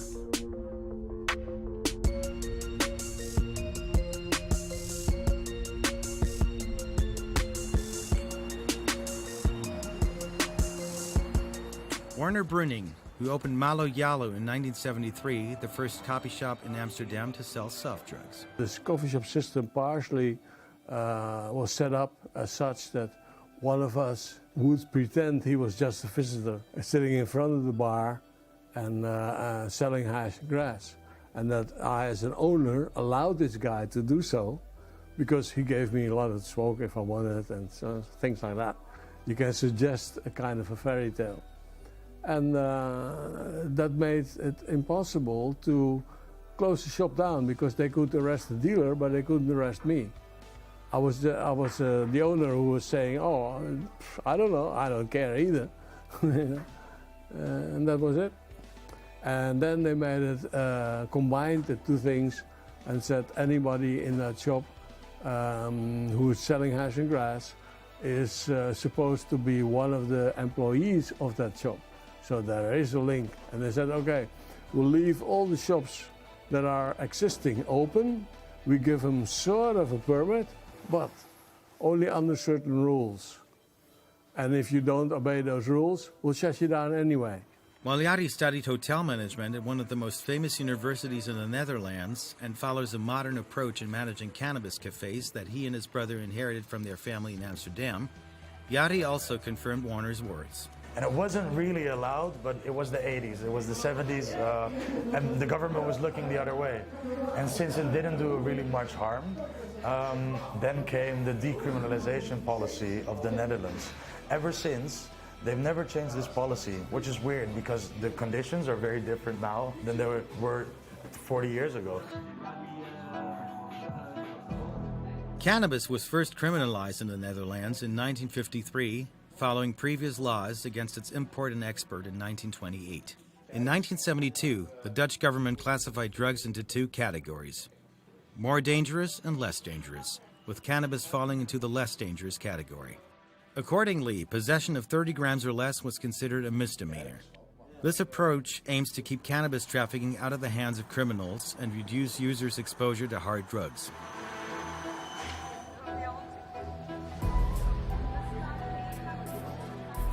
Dan van Gogh, we spoke with via Zoom, is a researcher at Trimbos, the National Research Institute for Mental Health Care, Addiction Care and Social Work, responsible for informing government policymakers about mental health issues affecting the Dutch. It's a loophole. It's a clear loophole in our current policy for many years already. You are allowed to buy cannabis from a coffee shop, but nobody knows what actually it is that you are buying, since there is no control whatsoever or criteria whatsoever, and this needs to be improved, of course. And this is why other countries, they have moved forward. They are doing that already from the start. You can buy and sell small amounts of cannabis without fear of prosecution in the Netherlands, but its commercial cultivation remains illegal. This is how observers describe the state of the cannabis market and its laws in the Netherlands. We went to meet Saeed, a second-generation Moroccan in the Netherlands who has run a cafe selling soft drugs for 20 years in a suburb of Amsterdam. We asked him about the difficulties he faces in his business and how drugs are purchased and sold to customers. The thing with coffee shops, one of the things, you can only have 500 grams inside. If you have 501 grams and they come inside to check your business, they will close you for like 2 weeks. The second time, you have more than 500 again, they will close you definitely. They come and check, and they check some people's pockets, and somebody has drugs, they shut you down. So it's a really delicate business. If you sell a customer more than 5, you're breaking the law. If they find out, they close you. Now, we can sell this, we can sell the weed, we can sell the hash, we can buy it, but if they see us buying it, we're trafficking, so that's against the law. We can buy it, but they cannot see us buying it.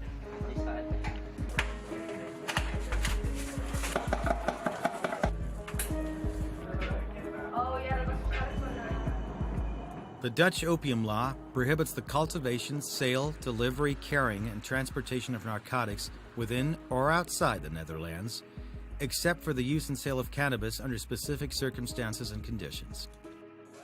These conflicting laws in the Netherlands mean that a cafe owner cannot obtain a bank loan, as can a bar owner who sells alcohol. This policy forces them to convert their white money into black money. everything that happens in the coffee shop, completely transparent. You know, there's a stigma. People think that we launder money, but actually nowadays we make money black. Because what happens, 70% of everybody that comes in here, they pay with a debit card, with online money. But all the weed that we buy, or all the cannabis we buy, we need to do cash. So I cannot go to a grower and pay with my bank card. So what do? We go get 10 bank cards, and every day go to the ATM, get the money from the ATM. So I have white money on my account.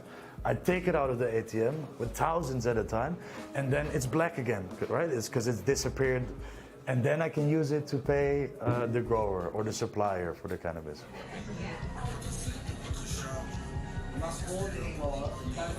I would love to just get an invoice or buy my product legally from a known reseller who does fair trade cannabis with the highest quality. However, the government has made things more difficult in recent years due to the growing cocaine trade. Amsterdam municipality has banned the opening of new cafes there, and the only way to do so is to purchase an existing one. This is known in the Netherlands as the Cannabis Cafe Ban Policy.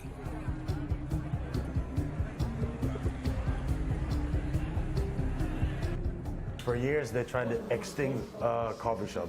So the last big extinction, the mass extinction in Amsterdam, was, I think it was around 2013, 2014. Now, instead of 600 coffee shops in Amsterdam, we only have 160 left. So, of course, the coffee shops that remain, their business increases.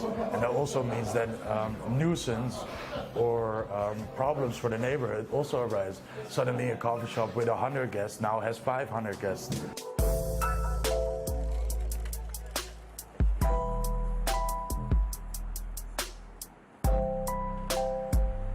The mayor of Amsterdam wants to attract tourists to the city's wealth, beauty, cultural institutions, and art museums.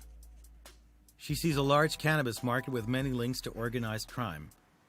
An investigative journalist, famous for his investigations into hard drug smuggling in the port of Rotterdam, was assassinated. In full view of everyone, he was shot dead in the middle of Amsterdam.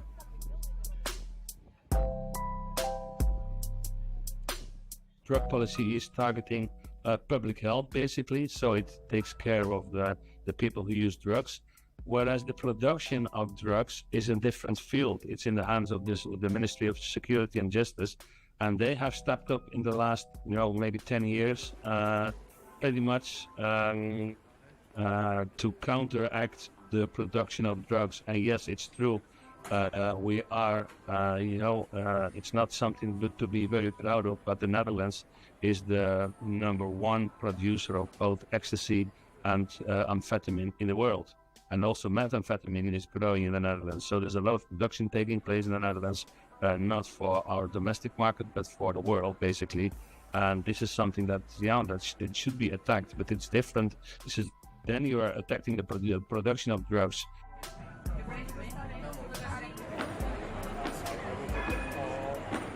Nightlife in Amsterdam is distinguished and noisy in the city center. Although smoking cannabis is prohibited on the street, those walking here often smell the lingering odor of drugs emanating from the ubiquitous cafes. As we wandered around the city, we found numerous shops selling smoking paraphernalia, narcotic mushrooms, and cannabis oils. We also found several private museums that chronicle the history of cannabis smoking tools throughout the ages. At the end of the visit, visitors could purchase seeds of various varieties.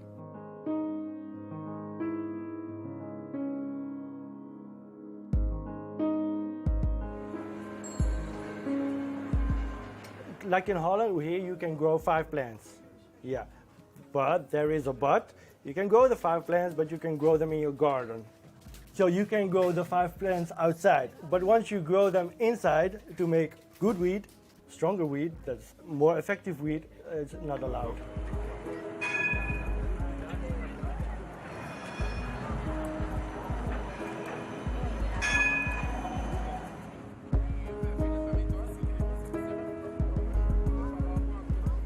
The Al Arabiya English team attempted to visit one of these illegal farms and interview one of the farmers. However, the cafe owners denied knowing anyone, but confirmed the high-quality narcotic herbs they purchased from Canada, the United States, and Spain due to the legalization of their cultivation there.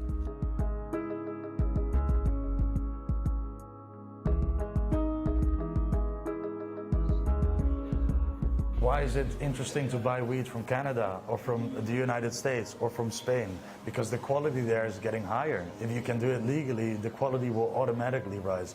But because of the law, we can sell a space cake here in Holland, but that's about it.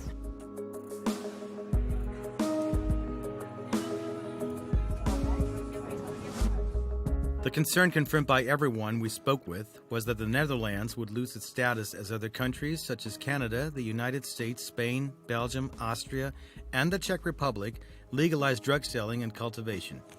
Everyone emphasized that the only way to change the current status is through a clear legalization policy so that the Netherlands does not lose millions of dollars in income due to this tourism.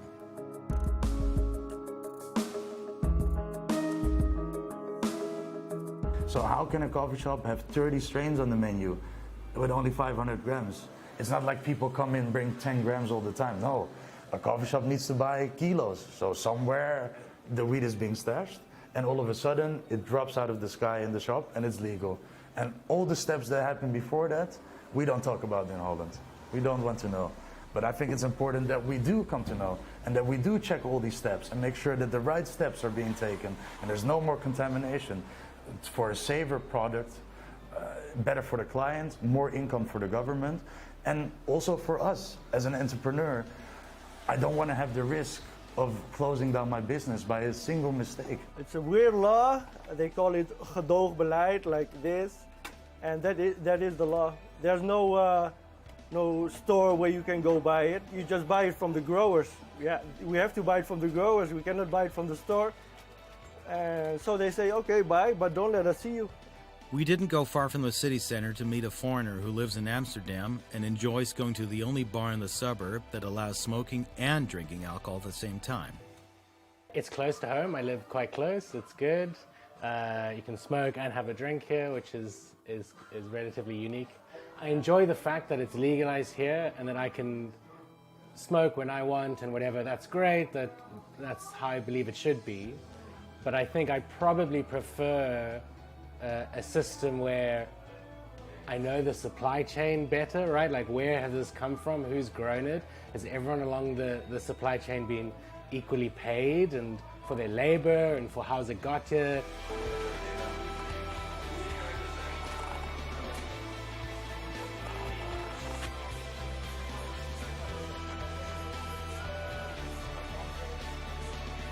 We live in an individualistic world where we all are forced into our own bubble in our cell phone, and it all revolves around Instagram and the metaverse. Nothing is about the real world anymore. And there's many people, especially people of age, for who it's a great addition to their life to come to the coffee shop every day, have their cup of coffee, be among the people, be in society. And I think there's social cohesion and safety when people come together and talk together.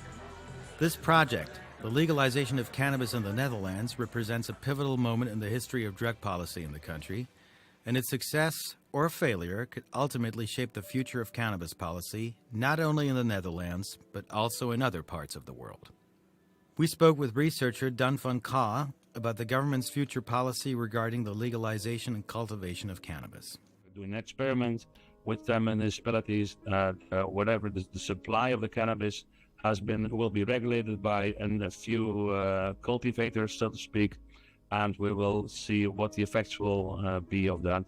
Also in terms of health, because the quality of the cannabis being sold. We do that because we run a THC monitor at the Plymouth Institute, but it's only a few coffee shops that are involved in that. And so we aim to improve that in the end. So the coffee shops have to buy the weed from the government to sell it. And this is something they're going to try, and they will see what happens. And if it works out okay, then that's what they're going to do all over. So we will see in the future what will happen with that. So if the government will start selling to us, we will be happy.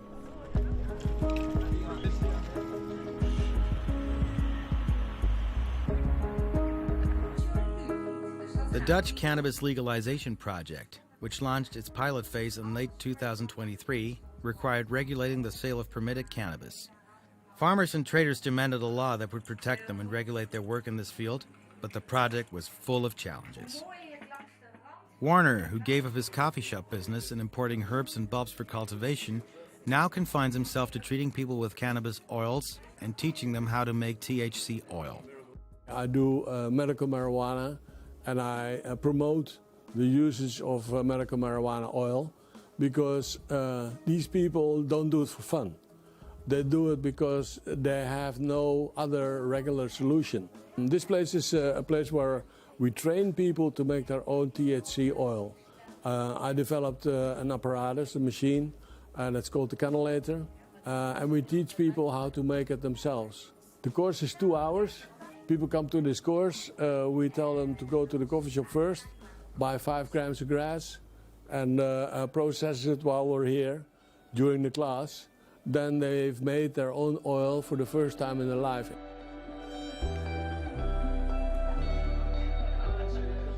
Advocates of THC argue that it is less harmful than many chemical drugs extracted from narcotic plants, such as opium, but studies remain inconclusive. I realized that the active substance, THC, was mainly present in the oil that covers the cannabis. And then you have a very strong oil, which you dilute again with olive oil so that you can take it per drop exactly, and thus avoiding getting high and at the same time gaining the medical benefits of it. Cannabis has been used for centuries as a recreational and medicinal plants in many cultures. But over the last 15-20 years, there's been more interest in expanding its use to more complex medical problems such as cancer, epilepsy, mental health problems, and it has been tested. Unfortunately, the results are not up to the expectations. So it's true that it does help some people sleep, it does help with anxiety, it does help with encouraging people to eat in cancer, or with people who, for example, had HIV/AIDS. But overall, it still remains a very limited use compared to what was hoped for it. We also spoke with Gabriella, a Dutch Muslim of Italian descent who has worked with Warner for more than 10 years. She met him when her husband suffered from drug poisoning, while she herself was diagnosed with cancer. We arrived at contact with Werner because we were searching for alternatives for normal medication. I believe that God created for each sickness, He gave us a medicine, and cannabis, it's a holy plant, you know, it's a gift from God for humanity in general. So it doesn't matter what I am, and also the people who are coming here, it doesn't matter what they are. We are there for everybody. My husband and me, we use it every day. It helps me against the pain. But normally I had strong painkillers, and my husband he was poisoned by medication. So now we only use natural things that God gave us. Some illnesses drive their sufferers or their families to seek any means to alleviate their physical and psychological pain and suffering, even if the methods aren't guaranteed or reliable. This is part of what Gerard, a retired pharmacist, had to say when he came to learn how to make oil because he hadn't learned it in his academic studies. He believes herbal medicine can greatly help people. So that's the reason that I'm here, because I have a friend. He has prostate cancer. He has a lot of pain. For myself also, I have also pain in the back and have sleeping problems. So I learned about THC, and now I'm making the oil so that I can give it to my friend and make it for myself. I think for plant medicine in general, there should be more attention.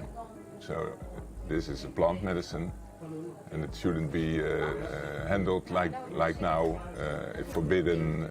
We do consider it, as psychiatrists, a plant that is maybe less harmful than what we thought decades ago in terms of addiction. There are definitely more addictive drugs than it, but at the same time, it is actually quite a serious drug when it comes to psychosis, for example, and creating anxiety in certain people and disrupting overall functioning and motivation. So it's not a fully safe drug. It is, yes, safer than opium. And the fact that it is natural does not change its harmfulness. A lot of natural things are harmful. Let's think, for example, about poisonous mushroom. They're present in nature, but they're actually lethal.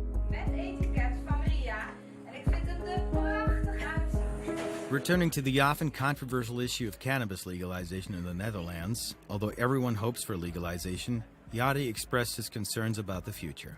So when legalization comes, you bet the biggest companies in the world are coming here to take over. There are huge American companies that have so much financial power that they could take over the complete Dutch market with the two of them, you know, and they will. So I think a legalized market cuts out the possibility for the small farmer or small participant of this market to make money. And of course, I somewhat fear my own position in this future market. This is what drives Yari and his brother to try to keep up with the times by making their cafes trendy and environmentally friendly. Indeed, they have established the first facility in the Netherlands, and perhaps in the world, to educate employees about the importance, characteristics, and types of various narcotic herbs with help from the Dutch government. We made the training together with a biochemist. So she finished her master's or her doctorandus, her master degree, and afterward doctorandus, specifically in the biochemistry of cannabis. So what you do, you get a sample of the marijuana, you test it, you send it to a lab. And in the laboratory, they can see if there's contamination, or they used particular spray, or maybe they didn't cure it well, or maybe there's mold inside. You know, moldy weed is very dangerous. And some of the big trends I saw were healthy lifestyle and sustainability, also a big thing. All the governments are pushing sustainability more and more. And before the government comes with any rules for me, I want to have done all the measures. So I'm trying to become the first carbon neutral coffee shop worldwide.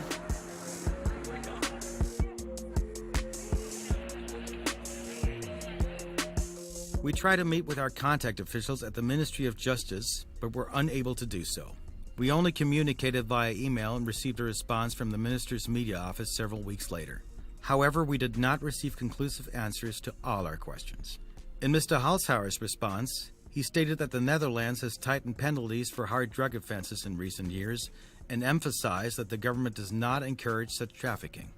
This is why we wanted to reduce the number of people coming from abroad to our coffee shops, because we believe it's a national problem, and we cannot be the supplier of drugs for Western Europe or something like that.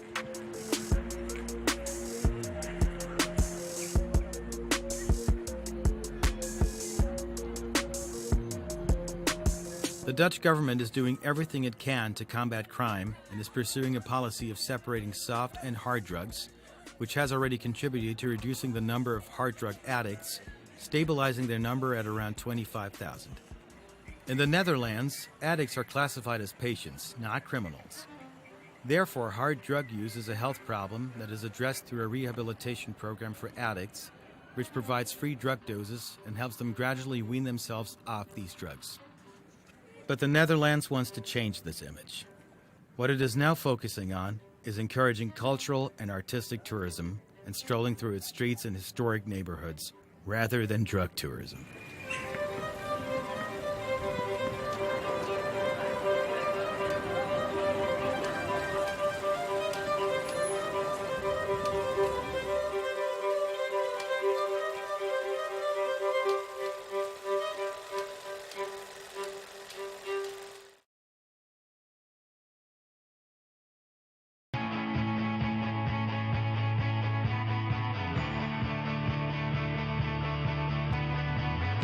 Welcome to the metropolis, the big city. This is where tech, trends, and culture meet. Meet the people. See the sights. Walk the city streets. And experience the lifestyle.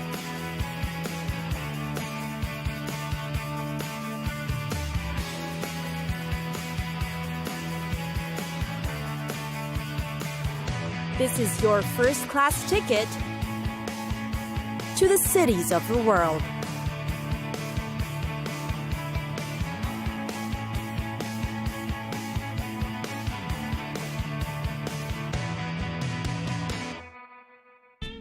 Chicago.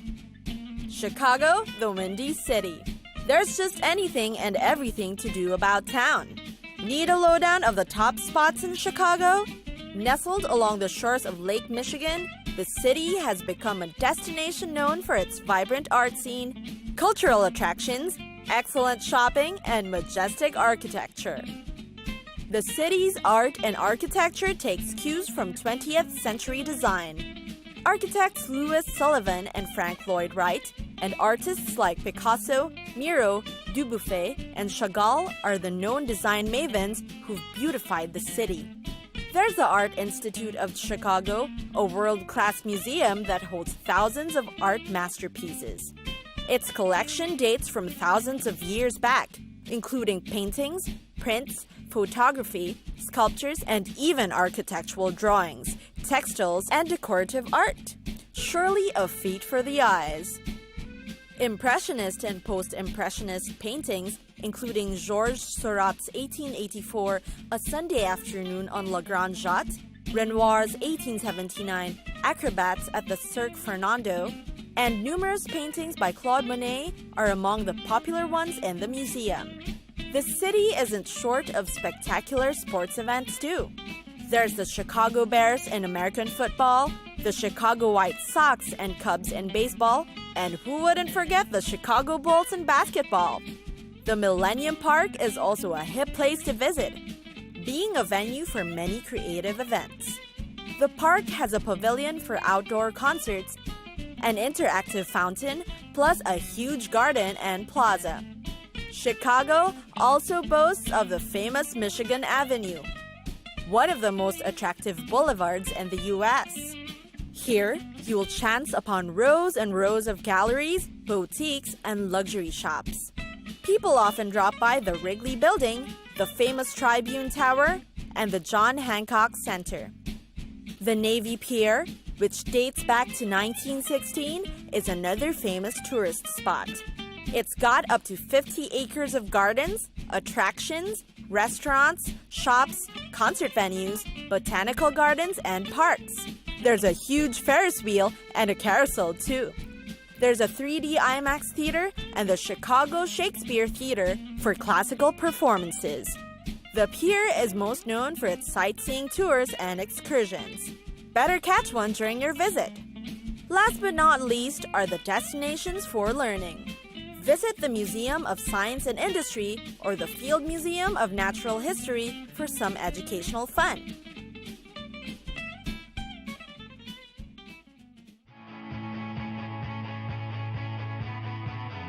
It's time for us to go.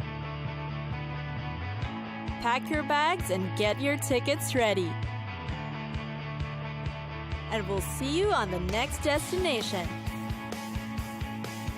Catch us again next time on Cities of the World.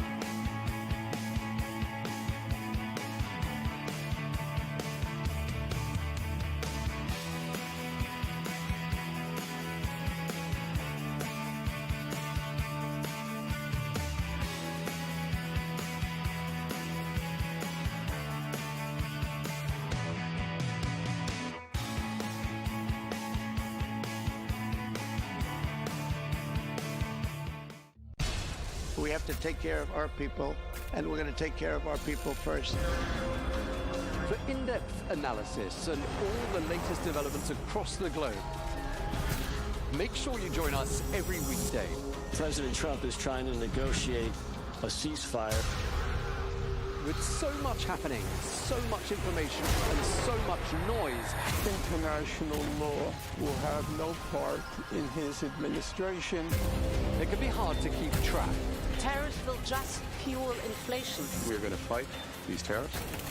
But you can count on us to tell you what you need to know. We stand by your side. Join me, Tom Burges Watson, for Global News Today, right here on Arabiya News.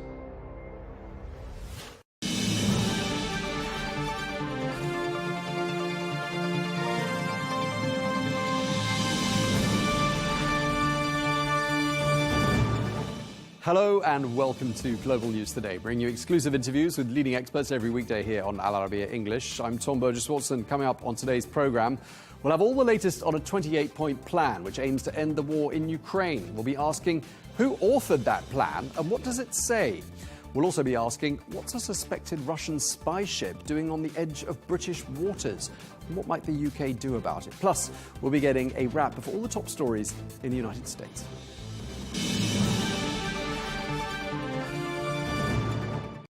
Well, let's get more now. We can speak to Sergei Markov, who is a former spokesperson to President Putin. Thank you very much indeed for joining us. Always a pleasure to have you here with us on Al Arabiya English. Can I just start by asking you, what is your understanding of this US drafted 28-point plan? What do you know about it? This information and leaks which we could see about the plan with 28 points looks quite realistic, because first of all it's has some plan of the joint security for the both sides, because it's Russia insisting that not only Ukraine should have a security guarantee, but Russia also should have security guarantee.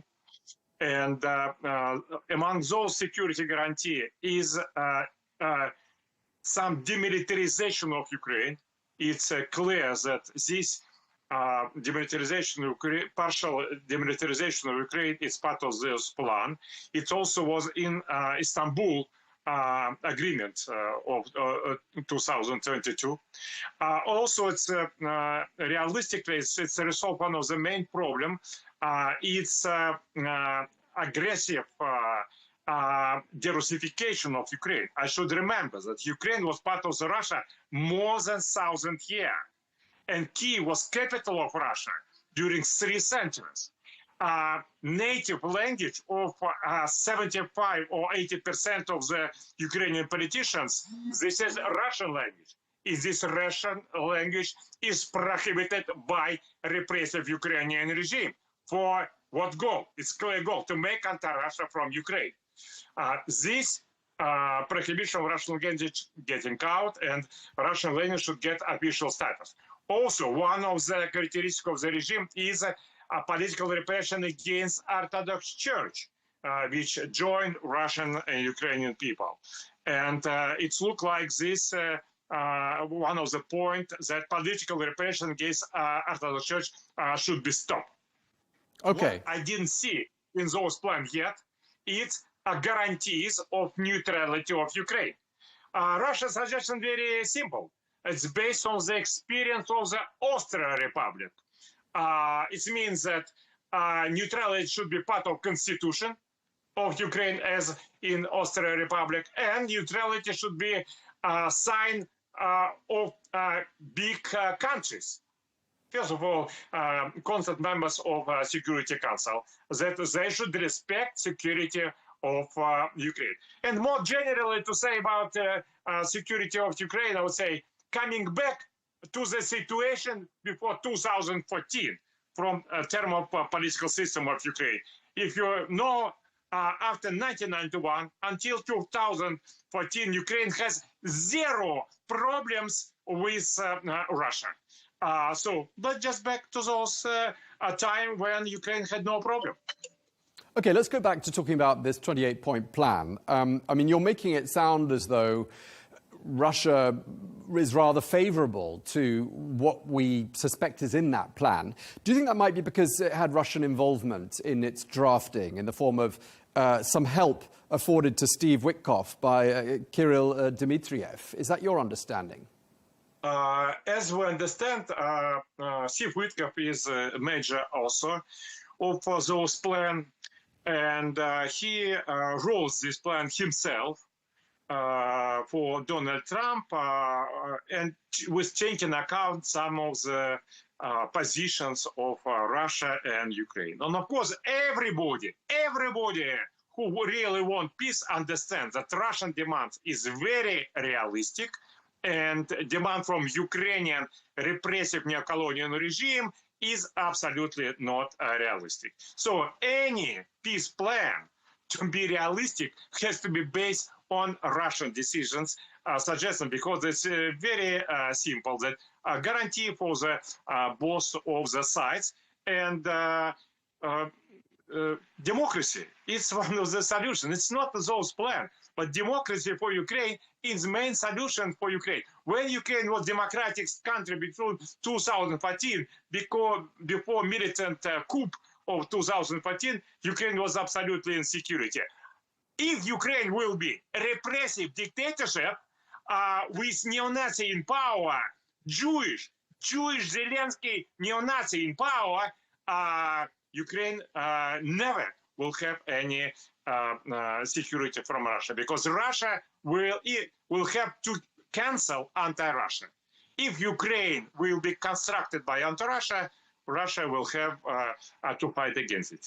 Well, so far Russia hasn't defeated Ukraine. Ukraine is still there. So, I mean, you can make threats, but in fact, is Russia really able to deliver on them? Look, today it was exchange of the bodies of the killed soldiers. Ukraine gave 30 bodies of Russian killed soldiers, and Russia gave 1,000 bodies of killed Ukrainian soldiers. During previous half of year, the proportion was the same.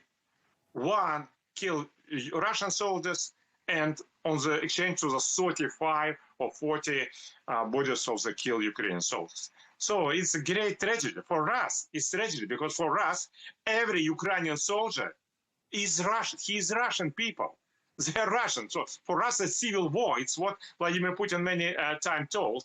And but we have to go forward, because we regard that it's not war between Russia and Ukraine. It's war of the Western countries against Russia, who made Ukraine as neo-colonial regime, and they use these Ukrainians as slaves, and their Western war against Russia. It's our understanding. And frankly speaking, most of the Ukrainians believe the same. Most of the Ukrainians will be happy to have peace as soon as possible under any conditions. Under any conditions, you think? That's not what we've heard from any Ukrainians that we've spoken to. Zelensky very much against this war, because we haven't spoken to Zelensky. Against any peace, because if peace happens, it will be presidential election. Vladimir Zelensky, who is hated by most of the Ukrainian politicians, for sure will lose his power, and then he will be under big threat because of high corruption, and because all Ukrainians believe that exactly Zelensky killed half of the millions of Ukrainians, because when he go to the election, he promised a peace, and he moved Ukraine to this tragic war. That's why Zelensky absolutely against any peace under any conditions. President Zelensky didn't invade his own country. Russia invaded Ukraine, and that's how the war started, isn't it? No.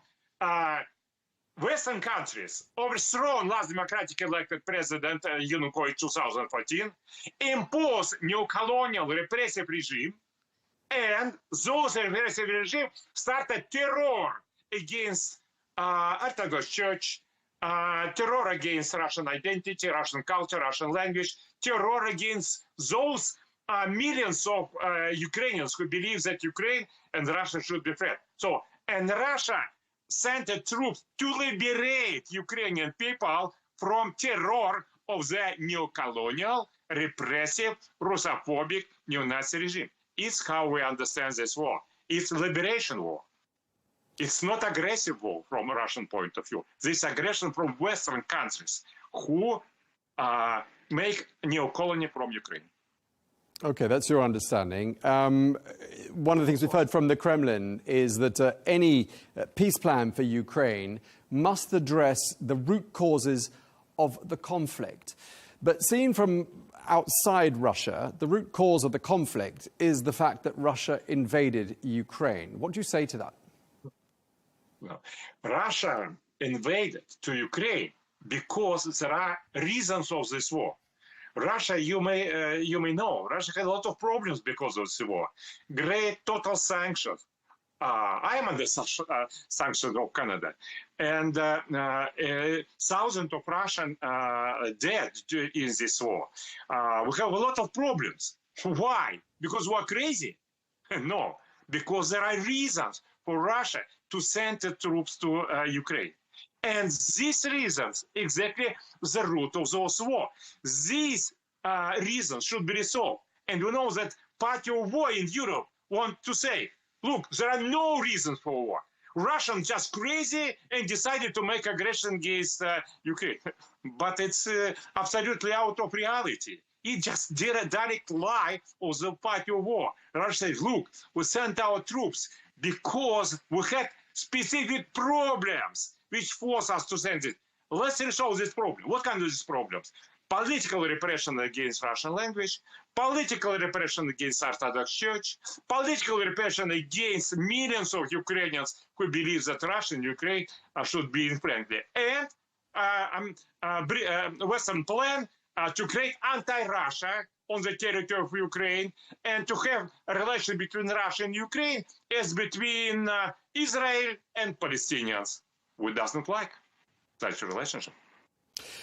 Mr. Markov, in your mind, has Russia made any concessions so far? Because some people have told us Russia hasn't made a single concession. And therefore, in Ukraine's position, why would they agree to a deal that was entirely one-sided?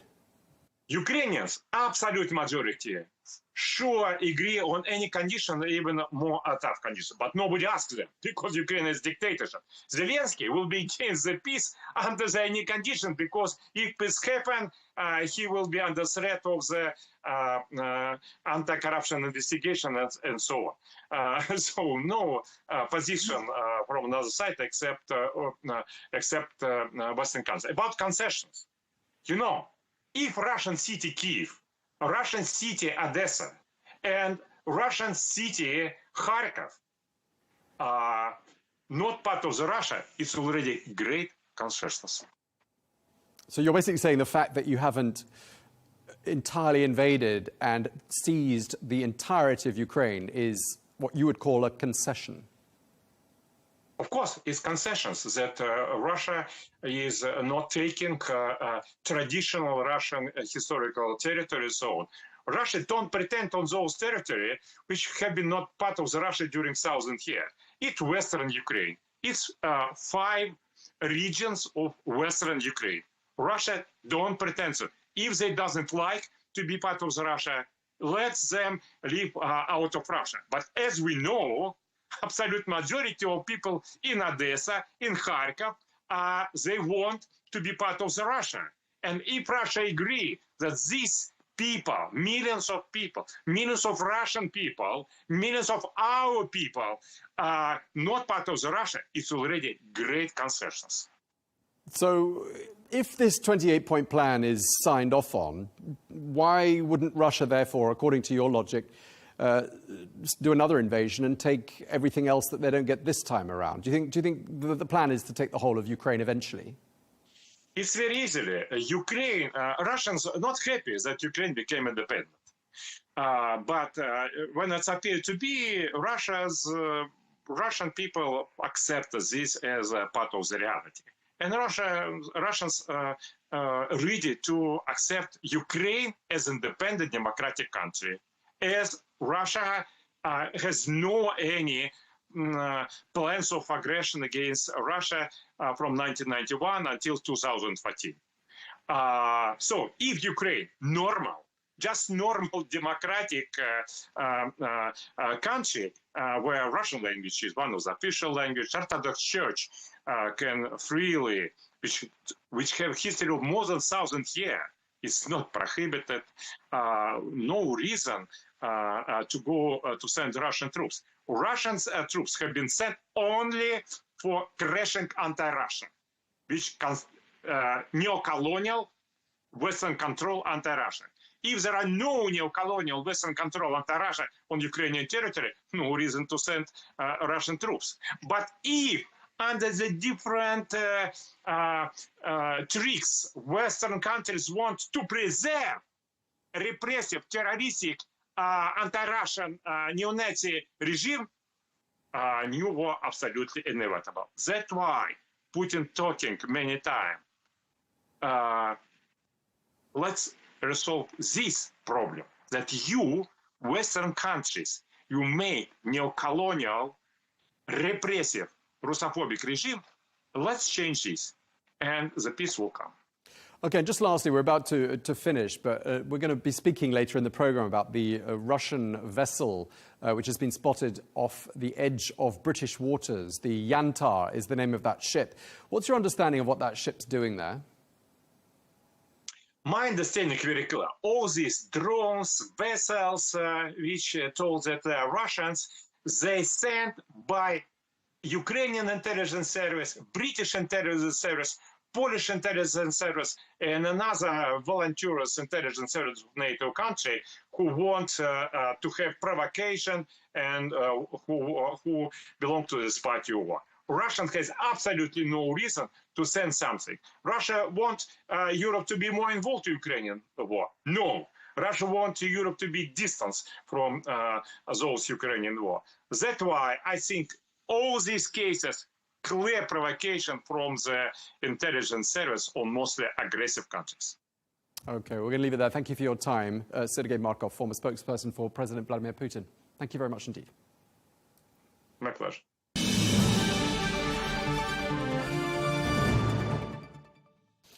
Well, we're joined now by William Taylor, former US ambassador to Ukraine during the Bush and Obama administrations and former US chargé d'affaires to Ukraine under President Trump. Ambassador Taylor, always a pleasure having you on the program. First of all, I wanted to ask you about the senior Pentagon officials who are currently in Ukraine. The US Army Secretary Dan Driscoll leading a delegation, holding talks there. What's your understanding of what they're trying to achieve there? Tom, the original purpose was to exchange views and get some information from the Ukrainians about how they're doing on the battlefield, in particular with drones. We have a lot, and the U.S. Army knows it's got a lot to learn from the Ukrainians about how to use drones, how to manufacture them, how to defend against drones. There's a lot that the Ukrainians have figured out that the U.S. Army wants to understand and adopt. But as you indicate, there's other things going on right now, and I'm sure the question about how to end this war will come up in those discussions. Right, and one of the ways that we assume they're going to be talking about ending the war is by discussing this 28-point plan drawn up by Steve Witkoff, the US Special Envoy, but possibly with some help from a Russian envoy by the name of Kirill Dmitriev. Does that sound credible to you? Very credible, sad to say. This does not. I think this is not a U.S. government position. It is not a U.S. government agreed document. It is a document that it clearly has all the Russian wish list. I mean, there's nothing on there that the Russians haven't asked for over and over in their maximalist demands, and that caused the U.S. government, the president and the Secretary of State, to cancel that proposed summit in Budapest a couple of weeks ago. So this is a non-starter for the Ukrainians. I think it's probably a for the Americans, and it's clearly a Witkoff-Dmitriev document. And why hasn't Ukraine been involved in the drafting of that document up until now? And why have the European powers, do you think, all been apparently blindsided by it? Because this is not the main channel. This is not the official U.S. work on this project. The official U.S. work on this project is under Secretary of State Marco Rubio, and it will have, and indeed already has had, input from the Ukrainians and from the Europeans. As I say, this document is not endorsed by the U.S. government, and so it didn't benefit from the normal process of talking to the Ukrainians and the Europeans. So that will come in when they get to a serious work, unlike this 28-point plan, which is not serious in my view. When they get to the serious work, the Ukrainians and the Europeans will have strong views. So you're saying this 28-point plan doesn't really stand much of a chance? It stands no chance. There is no chance. The Americans don't people that I've talked to in the U.S. government don't know about this and are surprised by it. The Ukrainians will reject it out of hand. They will be polite. The Ukrainians will say, very interesting, but look, here's a counter proposal. Here's a better idea. And the Europeans will never accept it as well. So no, it's not a real proposal. Do you think there's an argument that perhaps they've brought this up now because Zelensky is looking vulnerable because there's been yet another corruption scandal in the ranks of his senior officials? Do you think that somehow weakened his hand with the US, and that's why they've decided to put this plan to him now? Again, I don't think the Americans are putting this plan to him. I don't think this is a real plan from the United States. But you're absolutely right. The Russians love the fact that that President Zelensky has this crisis, has this difficulty. President Zelensky is trying to get through that, and he is putting some pressure on his team to clean this up. But the Russians are going to make the most of this crisis. Okay, I mean, there isn't anything that we've heard from the Russians that sounds like a concession. Have you spotted anything or heard anything that sounds remotely concession-like from them? Not remotely concession-like, not remotely at all. This 28-point plan is very similar and almost identical to what Putin has been saying all along. That is, the Ukrainians can't have to cut their army in half. The Russian language, Russian Orthodox Church, no assistance from the Americans or the Europeans. This is a Russian wish list. This is not a serious proposal. And, there could be an argument as well that, a proposal like this, if indeed it didn't bring about a lasting peace, would have the effect of encouraging Russia to perhaps look around for its next land grab. What do you say to that? Again, the Ukrainians will never accept this. And sure, if the Russians somehow were to impose this, again, they won't be able to, but if hypothetically, yes, if they were able to take over Ukraine, then yes, the Baltic states, Moldova, even other members of NATO are in jeopardy. Moldova, of course, not a member of NATO yet, but the Baltic states are, and there are some other vulnerable nations that the Russians would threaten.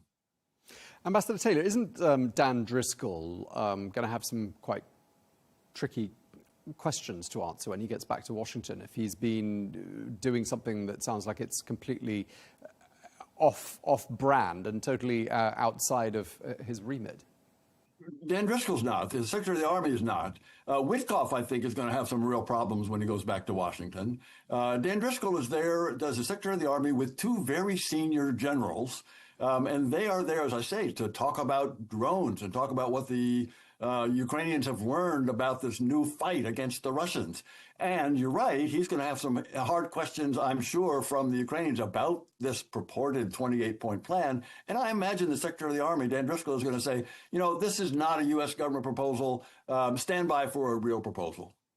Okay, so there's the idea is perhaps to just test the waters and see, how it goes down. Is that basically the idea? I think that may give Witkoff too much credit. I think he is freelancing. I think he is, he probably didn't even leak this. It's probably the Russians that leaked this 28-point plan. Again, this is not a U.S. government position. This is Witkoff and Dmitriev having conversations about what Dmitriev and what Putin would like to see. This, again, we should not give any credibility to this 28-point plan. Yeah, because what struck me when I was reading about this plan is that the Trump administration has encouraged and succeeded in getting NATO member states to commit to spending 5% of GDP on defense by the year 2035, and then to go appeasing Russia by giving it everything it wants when it invades not a NATO member state, but a border state and an allied state. It sends very conflicting messages, doesn't it? Very conflicting messages, and therefore I think we have to discount this discordant message, this 28-point plan. But you're right, President Trump's put some serious sanctions on the Russians, the two largest oil companies. He put big sanctions on 2 weeks ago. It's already having an effect. He has also put secondary tariffs on the Indians for buying Russian oil. He's still thinking about whether or not to provide the Tomahawk weapons, long-range cruise missiles to the Ukrainians. So no, President Trump is still very hard on the Russians. There is strong support for Ukraine in the U.S. Congress. I mean, you've talked a lot, I'm sure, about the Graham bill with 85 co-sponsors that puts real serious sanctions on the Russians and purchases of Russian oil. So, yes, there's a strong support for Ukraine in the administration and here in Washington. And this 28-point plan is outside of that. President Trump, as we all know, is a transactional president, and he likes doing deals. And now that we're in a situation where European countries are the ones paying for the weaponry being sent to Ukraine, even if the origin of that weaponry is the United States. I mean, isn't that quite a good deal for the Americans, and perhaps one that's actually turning out to be quite a good money spinner, without meaning to sound crass? It is a good deal. It is a good deal. President Trump gets to say to many people that he's not spending U.S. money, U.S. taxpayers' money anymore. He is allowing the Europeans and the Ukrainians to buy weapons from U.S. manufacturers. That's a good thing. And there's this $300 billion worth of Russian central bank reserves that can go to fund these purchases of U.S. weapons. So this is going in the right direction. Okay, so if we have established that this 28-point plan is simply one man's work, but it doesn't represent the position of the US government, what's your view of what should be done next to somehow bring about an end to this war? Do you see the Ukrainians having to volunteer to make concessions of one kind or another, to give up land? What do you think is going to happen in the months ahead? I don't see them having to make concessions. I do see President Trump using the leverage that he's got over Putin to bring him to the conclusion that he cannot win. Putin is going to come to the realization that the economic pressure, the sanctions, the tariffs on purchasers of Russian oil, the provision of $300 billion to the Ukrainians to keep them going for the next 3 years, the weapons that are going to continue to flow to Ukraine, that is what's going to put pressure on Putin to say, I can't win this one. I'm going to have to get out of this somehow and stop the fight. That's what's going to have to happen. And then, yes, they'll probably freeze along the current line. The Russians will continue to illegally occupy 19% of Ukraine, but the 81% of Ukraine is not occupied will go to the EU. And the Ukrainians will say they'll get back that last 19%, the 19% that the Russians clearly continually occupy, illegally occupy, that will come back. Just like West Germany never gave up on getting back East Germany, and they eventually got it. One of our earlier guests, we spoke to Dmitry Markov, Sergei Markov, I should say, who is a former spokesperson for President Putin. And he said to us that all Ukrainians actually wanted to be part of Russia, and that they viewed President Zelensky as being a dictator, a Nazi, and he used many other descriptions. When you were based there, did you hear many Ukrainians expressing their desire to be part of Russia? That is, no, of course not. Of course not. What the Russians have done is create a unified, hostile nation on their border. When they invaded in 2014, and then when they invaded again in 2022, big time, that consolidated the Ukrainians against the Russians, and that hatred and that hostility for Russia will persist for generations. Putin has made a major mistake, and that fantastical thinking that you heard from them, that's what made Putin make this mistake to invade, this blunder to invade. This is the biggest mistake he's ever made, he could have made, and that's because he thought that the Ukrainians really wanted to be Russians. That couldn't be farther from the truth, could not be farther from the truth. So you never heard one Ukrainian say to you, I'd actually rather be Russian? Nope, never had. Okay. Well, we appreciate you taking the time to speak to us. Thank you very much indeed. William Taylor, former US ambassador to Ukraine. Thank you very much for your time, sir. Thank you, Tom.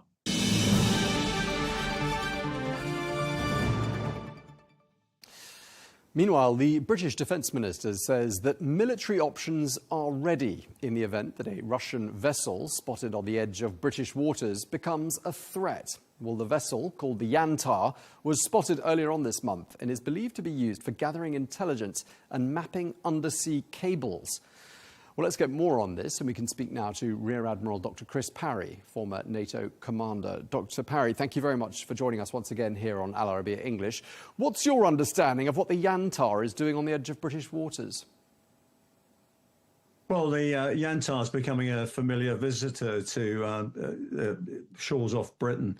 It's a specialist intelligence vessel. It's highly capable surveillance platform which can look at the seabed, it can analyze, it can map, it can also put little drones down to actually look at what's going on the bottom. It's also hoovering up all sorts of electronic emissions. It can intercept signals intelligence, communications, things like that.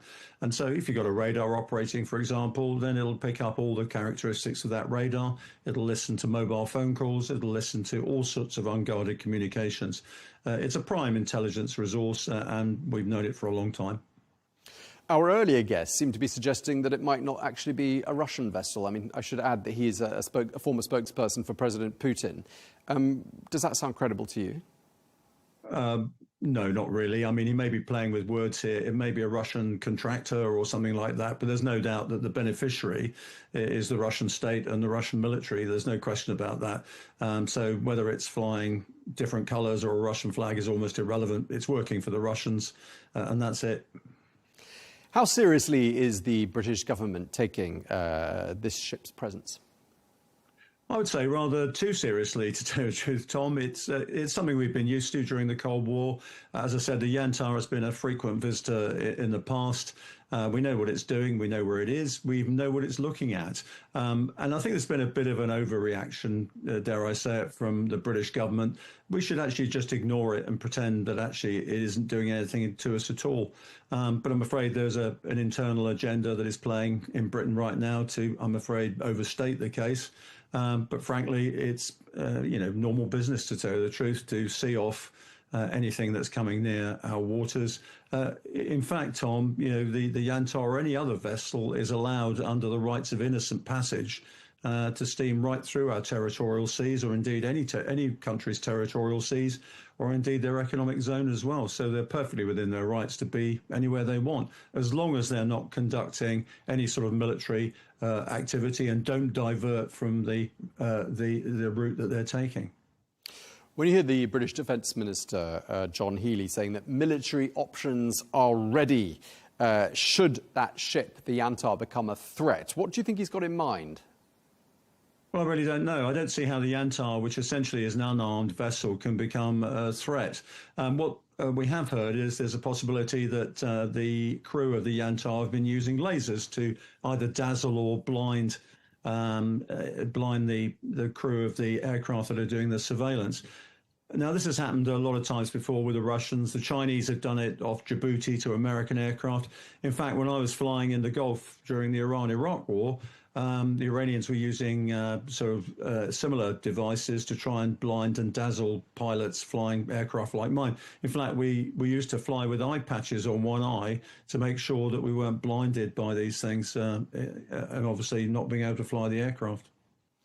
Have the sightings of Russian vessels and submarines and such like in British waters become more regular occurrences? Well, we're seeing a lot of interference, certainly on the cyber front. We've had over 99,000 cyber attacks that are associated with Russia or Russia proxies. We're seeing all sorts of odd activity in relation to GPS jamming.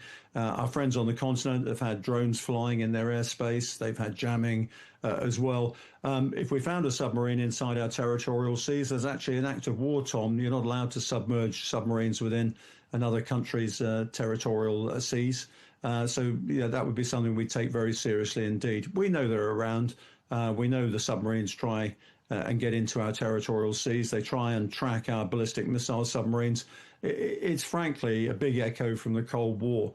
Russia, sees Britain as its number one opponent in Europe because of Britain's support for Ukraine and the fact that we're supplying them with weapons and also finances as well. And essentially they're saying, we don't like you very much and we're going to sort of tweak you around the edges. We're going to sort of poke you here and there and show you that we're not very happy.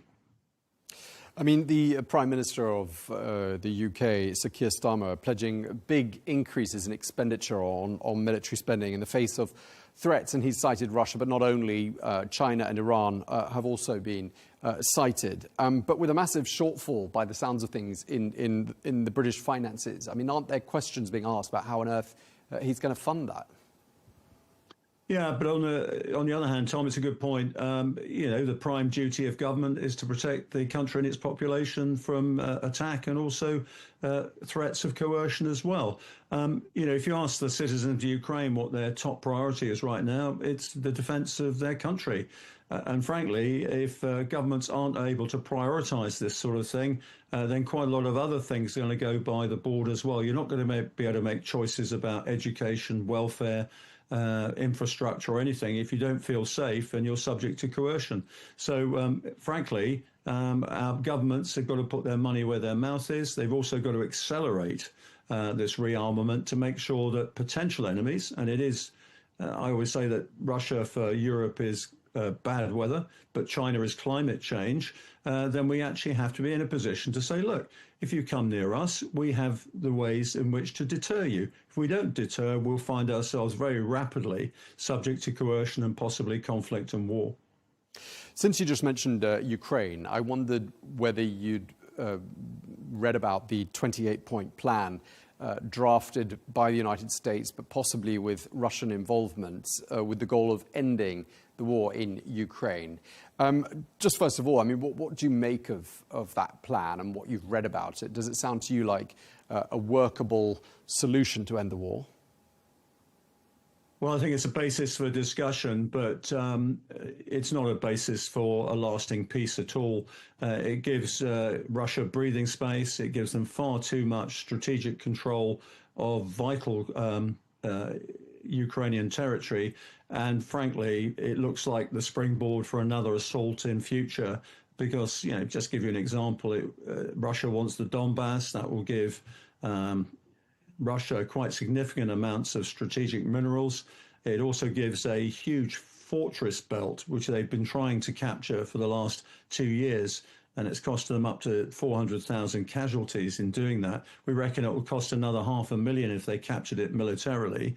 There's no indication that the other provinces that have been captured by Russia will be returned to Ukraine. So that doesn't appear anywhere. So, for example, is Russia going to give Crimea back to Ukraine? I don't think so.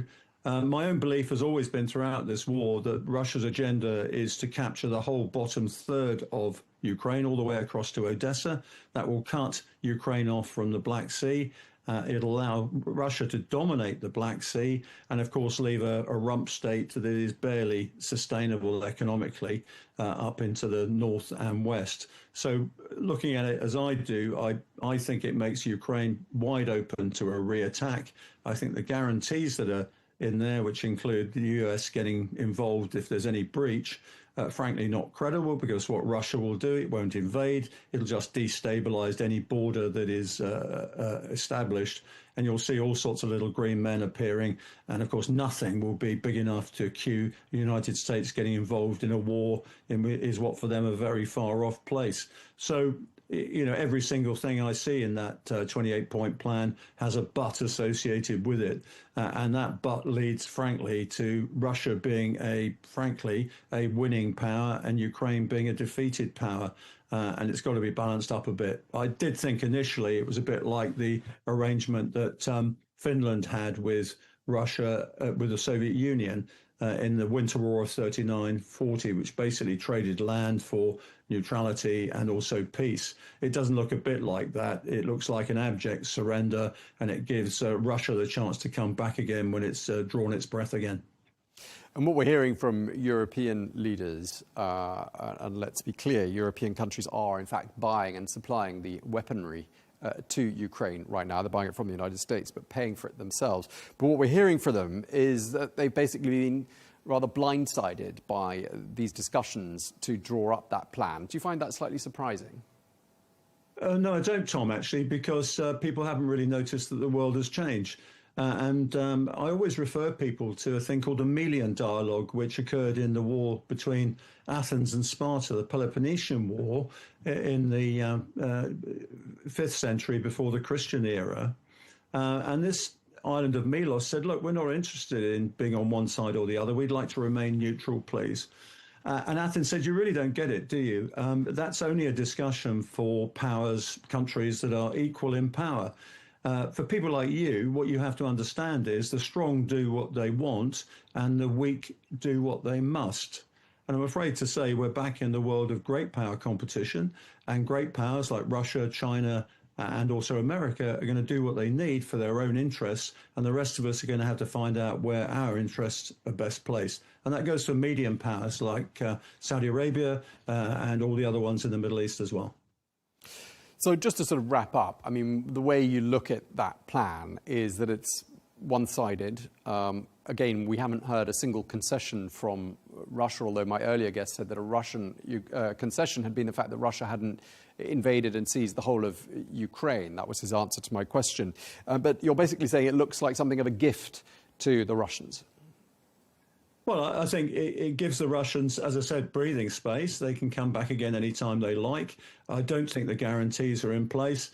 And I'm afraid every time I hear any spokesman that comes out of the Kremlin or has any association with it, I automatically assume they're trying to deceive us or they're lying. And, I mean, without the buy-in from Ukraine and the buy-in from European leaders, does the plan even stand a chance? If it can be brokered between America and Russia and there are sufficient guarantees in place, they can enforce this. At the end of the day, most of the weapons and most of the financing comes through America. They can put this through. I'm afraid to say that if Europe wants to have a bigger say in these things, they have to actually rearm. They have to actually put together their own defenses and say to Russia, we will defy you. My worry, Tom, is that if we do get a ceasefire in Ukraine on any terms, President Putin will turn his attention to the Baltic region, because that's another area that the Russians are very sensitive about, as well as the Black Sea. And he'll put pressure on Finland and Sweden for daring to join NATO during the recent crisis.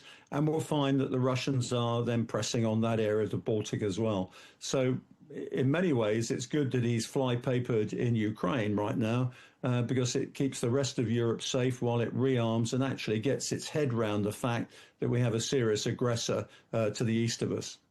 OK, we really appreciate you taking the time to speak to us. Rear Admiral Dr. Chris Parry, thank you very much indeed for your time, sir.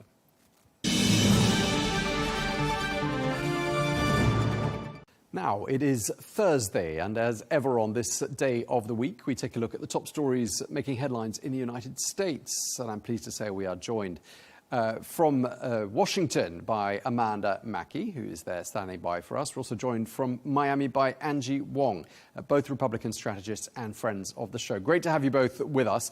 Lots to get through today, so let's start by talking about the visit to Washington by Saudi Arabia's Crown Prince Mohammed bin Salman earlier this week. That visit included all the trappings of a state visit. It came about 6 months after President Trump's visit to Riyadh, which was, of course, his first planned overseas trip since taking office. I mean, lots of deals were announced. Amanda, let me start by asking you, what were the big headlines that stood out for you from that visit? Well, obviously, when President Trump was there in May, the commitment was $600 billion, and that was upped to $1 trillion. So, certainly the red carpet treatment, and it was technically not a state visit, but certainly treated and perceived as such. And I think that that's become President Trump's MO, is to roll out the red carpet, really show a lavish time, and get the commitments that he believes is best for America and Americans.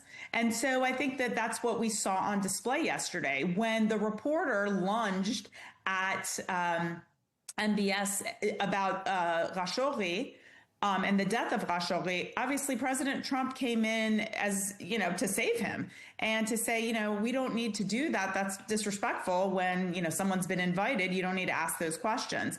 And so definitely trying to pivot from that and create, hopefully, I think in the end, an accord, the Abraham Accords, where Saudi Arabia would be part of it. Of course, Saudi Arabia wants a two-state solution, which is a no-go for Israel, but certainly something that they've made clear, and President Trump would really like to see the expansion of the Abraham Accords. Angie, let me turn to you. I mean, would you say that visit was overall a success? And what stood out for you in terms of headlines? Oh, absolutely. That was a very, very successful visit. Look, it's clear for Trump, Saudi Arabia is valued. He's a very, very valued partner for the Trump administration. And Trump wanted MBS to leave Washington happy, which I think he did. Both men came away with the deals that they wanted to. Saudi Arabia left with F-35s, although not the full package of the exported. He got the exported version of our F-35s. But also, you know, Trump understands that we're heading into the midterm elections here, and he wanted to bring oil stability to the U.S. so that we can have affordability. That's our favorite word these days here in the U.S. to talk about during our midterm elections, and also to bring on carbon, AI, and other tech giants into the fold here, because we saw Elon Musk was there at the dinner, and other tech leaders were as well. So I think both men walked away with what they wanted. Clearly, it showed the optics of normalization. This was the first state visit, even though it wasn't an official state visit, in about 7 years. So this was a great optics. It certainly signaled to the world this is a valued partner and our new alliance. Yeah, and Amanda, I just wanted to ask you, I mean, some of the deals that came out of that visit, including deals about AI chips and so on, I mean, they reflect a really high level of trust, don't they, between Washington and Riyadh? They do, and I think that you're basically seeing the 21st century version of oil become energy, defense, and AI. I mean, that's really where these two meetings of the minds were for the two nations. It's just so interesting because petroleum is certainly part of it. I think we have largely leveled that off in the United States, where, you know, where secure gas prices are at their lowest they've certainly been in, I believe, 5 or 6 years. But the point is how important energy and AI is in this relationship. And it's something that President Trump and MBS discussed and were working in furtherance of. And that's an excellent thing. That's what we want to see, because that is the new 21st century version of what we were doing in the 70s and 80s with countries like Saudi Arabia that are oil rich. And just before we move on to our next topic, I mean, President Trump said he's going to start working on resolving the war in Sudan. I know he's working on resolving quite a lot of wars at the moment, and that, it's understood, came directly as a request from the Crown Prince of Saudi Arabia. I mean, the conflict there has killed 150,000 people or more. What might President Trump do to end the conflict? Any thoughts, Angie?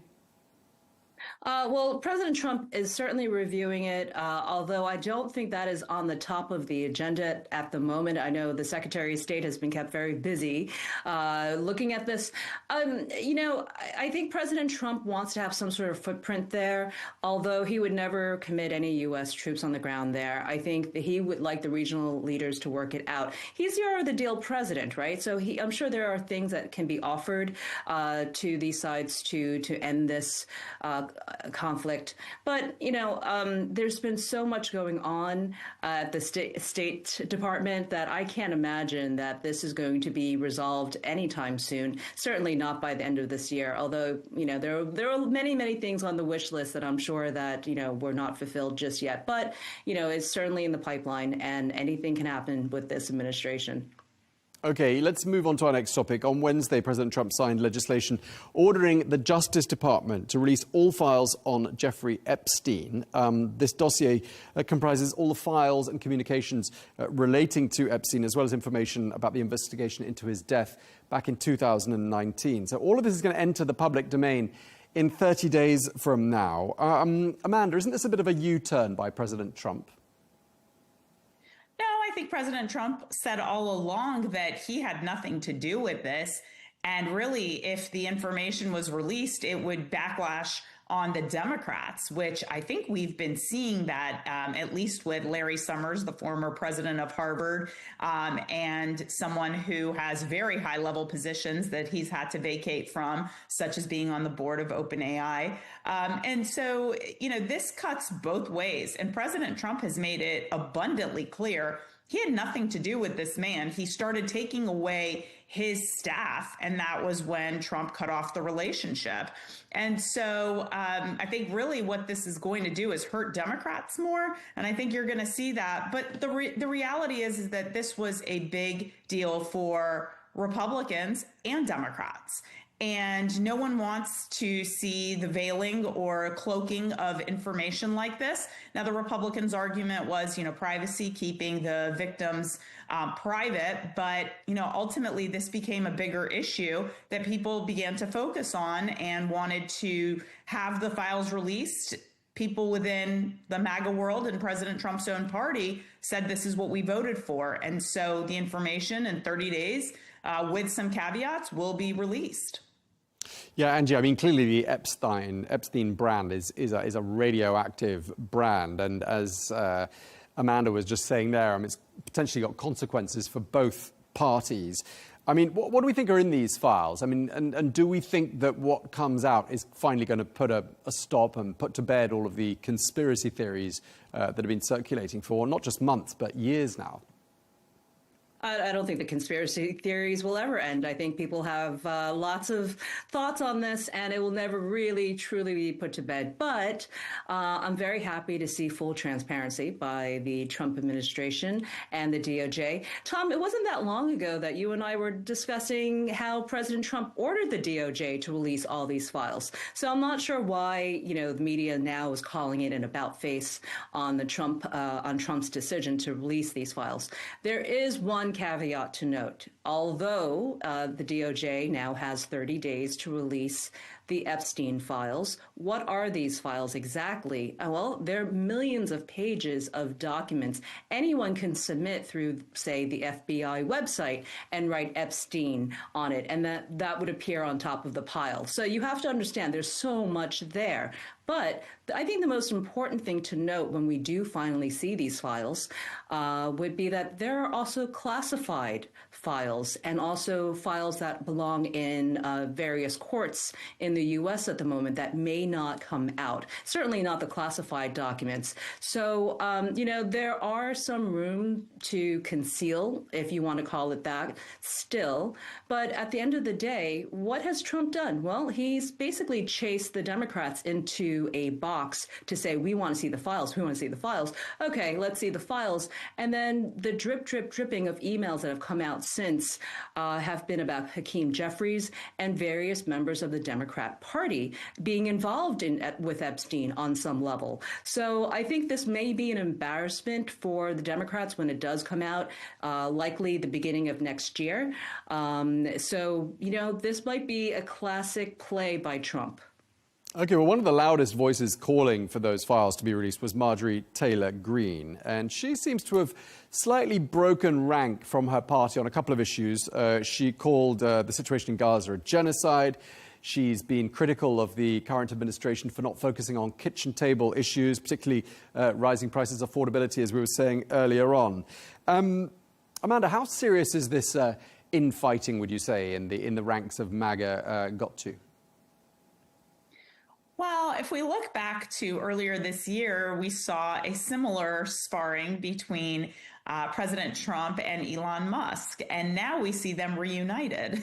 So it's hard to say because, in Washington, it's a tough thing. You need people to be able to support your agenda. And so, sure, you can say Marjorie Taylor Greene is bad, but she hasn't said that about him. She has said, what has happened to me as a result of President Trump going after me has hurt me, but I still support the president. Now, some of the people will say that you haven't been supportive of President Trump, and in fact, you've tried to thwart him at all costs. And so you can't consider yourself MAGA. And so I think that's really where the issue lies right now. But I do believe there will be a truce. And I do believe that someone that was so supportive of President Trump and continues to support President Trump just wants to inject some issues that she believes are important for the conversation. And perhaps President Trump will take up those issues. Again, you mentioned the affordability issue as it pertains to health care, which personally affected her children. Okay, thanks for that, Amanda. Angie, just turning to you. I mean, President Trump has called Marjorie Taylor Greene a traitor, withdrawn his endorsement of her. I mean, does this look to you like a full-blown feud, or are you optimistic they'll eventually sort of make up, as Elon Musk and President Trump appear to have done? And is anyone else involved? Is this beyond Marjorie Taylor Greene? Is this mushrooming? Tom, this is the biggest MAGA divorce I've ever seen. And certainly these are two juggernauts of our world here. So it's been quite the story to see these two fighting, because remember, Marjorie Taylor Greene was by President Trump's side all the way leading up to the 2024 election, spent millions of her own dollars to get him elected, and traveled with him and campaigned and was a surrogate for his campaign. So, you know, at the end of the day, what does she get out of it? And I think that's where this all leads back to. She did not get rewarded for what she had done to help him get reelected, as with other Republican members. Meanwhile, the Trump team has told Republican House members to stay put in Congress, because why? President Trump wants a full 4-year presidency. He does not want any hiccups during the midterm. So he's asked House members, remain where you are. Do not seek higher offices. We saw that in the case of Elise Stefanik when she tried to go into the UN role, and Trump yanked her out to keep her in Congress, to keep the numbers just enough so that we can pass a couple of bills in Congress. So Marjorie Taylor Greene wanted something for her efforts in helping President Trump get reelected. And because I think she didn't receive anything, she's now doing this kind of tit for tat with him. You know, you mentioned traitor and other things, words flying around. The other thing that Marjorie Taylor Greene, because she was so close to Trump, also said was that he was inciting violence on her. You know, what do those words bring up? Oh, January 6th all over again. So they know how to play each other. I agree with Amanda. I think it's healthy to have these debates. I think it's healthy not to be a Trump absolutist and push back if President Trump is not doing something right. And these are healthy debates to have. Now, you know, again, I would like to be as hopeful as Amanda and say, yes, those two will reconcile, but I don't know. They're both very ambitious people. So I'm looking forward to see how this one ends. Yeah, I mean, Amanda, you're not worried at all about a feud and a split, fractures within the ranks of MAGA with the midterms looming not so far in the future. Yeah, well, the midterms are a year away, and certainly we have time to, you know, get the family back together and, you know, kind of stop this hemorrhaging between the two. But really, this ultimately is about, like I said, Marjorie Taylor Greene had her issues, things that she represents her district on, and things that she's hearing from her constituents. And so if she's channeling that, and, you know, certainly President Trump didn't appreciate that, well, you know, here we are. So time will pass, and hopefully this will be something that is just, you know, they move on from this. But we saw it with Elon Musk, and hopefully we'll see it with Marjorie Taylor Greene. Well, President Trump, just moving on to our last topic, and we'll have to be super quick on this one. President Trump might have a new friend, because he's got a visitor at the White House on Friday, who is, of course, the New York City Mayor-elect Zohran Mamdani. Angie, how did this meeting come about? I like this approach. I think this is exactly how a president should behave, along with a new mayor-elect. You know, this is good. The two men are talking. Clearly, President Trump and his family have business ties to New York. President is from New York, and he wants to see his city thrive. He does not want to pick a fight with Zohran Mamdani like they had during the campaign. But look, he is now mayor-elect, and they have to work together. So why not have an open line of communications? President Trump did exactly the same thing with the San Francisco mayor, Daniel Lurie, and they have a great relationship. So this is a new page for President Trump. He's usually kind of more brash and aggressive. This one is like inviting him for tea at the White House. I prefer this. Amanda, your thoughts just before we wrap up. This is a good thing. New York City is very important to President Trump. And I think at the end of the day, President Trump will probably want to make sure that NYPD and law enforcement is protected in New York City, and make sure he gets a commitment on that. That's what I believe. All right. Well, thank you very much indeed to you both, Amanda Mackie. Thank you. And thank you as well to Angie Wong. Great to have you both with us today. Thanks, Tom.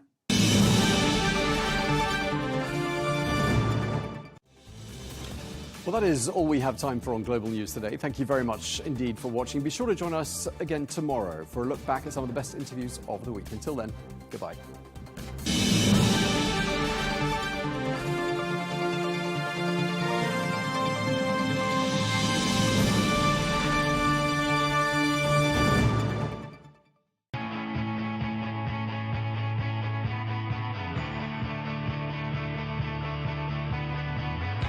Welcome to the metropolis,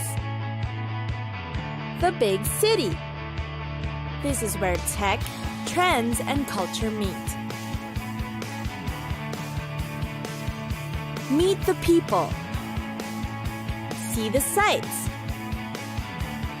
Walk the city streets. And experience the lifestyle.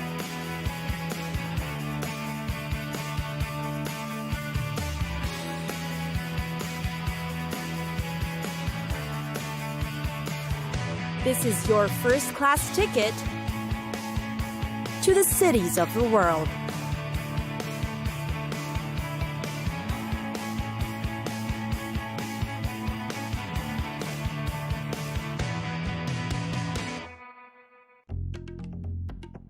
Canberra.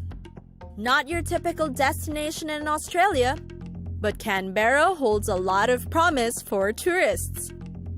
There's just so many attractions to explore in the city. Prepare to be surprised. Canberra is in fact Australia's youngest capital city. What it hides is its thriving arts community, lively food and bar scenes, and then of course, the cultural institutions. It's got a healthy mix of man-made and natural attractions for every kind of tourist. Overall, Canberra is where you can explore, discover, learn, and yes, have a lot of fun. Know more about the history of Australia at the War Memorial. This is where the nation's troops and war's involvement is chronicled, starting from the colonial period to the present day. Here, you'll find a new range of exhibits, such as the Anzac Voices and the revamped First War Galleries. You can also tour Parliament House, a modern complex opened in 1988. This is where you can witness the democratic process at question time in the House of Representatives or Senate. Historic and educational stops aside, Canberra's also got a funky spirit. You can experience this at the weekly Old Bus Depot markets held every Sunday. It's where you can buy the most interesting of things: hipster clothes, homeware, and yes, delicious organic produce. It's also where you can shop for souvenirs to bring home. The city is also a haven for art lovers. Small art galleries line the city, not to mention that some of the country's most important collections are displayed here. The National Gallery of Australia is the nation's preeminent public gallery, housing collections of Australian, Indigenous, and Asian art. There's also the National Portrait Gallery nearby that you might just be curious enough to check out. And then there's the Institute of Sport. Get up close and personal with elite athletes, gymnasts, swimmers, and cyclists that train at the Australian Institute of Sport in Canberra. The Institute welcomes visitors and offers tours for them. The place houses many facilities like swimming pools, tennis courts, and of course, a fully equipped gym.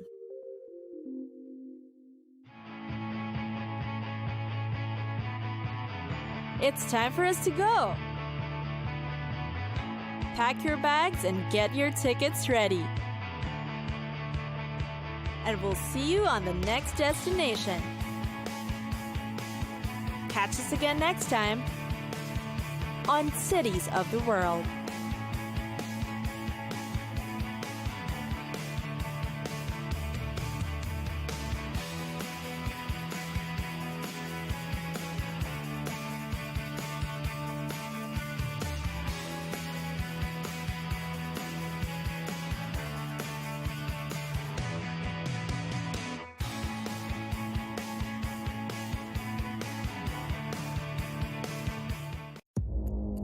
our allies. Our allies, in many cases, are worse than our enemies. Stay informed and connected with the latest international headlines. There obviously is a risk.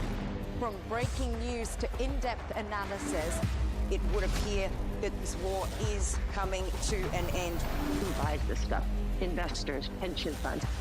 we deliver the most important developments straight to your screen. Iran always wanted to deal with militia.